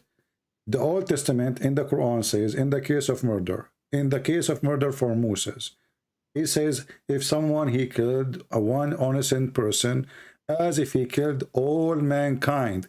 This is from the Old Testament, and your prophet copying the Old Testament. So stop being stupid. And Jesus forbid us from killing anyone. So here you notice that in the case of murder, your prophet, he is killing the victims, more victims. He's not killing the murderer. So in the case of a free, if I kill a free man will be killed, which means equal to me. If I kill a slave man, I will not be killed. Another slave, my slave, will be killed as a penalty for me. So your prophet is not following the teaching of God. He is following tribal law, as you said. And this verse cannot be from the this verse cannot be from God then, because it is you who keep repeating this is the tribal law. That's not what I said. I meant that was permitted, like Muta was permitted at first. And no, you see, here we go. Muta was permitted, and then your prophet forbid it, and then your prophet permitted, and then your prophet permitted, and then your prophet forbid it, and then your prophet permitted because he's a joker. So hold on. No, here we go. You want to show you a reference? I bust you, okay? I busted you. You bust me, absolutely. So listen carefully. When your prophet, he permitted the muta, was he permitting adultery? It was forbidden. Did he permit? What do you mean forbidden? Did he permit it or he forbid it? He forbid it. He permitted it at first. I allowed it. Okay, hold on. Who is the one who gave a permission for the muta first? The prophet didn't, like, he said it's okay. No, it's not. It's not the prophet. It's the Quran. Is that true? In Islam, perfectly what the prophet does is what Allah told him. Okay, because the prophet is Allah. So look, guys, listen carefully. Allah, he said in the Quran, chapter 4, verse 24, you do muta. No, Muhammad, no. What? No, it's in the Quran. Read it. It doesn't say that, okay? Doesn't say that, okay? Okay, what do you want to challenge me? I want to show you donkey. You want to show me that your prophet is donkey? Okay, go ahead. You are a donkey. Okay, let's see who's the donkey. This is a chapter 4 in the front of everybody, and you will read for me, and everybody will laugh at you, at your prophet Muhammad. Here we go. the adultery, the fornication prophet. Here we go. The fornicator Muhammad is the one who is promoting fornication and making business of pimp. You know, you get paid for sex, and you are saying to me that this is not in the Quran? We'll read it. Read it. This is about the muta? Which interpretation like me to show you? You want a Jalalain? You want Ibn Abbas? You want Ibn Kathir? What do you want? Right. Okay. Can I ask you something? Don't ask me something. Don't ask me something. Read it. If muta was permitted, why is it banned? Read it. No, you see, it's never been bad. Never. I can show you a hadith that after Muhammad's death, Umar he practiced muta. Abu Bakr he practiced muta. All the Muslims practiced muta, and Muhammad was dead. So how it is banned? We don't do it in our country. Listen, first of all, you don't do it in your country. You do it. You just change the name. You call it Zawaj Arfi, Zawaj Friend. You have tons of names now. You did lie. You say chapter 4:24 doesn't say anything about muta. Read it. Why you lie?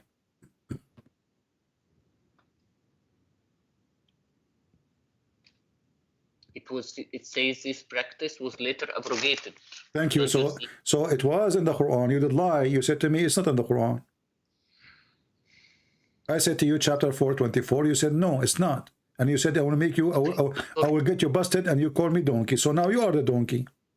So either you are a donkey or you are a liar. Which one is you?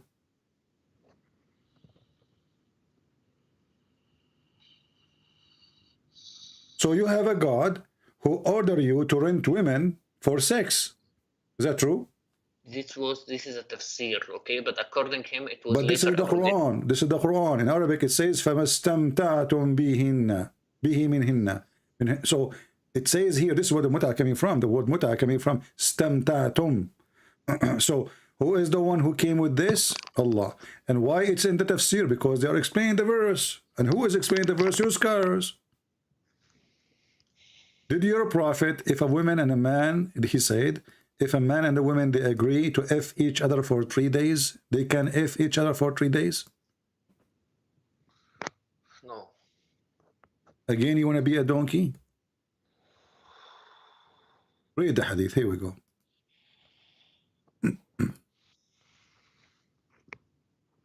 Three days.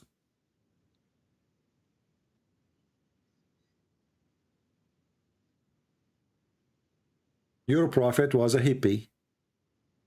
Muslims effing each other. Read. It's not showing on the screen yet. That's someone in the screen. Now, does it say on the screen?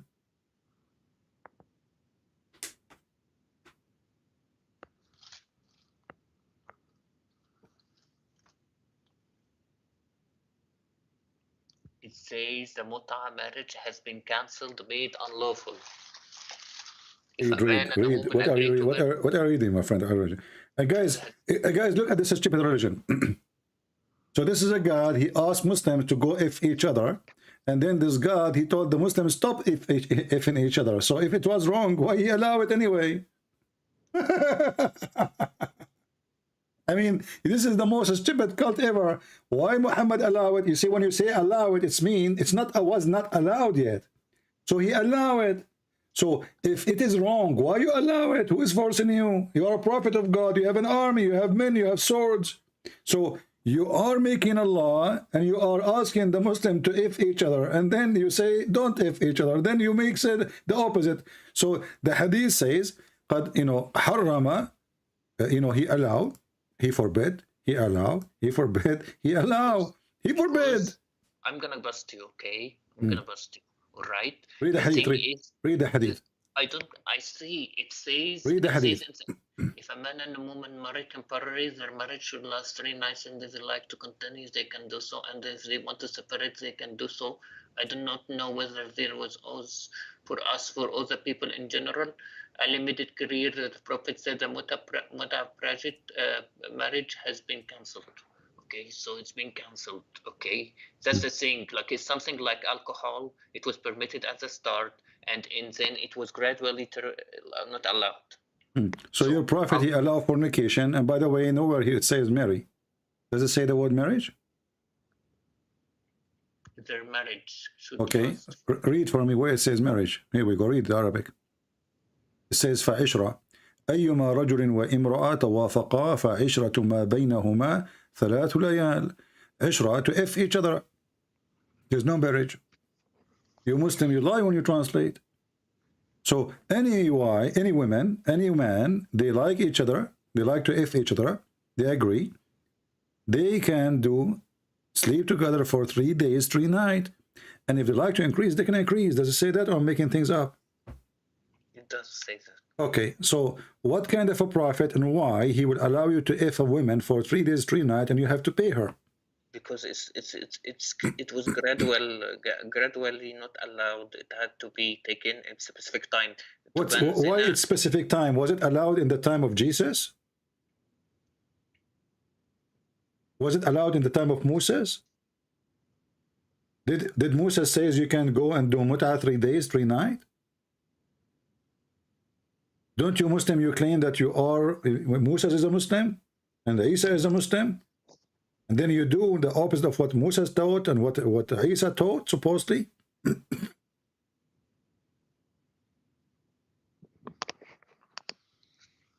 It's because Quraysh, because the kuffar around used to make What zina. kuffar? Those are Muslims. It's you are the Muslim who is doing zina now, not the kuffar. The kuffar don't do what you do. They are better than you.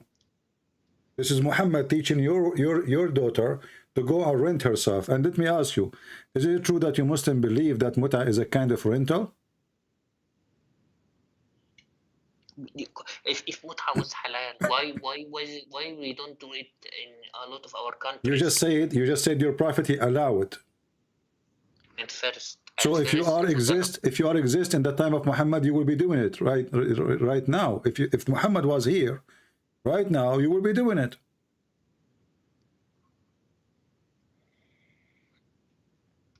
So does it matter really if it's allowed now or not? Okay, let me. I'm asking you, is it true that Muta is a kind of renting, like you rent a car? Yes or no? Yes or no? Is it true? Is it true? Is it true? Okay, so what kind of a prophet he allow you to rent a woman? Yes, it was allowed at first because gradually, no, Muta is agreement. It was an agreement between two people at first. So is it a rent? Is it a rental?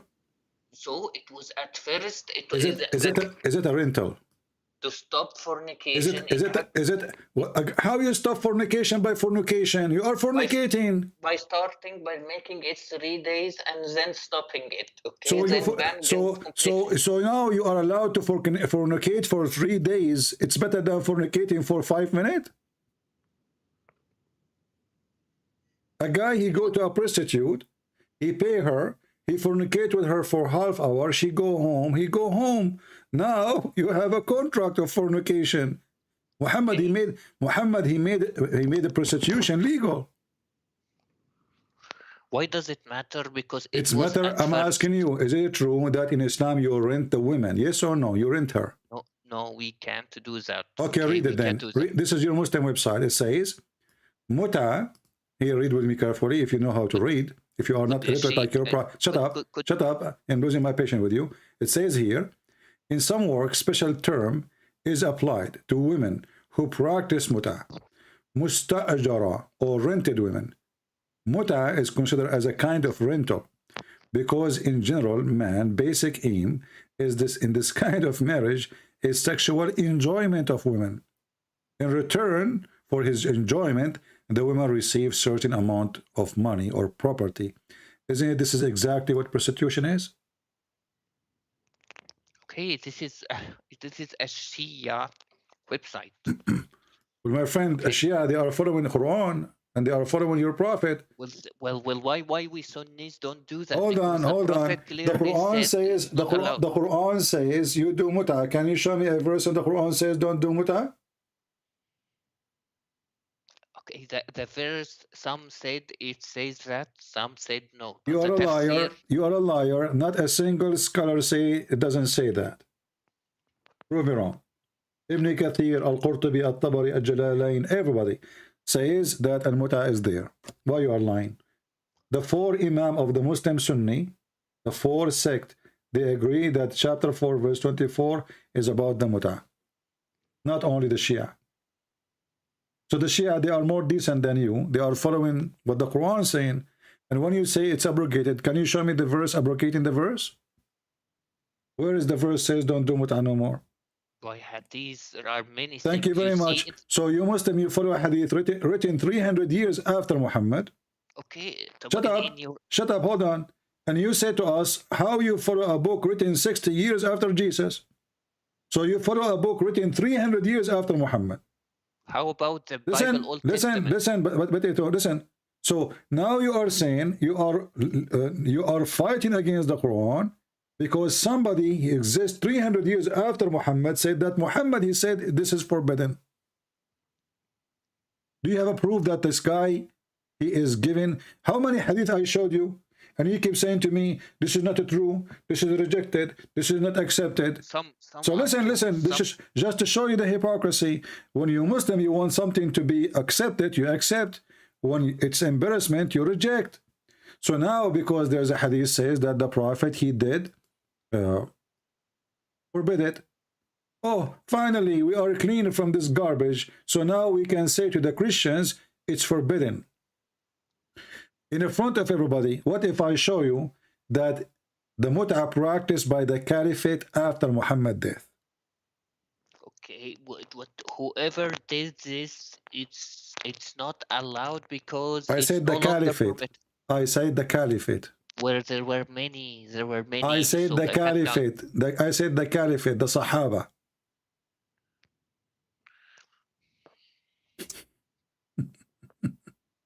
If they did, they didn't know it was become haram anyways. So hold on. So the Sahaba, they are practicing something haram after Muhammad's death?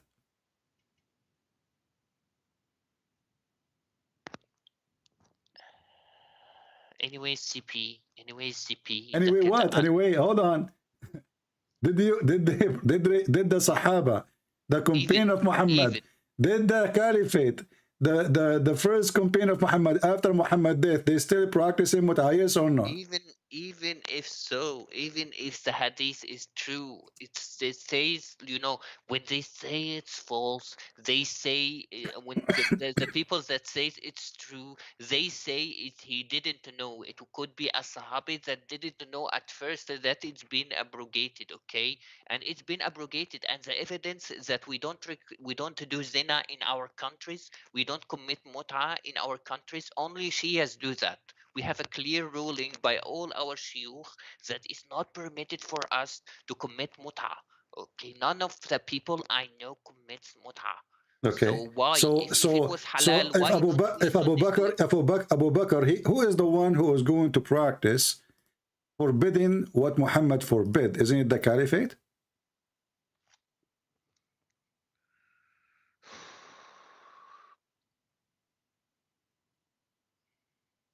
Is it the Caliphate?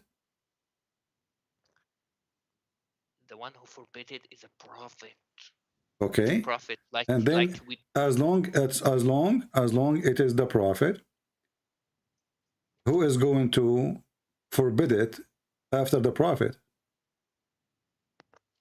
No one can forbid it after the prophet forbid it, and no one can say it's halal. That's what I'm saying. Then if the prophet he forbid it, so then the Caliphate after that, they should forbid it too, right?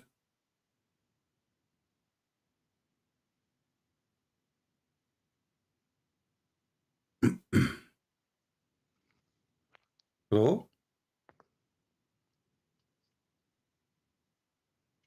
Are you there? I'm there. Okay. So if Allah Prophet he forbid it, then the Caliphate should forbid it, correct?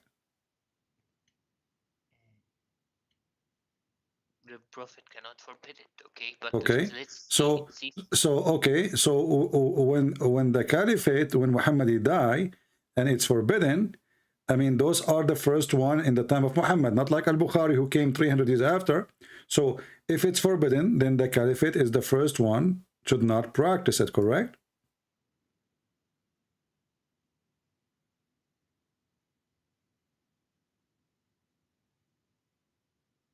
Hello? Okay, I'm here. Okay, so did the Caliphate practice the Muta after Muhammad's death? No one committed the muta after his death unless they didn't hear about it's not being allowed.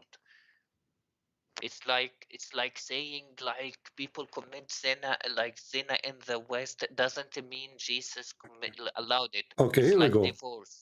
Divorce is done in This America. is the hadith. Listen carefully. This is the hadith.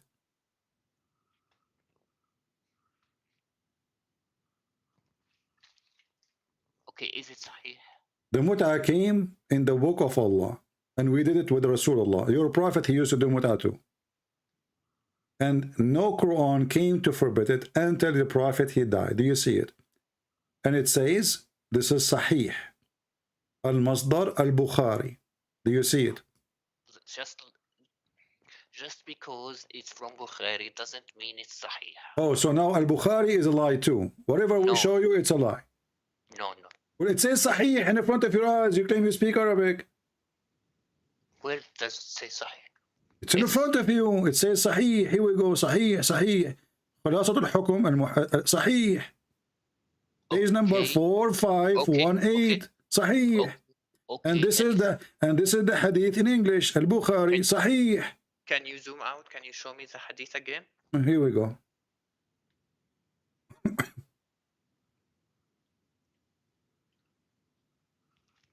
read. أنزلت آية المتعة في كتاب الله ففعلناها مع رسول الله صلى الله عليه وسلم. Okay.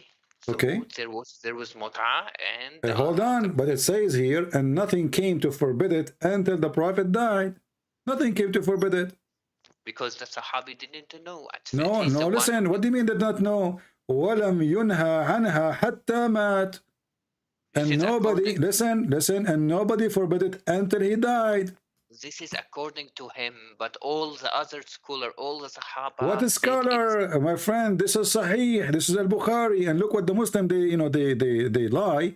Here they add the word Hajj, the verse of Hajj. This doesn't say that here in Arabic. It says,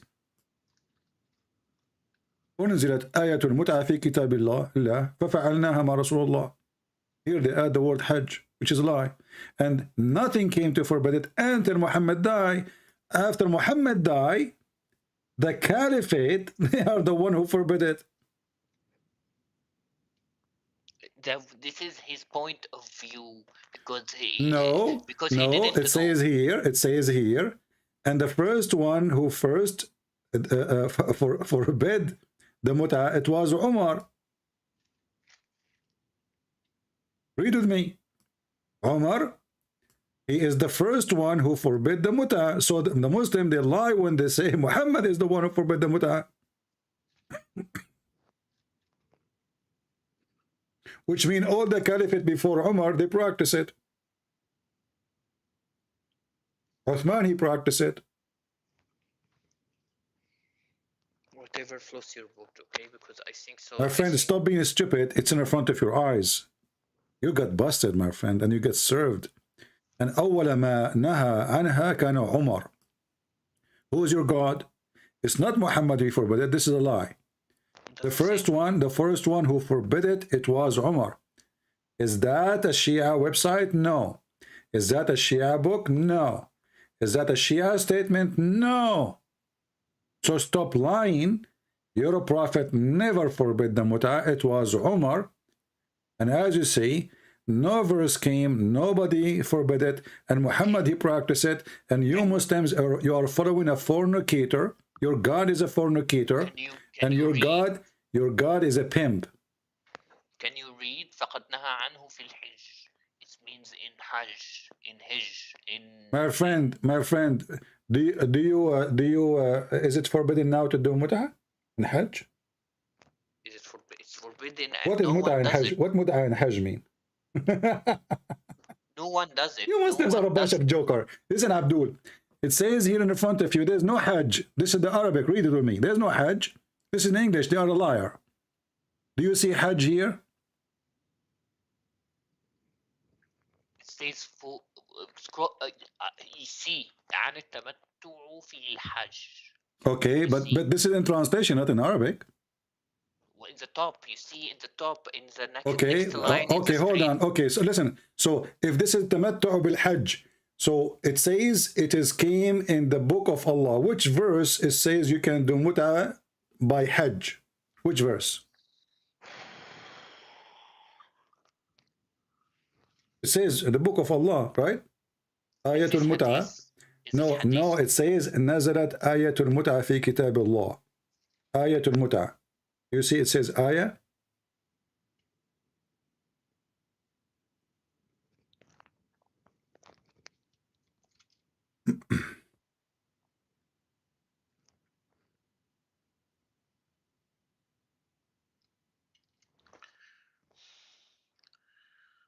What Muslim they do? What the Muslims do in the Hajj Muta? What does that mean? All I could say is that we don't do Muta in our country. Why you don't do Muta in your country? How come? You do Zawaj, friend. Zawaj is not Muta. The Zawaj, friend, is Muta. You Muslims, it's a contract. It's a contract for sex. No, it's contract for everything, not just sex. No, it says temporarily. There's no marriage in Islam. In Christianity, why do you do that? In Christianity, even you cannot divorce unless she do or he do, cheat. So that's it. So listen. Because in Christianity there is a real marriage, divorce is extremely hard. In Islam there is no divorce because there is no marriage. And let me ask you, in the case of Muta, there is a divorce? Okay, let me ask you: is there anything There is a divorce if you are doing muta. in Islam? There is divorce. No, There is there's no divorce. You are a liar. There is a surah called the talaq. It's a surah called the divorce. Talaq. Okay, but divorce is an end of contract, not an end of marriage. Because nikah does not mean marriage. Surah Talaq, Surah 65. Okay, Surah al-Talaq. But how you do talaq? You say just one word, correct? And the contract is ended. Okay, that's mean there's no marriage. It's just one word. You see, marriage, hold on, marriage is between two people, correct? With the agreement of the father of the person. No, you're a prophet. He can, if anyone without agreement of father. Is that true? He have a privilege. His penis is special. So listen. So, okay, with the agreement of the father, guys, agreement of the father, that's supposed to make it better. So now you have an agreement with the father. Who is the one who dissolved the agreement? One man. The father and the person. That's a lie. You are a liar. You divorce without permission from the father. Stop lying. No, I'm not saying about divorce. I'm So saying the woman, she is not the one who chose the divorce. It is the man who divorced her, correct? How it's contract? How is it? It's a contract between two, but only one he make decision. Because simply this is not a contract between two. She is an employee and he is the employer. It's a contract of employment, not marriage. So he can fire her anytime he want, to the point that Muslims today, they can even divorce their wife by text message, correct? So you're saying divorce is bad? I'm saying there's no divorce in Islam. It's a contract. Oh, yeah, that's why there is a surah called divorce in 65. You can call it a divorce, but it's not divorce. Okay, you're saying because Islam has divorce, it's like an employment, Well, right? you know, okay, what is the reason for divorce in Islam? Anything? You can, no, it's not, it can't be anything. It has to be a valid reason. You are a liar. You are a liar. Even a man, he can beat his wife and nobody have the right to ask him why he did beat her. Beat her lightly. First of all, there's no lightly. And Omar, he said, no man shall ask a man why he did beat his wife, correct? The Prophet said, beat them like lightly, do not cause injury, do not beat the face. I laugh at this because he said, do you beat them lightly? I laugh at this because he just ordered you to beat them.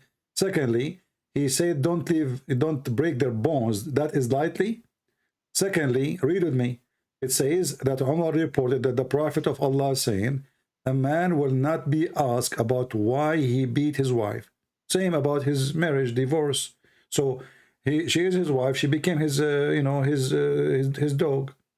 Why a man cannot ask? Why even the father cannot ask why you are beating my daughter? Why? I'm not sure about this hadith. Is it true? Like I said, everything has to be corrected. Sahih or not. You see, what we learn from you, that you Muslims are a bunch of liars, and your books are not trustworthy. The Prophet said, just shut up, because everything I show you, either you say it's a lie, either you say it is, I cannot answer it, or you say, who said that hadith, how we can confirm it, can you prove it to me? So you yourself, you have the book, you publish the book, you translate the book, you preserve the book century after century, and then when you read your book for you wash your hands from the book, because all of you are a bunch of liars. You play games. There's no honesty. If I ask you right now, if I want to learn about Muhammad, to which book I should go? Okay, like these things, like okay, so because it's divorce, it's employment. Abdul, okay, listen to me. Answer the question. If I want to learn about Muhammad, which book I should read? You should read Sahih, any hadith. I just showed you Sahih al-Bukhari, you refuse it. No, I showed you Sahih Muslim, you refuse it. No, I show you all kind of Sahih, you refuse it. Some stuff are Sahih, I admit. Okay, so I'm asking you for the last time, as long the Sahih book, authentic book, is not accepted by you. So which book will teach me about Muhammad? If all your books is a scam. It's about each report is sahih or not sahih, but So you have you are saying to me, you are saying, but what is reported for you, according to you, is not correct. Other scholars agree it's correct. So you Muslim, you play games. So listen carefully. What we learn from you, that in Islam there's nothing correct. All the stories Muslims they have about Muhammad, it might be false. I admit that a lot of what you said is sahih, but there are several parts that are not sahih, and those are sahih, they are wrongly interpreted by you, like Muta. Muta is abrogated, that's why we don't commit it in our countries. When you say to me it's abrogated, show me where the abrogation. Secondly, if you abrogate it or not, that will not change anything. Your prophet, he is promoting fornication and promoting prostitution. And by the way, there's a verse in the Quran giving license for prostitution. Like in the Bible is Old Testament. It was allowed. Many things were allowed. No, that's a lie. That's a lie. That's a lie. That is a lie. That's a lie. When a woman she was doing prostitution or fornication, the Jews they were chasing her to stone her, right? Jesus he did not say don't stone her. Did not say don't practice the law of Moses, but he showed them that they are a bunch of hypocrites because they are chasing the women. Where is the man? And all of them they are sinners, and he knew their sin, so they are not qualified to judge the women. I'm asking you now, when your prophet he promote prostitution, what was the purpose? Because muta is prostitution. What was the reason for that? It's gradually banning zina. Why gradually? If he allowed it, it was not allowed. He is the one who allowed. Those are Muslims. They were doing it, and he allowed it. No, because if they are doing it, he did not need to allow it anyway. He waited until he forbid it, but he allowed it. He says any man, any woman would like to share the bed together for 3 days. He even tell them how many days. Okay. So why your prophet? He allowed prostitution. He doesn't allow prostitution. That's first. Second of all, Abdul, you are a liar. When your prophet says 3 days, 3 nights, isn't this is prostitution? You pay her money. Do you pay her money or not? We don't do that today. No so you see how hypocrite you are. You are washing your hand from it, obviously, because it is ugly. We don't do that today, Christian Prince. We don't do that today. Why? Because simply it's evil. So now you claim that you are a good person. We don't do that today, but your prophet, he did it. The companion, they did it. All his followers, they did it. And now you don't want to do it. So you are saying to me, you are cleaner than Muhammad. Muhammad was filthy. Abu Bakr was filthy. Umar was filthy. Today we are not filthy like them. This is what you are saying. Thank you very much.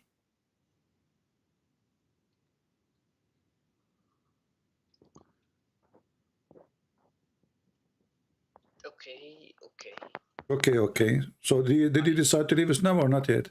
No, I'm not leaving Islam because like... Okay, I will ask you one last question just for fun, so we can finish this because I have to go. It's getting so late for me. Your prophet, he kissed the black stone. And you Muslim, you claim that you are not pagan. Why he kissed it? So you're saying kissing the black stone means we worship the black stone, right? Why you are saying to me, you mean, you don't mean? Did I mean anything? I just ask you a question. You start making a guessing story. He kissed it because you are like Joe Biden who forgot his name. I'm asking you, why your prophet kissed the black stone? As simple as that. I did not say I mean. I did not say what they mean. I'm asking you why he did that. Why your prophet kissed the black stone? Okay. So he kissed it because it's important because it's because Abraham used this stone to stone the shaitan. So it's a memorial. So this big stone, he stoned the shaitan with it? Yes. But this is mean the shaitan was touched by the stone. So you are Muslim kissing the stone which touched the shaitan?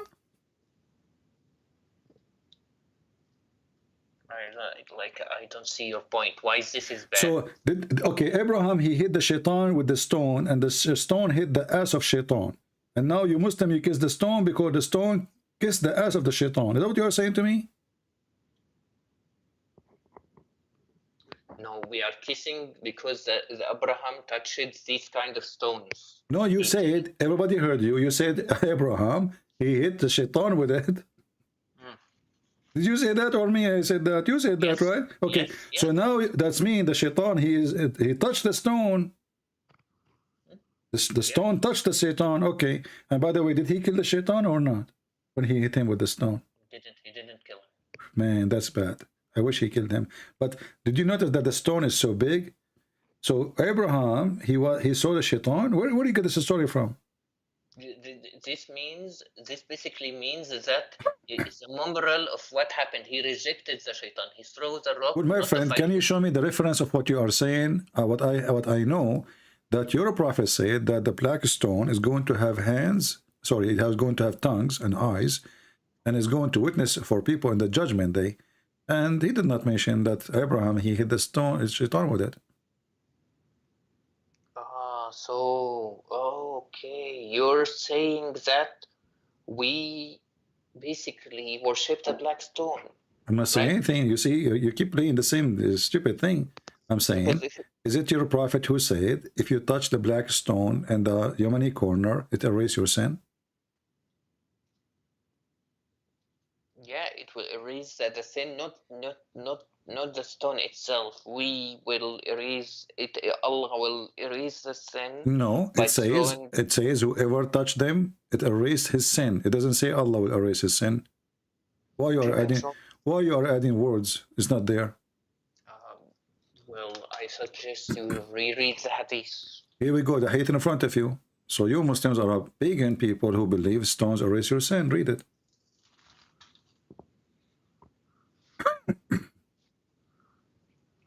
It's just like doing something that will erase your sin. Just like doing something, but that thing is touching a stone. It's like good. It's good. Why touching stone? Why touching stone erase your sin? It's with good intentions. Like when you do a good thing, it's a stone. Doesn't matter. I'm asking you. You see, when I said to you, why your prophet he kissed the stone? You said to me, Abraham he hit the stone with the shaitan. And this is a stupid reason to kiss a stone. So if Abraham, he sat one day in this stone and his ass was on it, you Muslim, you kiss the ass of Abraham too? It's a stone. Why you are kissing the stone? You give me a funny answer. And now we find that if you touch the stone, it's erase your sin.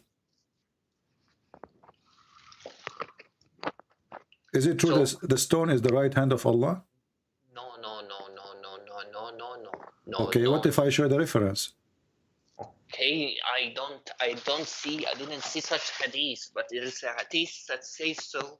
Then it must mean figuratively speaking, CP. I need you to just understand that if we kiss the stone, we worship the stones, and anyone who kisses his dog or his cat worships his cat. Well, if the cat is a living being, and maybe you love her, she is your cat, no problem. But why you kiss a stone? It's a stone. It's not even like present anyone. It's a stone. When you kiss, is it true that the stone was the vagina and present the god of fertility? No. What if I show you that from the book of Tafsir? That Muslim women or women before Islam, they used to put their hand over their vagina when they have their period, because obviously they don't have babies, they cannot have babies, or they wish to have a baby. And because now they have their period, obviously they are not carrying a child. So what they do, they touch their vagina and they put their hand inside the black stone, which is in the shape of a vagina. CP, kissing someone doesn't mean you worship. Our friend, why you are ignoring what I said to you?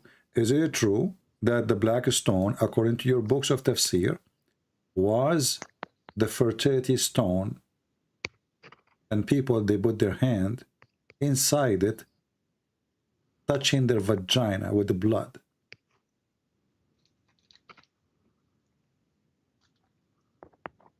If there is no Sahih Hadith, I don't consider it true. So you Muslims, again, anything is embarrassment. You say this is not Sahih, it's not true. This is how you answer anything I will say to you. When you search, do search for each hadith. We every word you say, we search for the reference. But there is something. So when you're scholars, they explain the Quran, and then they come with this interpretation. They did not search the reference. They are scholars. They are scholars. You call them scholars, and now they are not searching reference. Yeah, I admit there are a lot of hadiths you mentioned are true, but some are not true. My friend, you see, just to show you how stupid this religion is. If the scholars are scholars, called scholars, why they aren't the scholars if you don't agree with them? Are they scholars or not? So if the scholars are the scholars, then they should not explain something without being sure from that thing. This is Tafsir Abi Saud, volume number 1, page number 160. It says that Gabriel, he came with the black stone from heaven, and this stone was hidden in the mount of Abu Qubais, which is where Allah he hid the stone during the flood of Noah, which is funny. And then this stone was white like pearl. And then when the period, the menstruation of women touch it, in the time of Jahiliyyah, it became black. Okay, that's what we said in the times of Jahiliyyah. At the times of Jahiliyyah. Thank you very much. Okay, so but why the people of Jahiliyyah used to do that? Because this is the stone of fertility. Jahiliyyah means before Islam. Exactly, and Muhammad is following what before Islam? He is just a pagan like them. So why it became black? When menstruation of women touch it, it become black. And that's what your prophet said. Your prophet says that the black stone was white like pearl, and the sin of mankind make it black. What sin is talking about? Those Arab, they believe that the woman, she cannot carry a child. Either her or her husband did something wrong. So the gods are punishing them not to have babies. So what they do, they go when they have their menstruation, they touch their vagina, and then they put their hand with the blood inside the black stone. And if we look at the black stone, we will see that the black stone looked like a vagina. Can you explain why the black stone looked like a vagina? This is first a tafsir, okay? And this is your tafsir. This is your tafsir. Don't tell me this is the tafsir. Don't tell me this garbage. You see, I'm showing you you Muslims. Those are your website. Those are your library.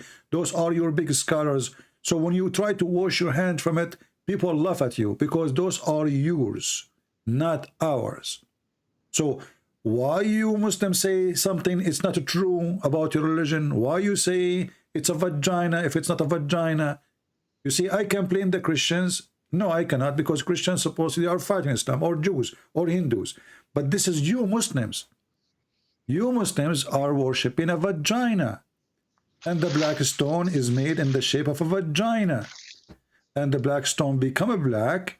It was a white vagina and became black, as you see from that interpretation, because they used to put their hand inside the black stone, which is in the shape of a vagina, to overcome their sin. Just one last thing. When your prophet, he says this black stone is going to witness for you in the judgment day. Did he say that, or you believe it, or you don't? I believe this. Okay, so how come there's nothing left of the black stone? What? Nothing left. Look what left. Few little tiny rocks. The rest is wax. So you have a stupid God. He told you the black stone is going to witness for you in the judgment day, but there's nothing left of the stone. There's a few little tiny rocks in the size of your booger. There's no stone. And they have to do maintenance to the black stone every few days, and they add wax to the stone. You know, you can go right now and search, and this is a proof that Muhammad is a fraud. Because if this stone is going to be witness for you in the day of judgment, if there's anything wrong with testifying Who told you like My this? friend, Hadith hold is on, not. hold on. How is going to testify if there's no stone left? There's a small tiny rocks is gone. Do you see the guy? Do you see the guy? Look at the screen. Look, there's a video on YouTube. Search for the black stone maintenance. You would die laughing. Allah could not preserve the black stone, which is his holy stone. Abraham, he hit Shaitan with it. Allah, he sent it to Adam to build the Kaaba. The black stone is the right hand of Allah. The black stone is going to witness for us in the day of judgment. It's going to have eyes and tongue. CP. And then we find that there's no stone left. CP, what are you talking about? We are throwing the stone every day and it will testify, okay? What stone you are throwing? We are talking about black stone, you idiot. You don't throw the black stone, you throw rocks. Those, they get them to you from the dump. Here we are talking about the black stone of Allah. There's no stone left. There's a small, tiny rocks. They embedded inside the rocks. So when Allah, he promised you that this stone is going to witness for you, and then we find that the stone is gone, that is laughable. Don't you agree? Be honest. You need to do maintenance for Allah, promise. Allah could not preserve. Allah could not preserve his stone. There is no evidence that it's not there. And I need to tell Abdul, it's in front of you. What's wrong? What do you mean it's not there? Do you see? Go watch YouTube. They are doing the waxing every few days. This is wax. There's no stone left. There's nothing left. There's a small, tiny rocks, in not even the size of a little nail. And they put wax around them, and they claim that those little tiny rocks is from the black stone. But even that, there's no proof of that. Where is the proof that those are even from the black stone? Okay, I need to explain to you. When it said this stone will be a witness against us, it has heard all the words from your Lord has said to that. It says there in Joshua 24:27. It says stones will testify. So it's not a problem that stones testify. Abdul, and I can show you that even Jesus, he quoted that, and you are stupid. The stone will testify. That means you cannot lie about what you did, what you done. Everything is witnessing for what you did. But this is not real stone is going to go and talk and walk. You're a prophet, he claimed here that the stone is going to have a real tongue, real eyes. And now we have a problem because the stone is gone. There's no stone. And this is a special stone, not any stone, the black stone. And it's a holy stone for you. And you kiss it. And as you see, when you touch it, it erases your sin. And it's going to witness for you. So when we see that this is nothing left, it's gone. So the promise of Allah that the stone will witness for the judgment day, it was a false prophet stone promise, because nothing left of the stone. How the stone will witness if there's nothing left? All what you see there is a brown wax. There's no stone. So where is the tongue will be? What rocks? We don't have a rock. You are a pagan, and your prophet is a liar, and he is following what people... Okay, let me ask you, is it true that before Islam, people, they look for a stone? If they find a better stone than the stone they have, they throw the previous one? You don't like tell me about what before Islam is. Talk to me about But it's the same before Islam. Is the same as after Islam. As you see, this is what the Muslims, they have. It's the same what the pagan they have. The black stone is the same stone. Well, Christianity like took some the places of worship. They made it the same. They used it as a place of worship for churches. For example, the Roman locations. So it doesn't mean have to that do with this. But we don't kiss a stone. The Roman they used to worship. But you kiss. The Arab, hold on. The Arab they worship stones. And if they could not find the stone, they milk a camel milk, and they mix it with dirt, and they make it look like a stone, and they worship it with it. And just to show you that this is a very pagan practice religion. We don't worship the stone. Is it true that people in the time of Muhammad, they used to walk around the Kaaba naked?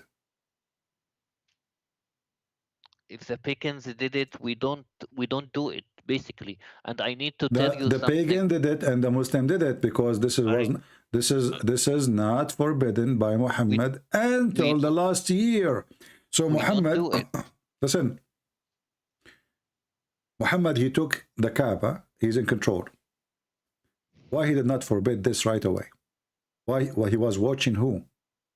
So it was gradual, like I said, everything hold is on, gradual. hold on. Okay, so your God Allah, he have time to talk about not to eat pork, but he don't have time to say something ugly the people do, walk around the Kaaba naked.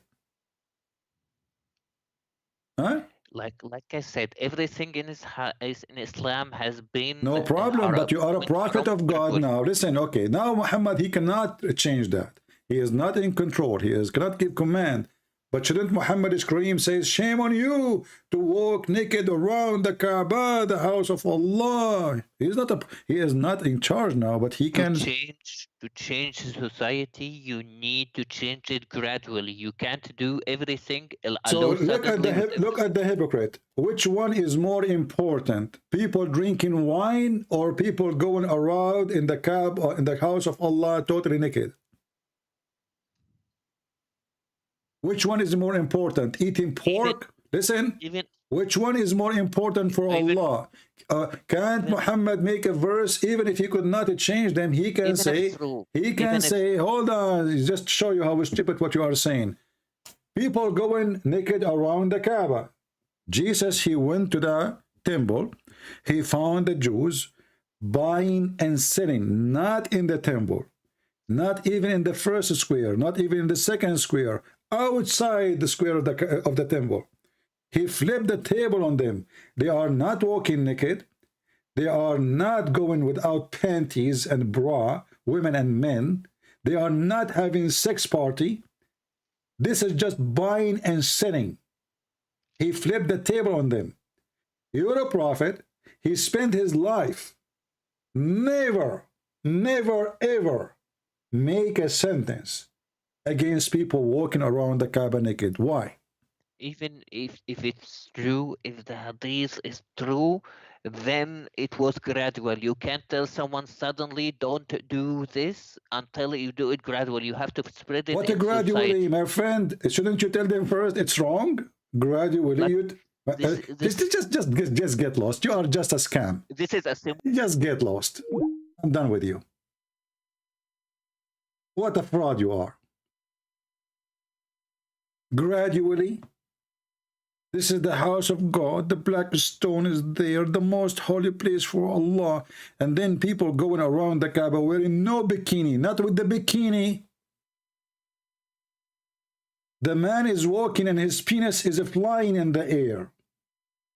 The woman is walking and her vagina is shiny. And Muhammad did not notice that there is something wrong. And he will do it gradually. Is that what the prophet of God will do? You see people walking naked, it's okay for him? So he starts saying to them, worship Allah, but you don't care for people practicing such a practice? Huh?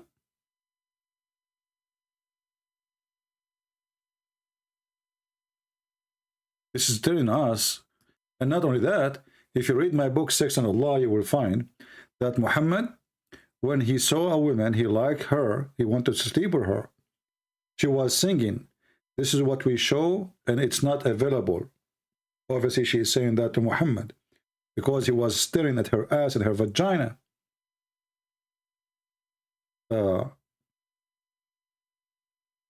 Only in this time, because he wanted this woman, only Muhammad then he remembered, and now he's in control of the Kaaba. Only then, according to Muslims, they don't allow it to do no more. So all those years Muhammad was watching, enjoying women going totally naked around the Kaaba. And then we need to ask ourselves, what was the religion which they used to practice? Islam is nothing but a pagan sexual cult. And Muhammad, he continue the same sexual cult. And until now, the Muslims are naked. In case you do not know, Muslims now, all what they do, they just put a sheet and they are totally naked. Go check them. If I type right now the word Hajj, what you will see? You will see naked men. They don't let the women do that, but women are not wearing panties too. And men and women, they are mixed. And the Kaaba is so busy. And a lot of fornication happened. Until now, they are naked. Nothing changed.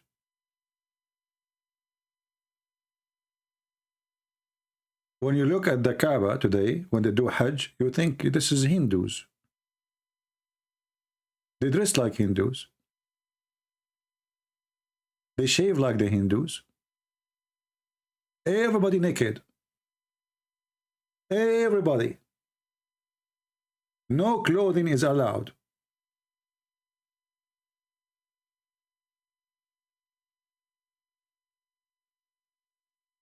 This is the truth.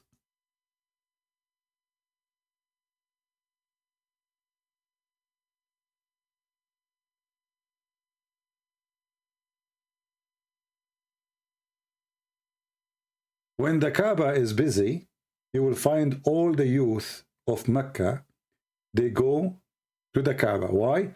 Because this is where they can touch women, they can molest women, and nobody can get them busted. The place gets so busy, women and men are going around the Kaaba. Sometimes even there is no space even to move. A man, he attached himself behind the women and he molested her. Sometimes even the women, she asked the guy to meet her there so they can touch each other and nobody even notice because the place is so busy.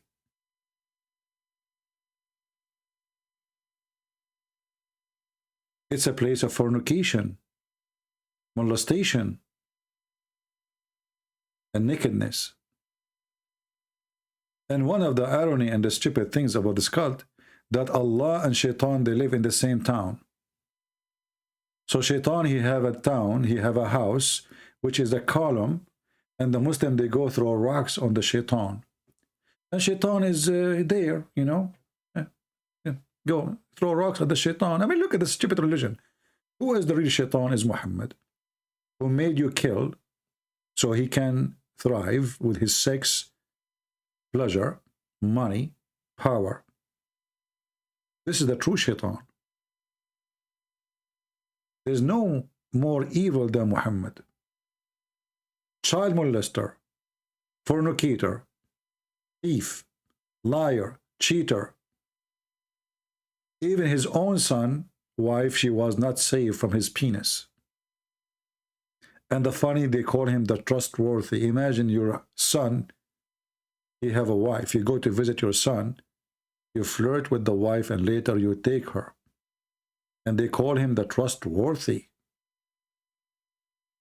And then they say to us that if the prophet eyes fall into a woman, her husband must divorce her so the prophet can have her.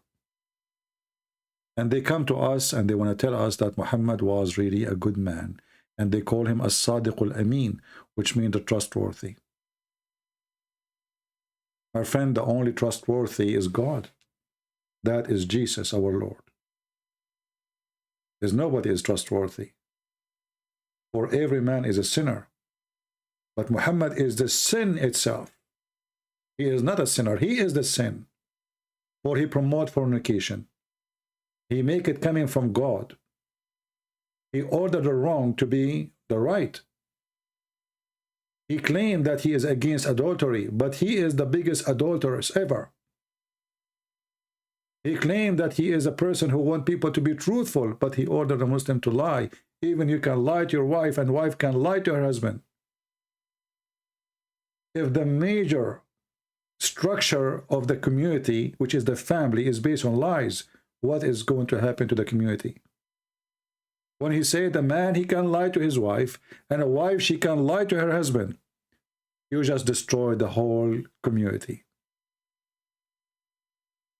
Because this is the most strong structure.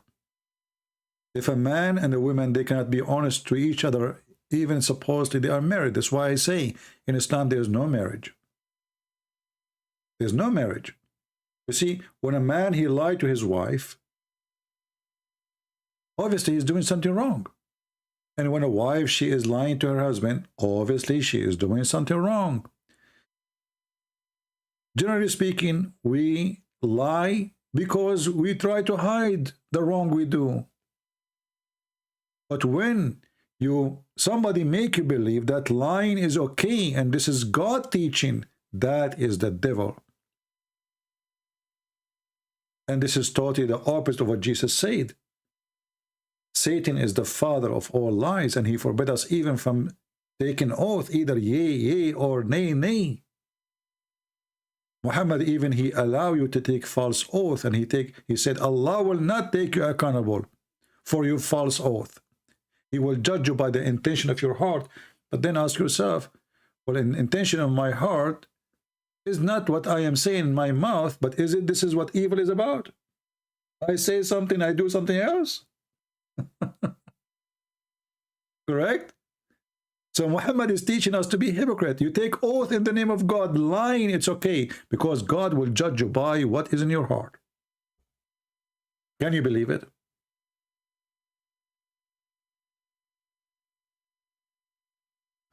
Anyway, my friends, it's almost it is 2:18 a.m. in the morning, and my back hurt from sitting for long hours. I had a long day actually today, so I really apologize, and I lost my voice speaking to this Dajjal. He's trying to lie to us. I don't mean to insult him, by the way. I feel sorry for him. He was so angry, so upset, but he tried to escape by duct tape in a shameful way. Why you want to do that? Why you cannot be a man, honest with yourself? Your prophet obviously is a fraud. Why we need to lie to each other? You think if you keep lying, people are not, we are laughing. A prophet, he order, a command of a murder, second day in the morning he changed it, and they excuse this was the law for the tribal. Well, why you do it? Why you follow the wrong one?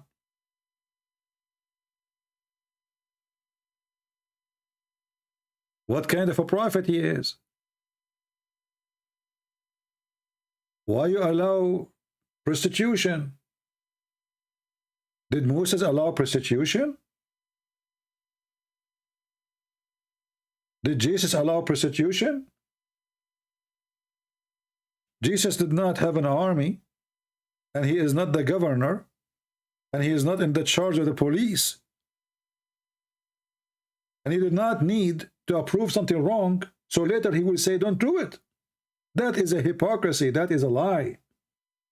Wrong is wrong. Right is right.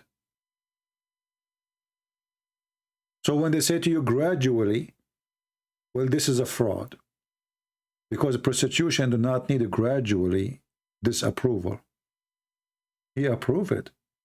And he practiced it with them. Not only he approved it.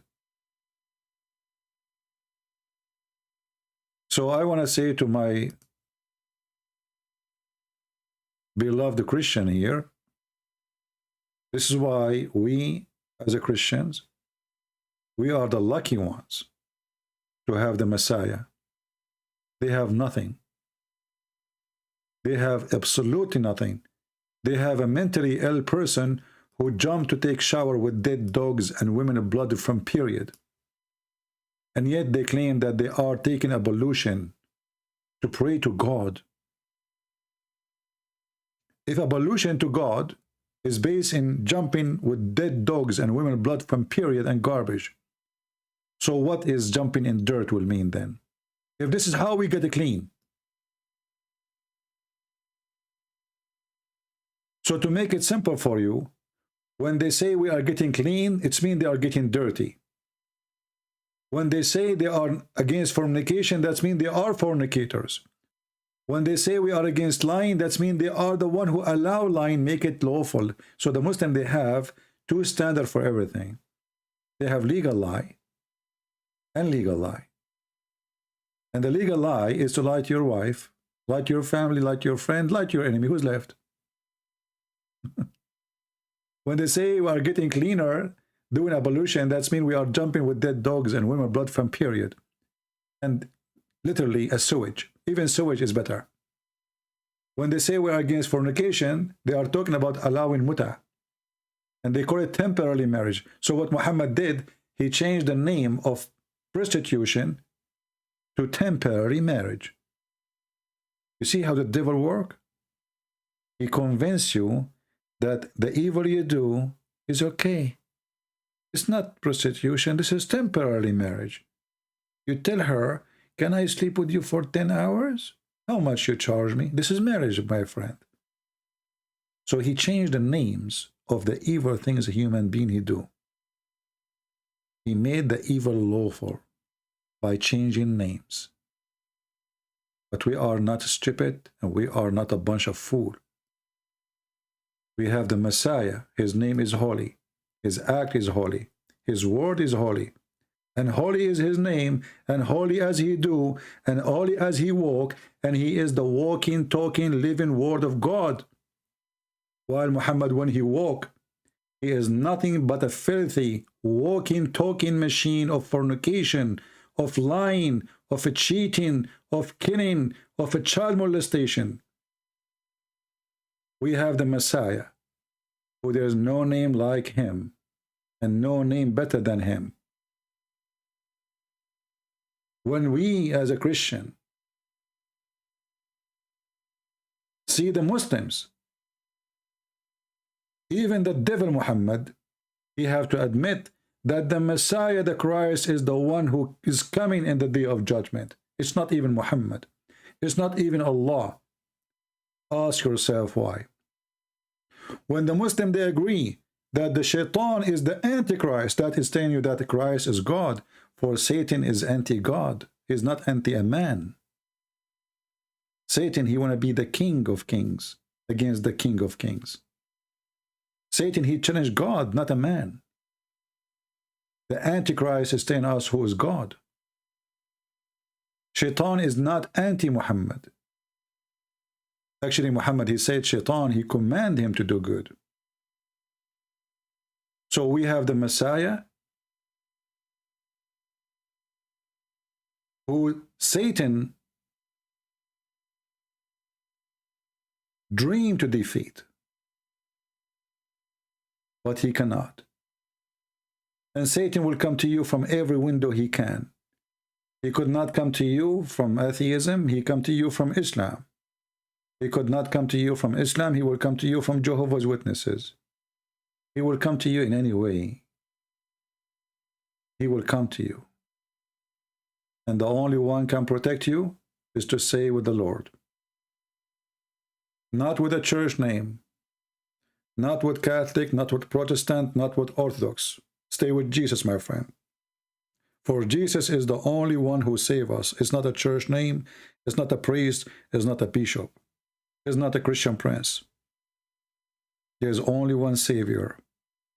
And his name, and with his name, and by his name, we ask the Lord for forgiveness for all of us.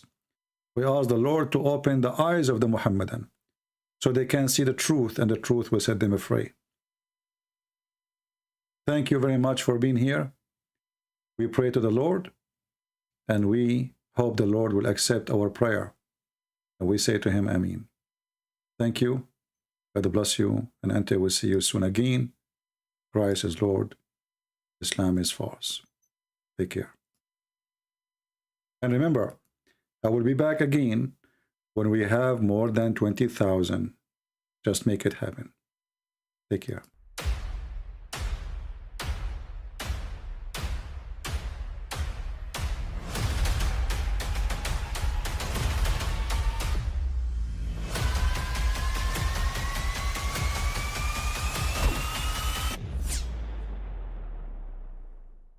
But I mean, again, he doesn't know who Gabriel is, right?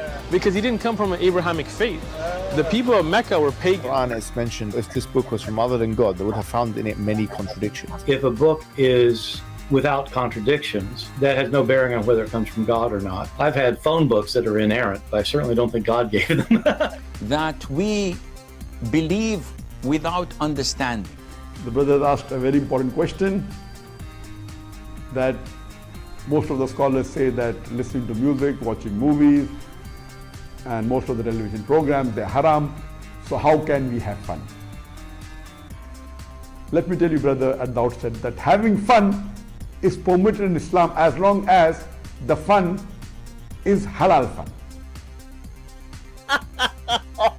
That the standard narrative has holes in it. The Prophet tells us because Satan or the devil sleeps over our nostrils. Those who oversleep and not pray Fajr on time, Satan urinates in their ears. I really do think Jesus was crucified and that he really was dead and buried. He thought that he was a son of God in the sense that he was specially chosen by God. I think Jesus really did think he was going to be the Messiah, the future king of Israel. I mean, that is, after all, why they crucified him.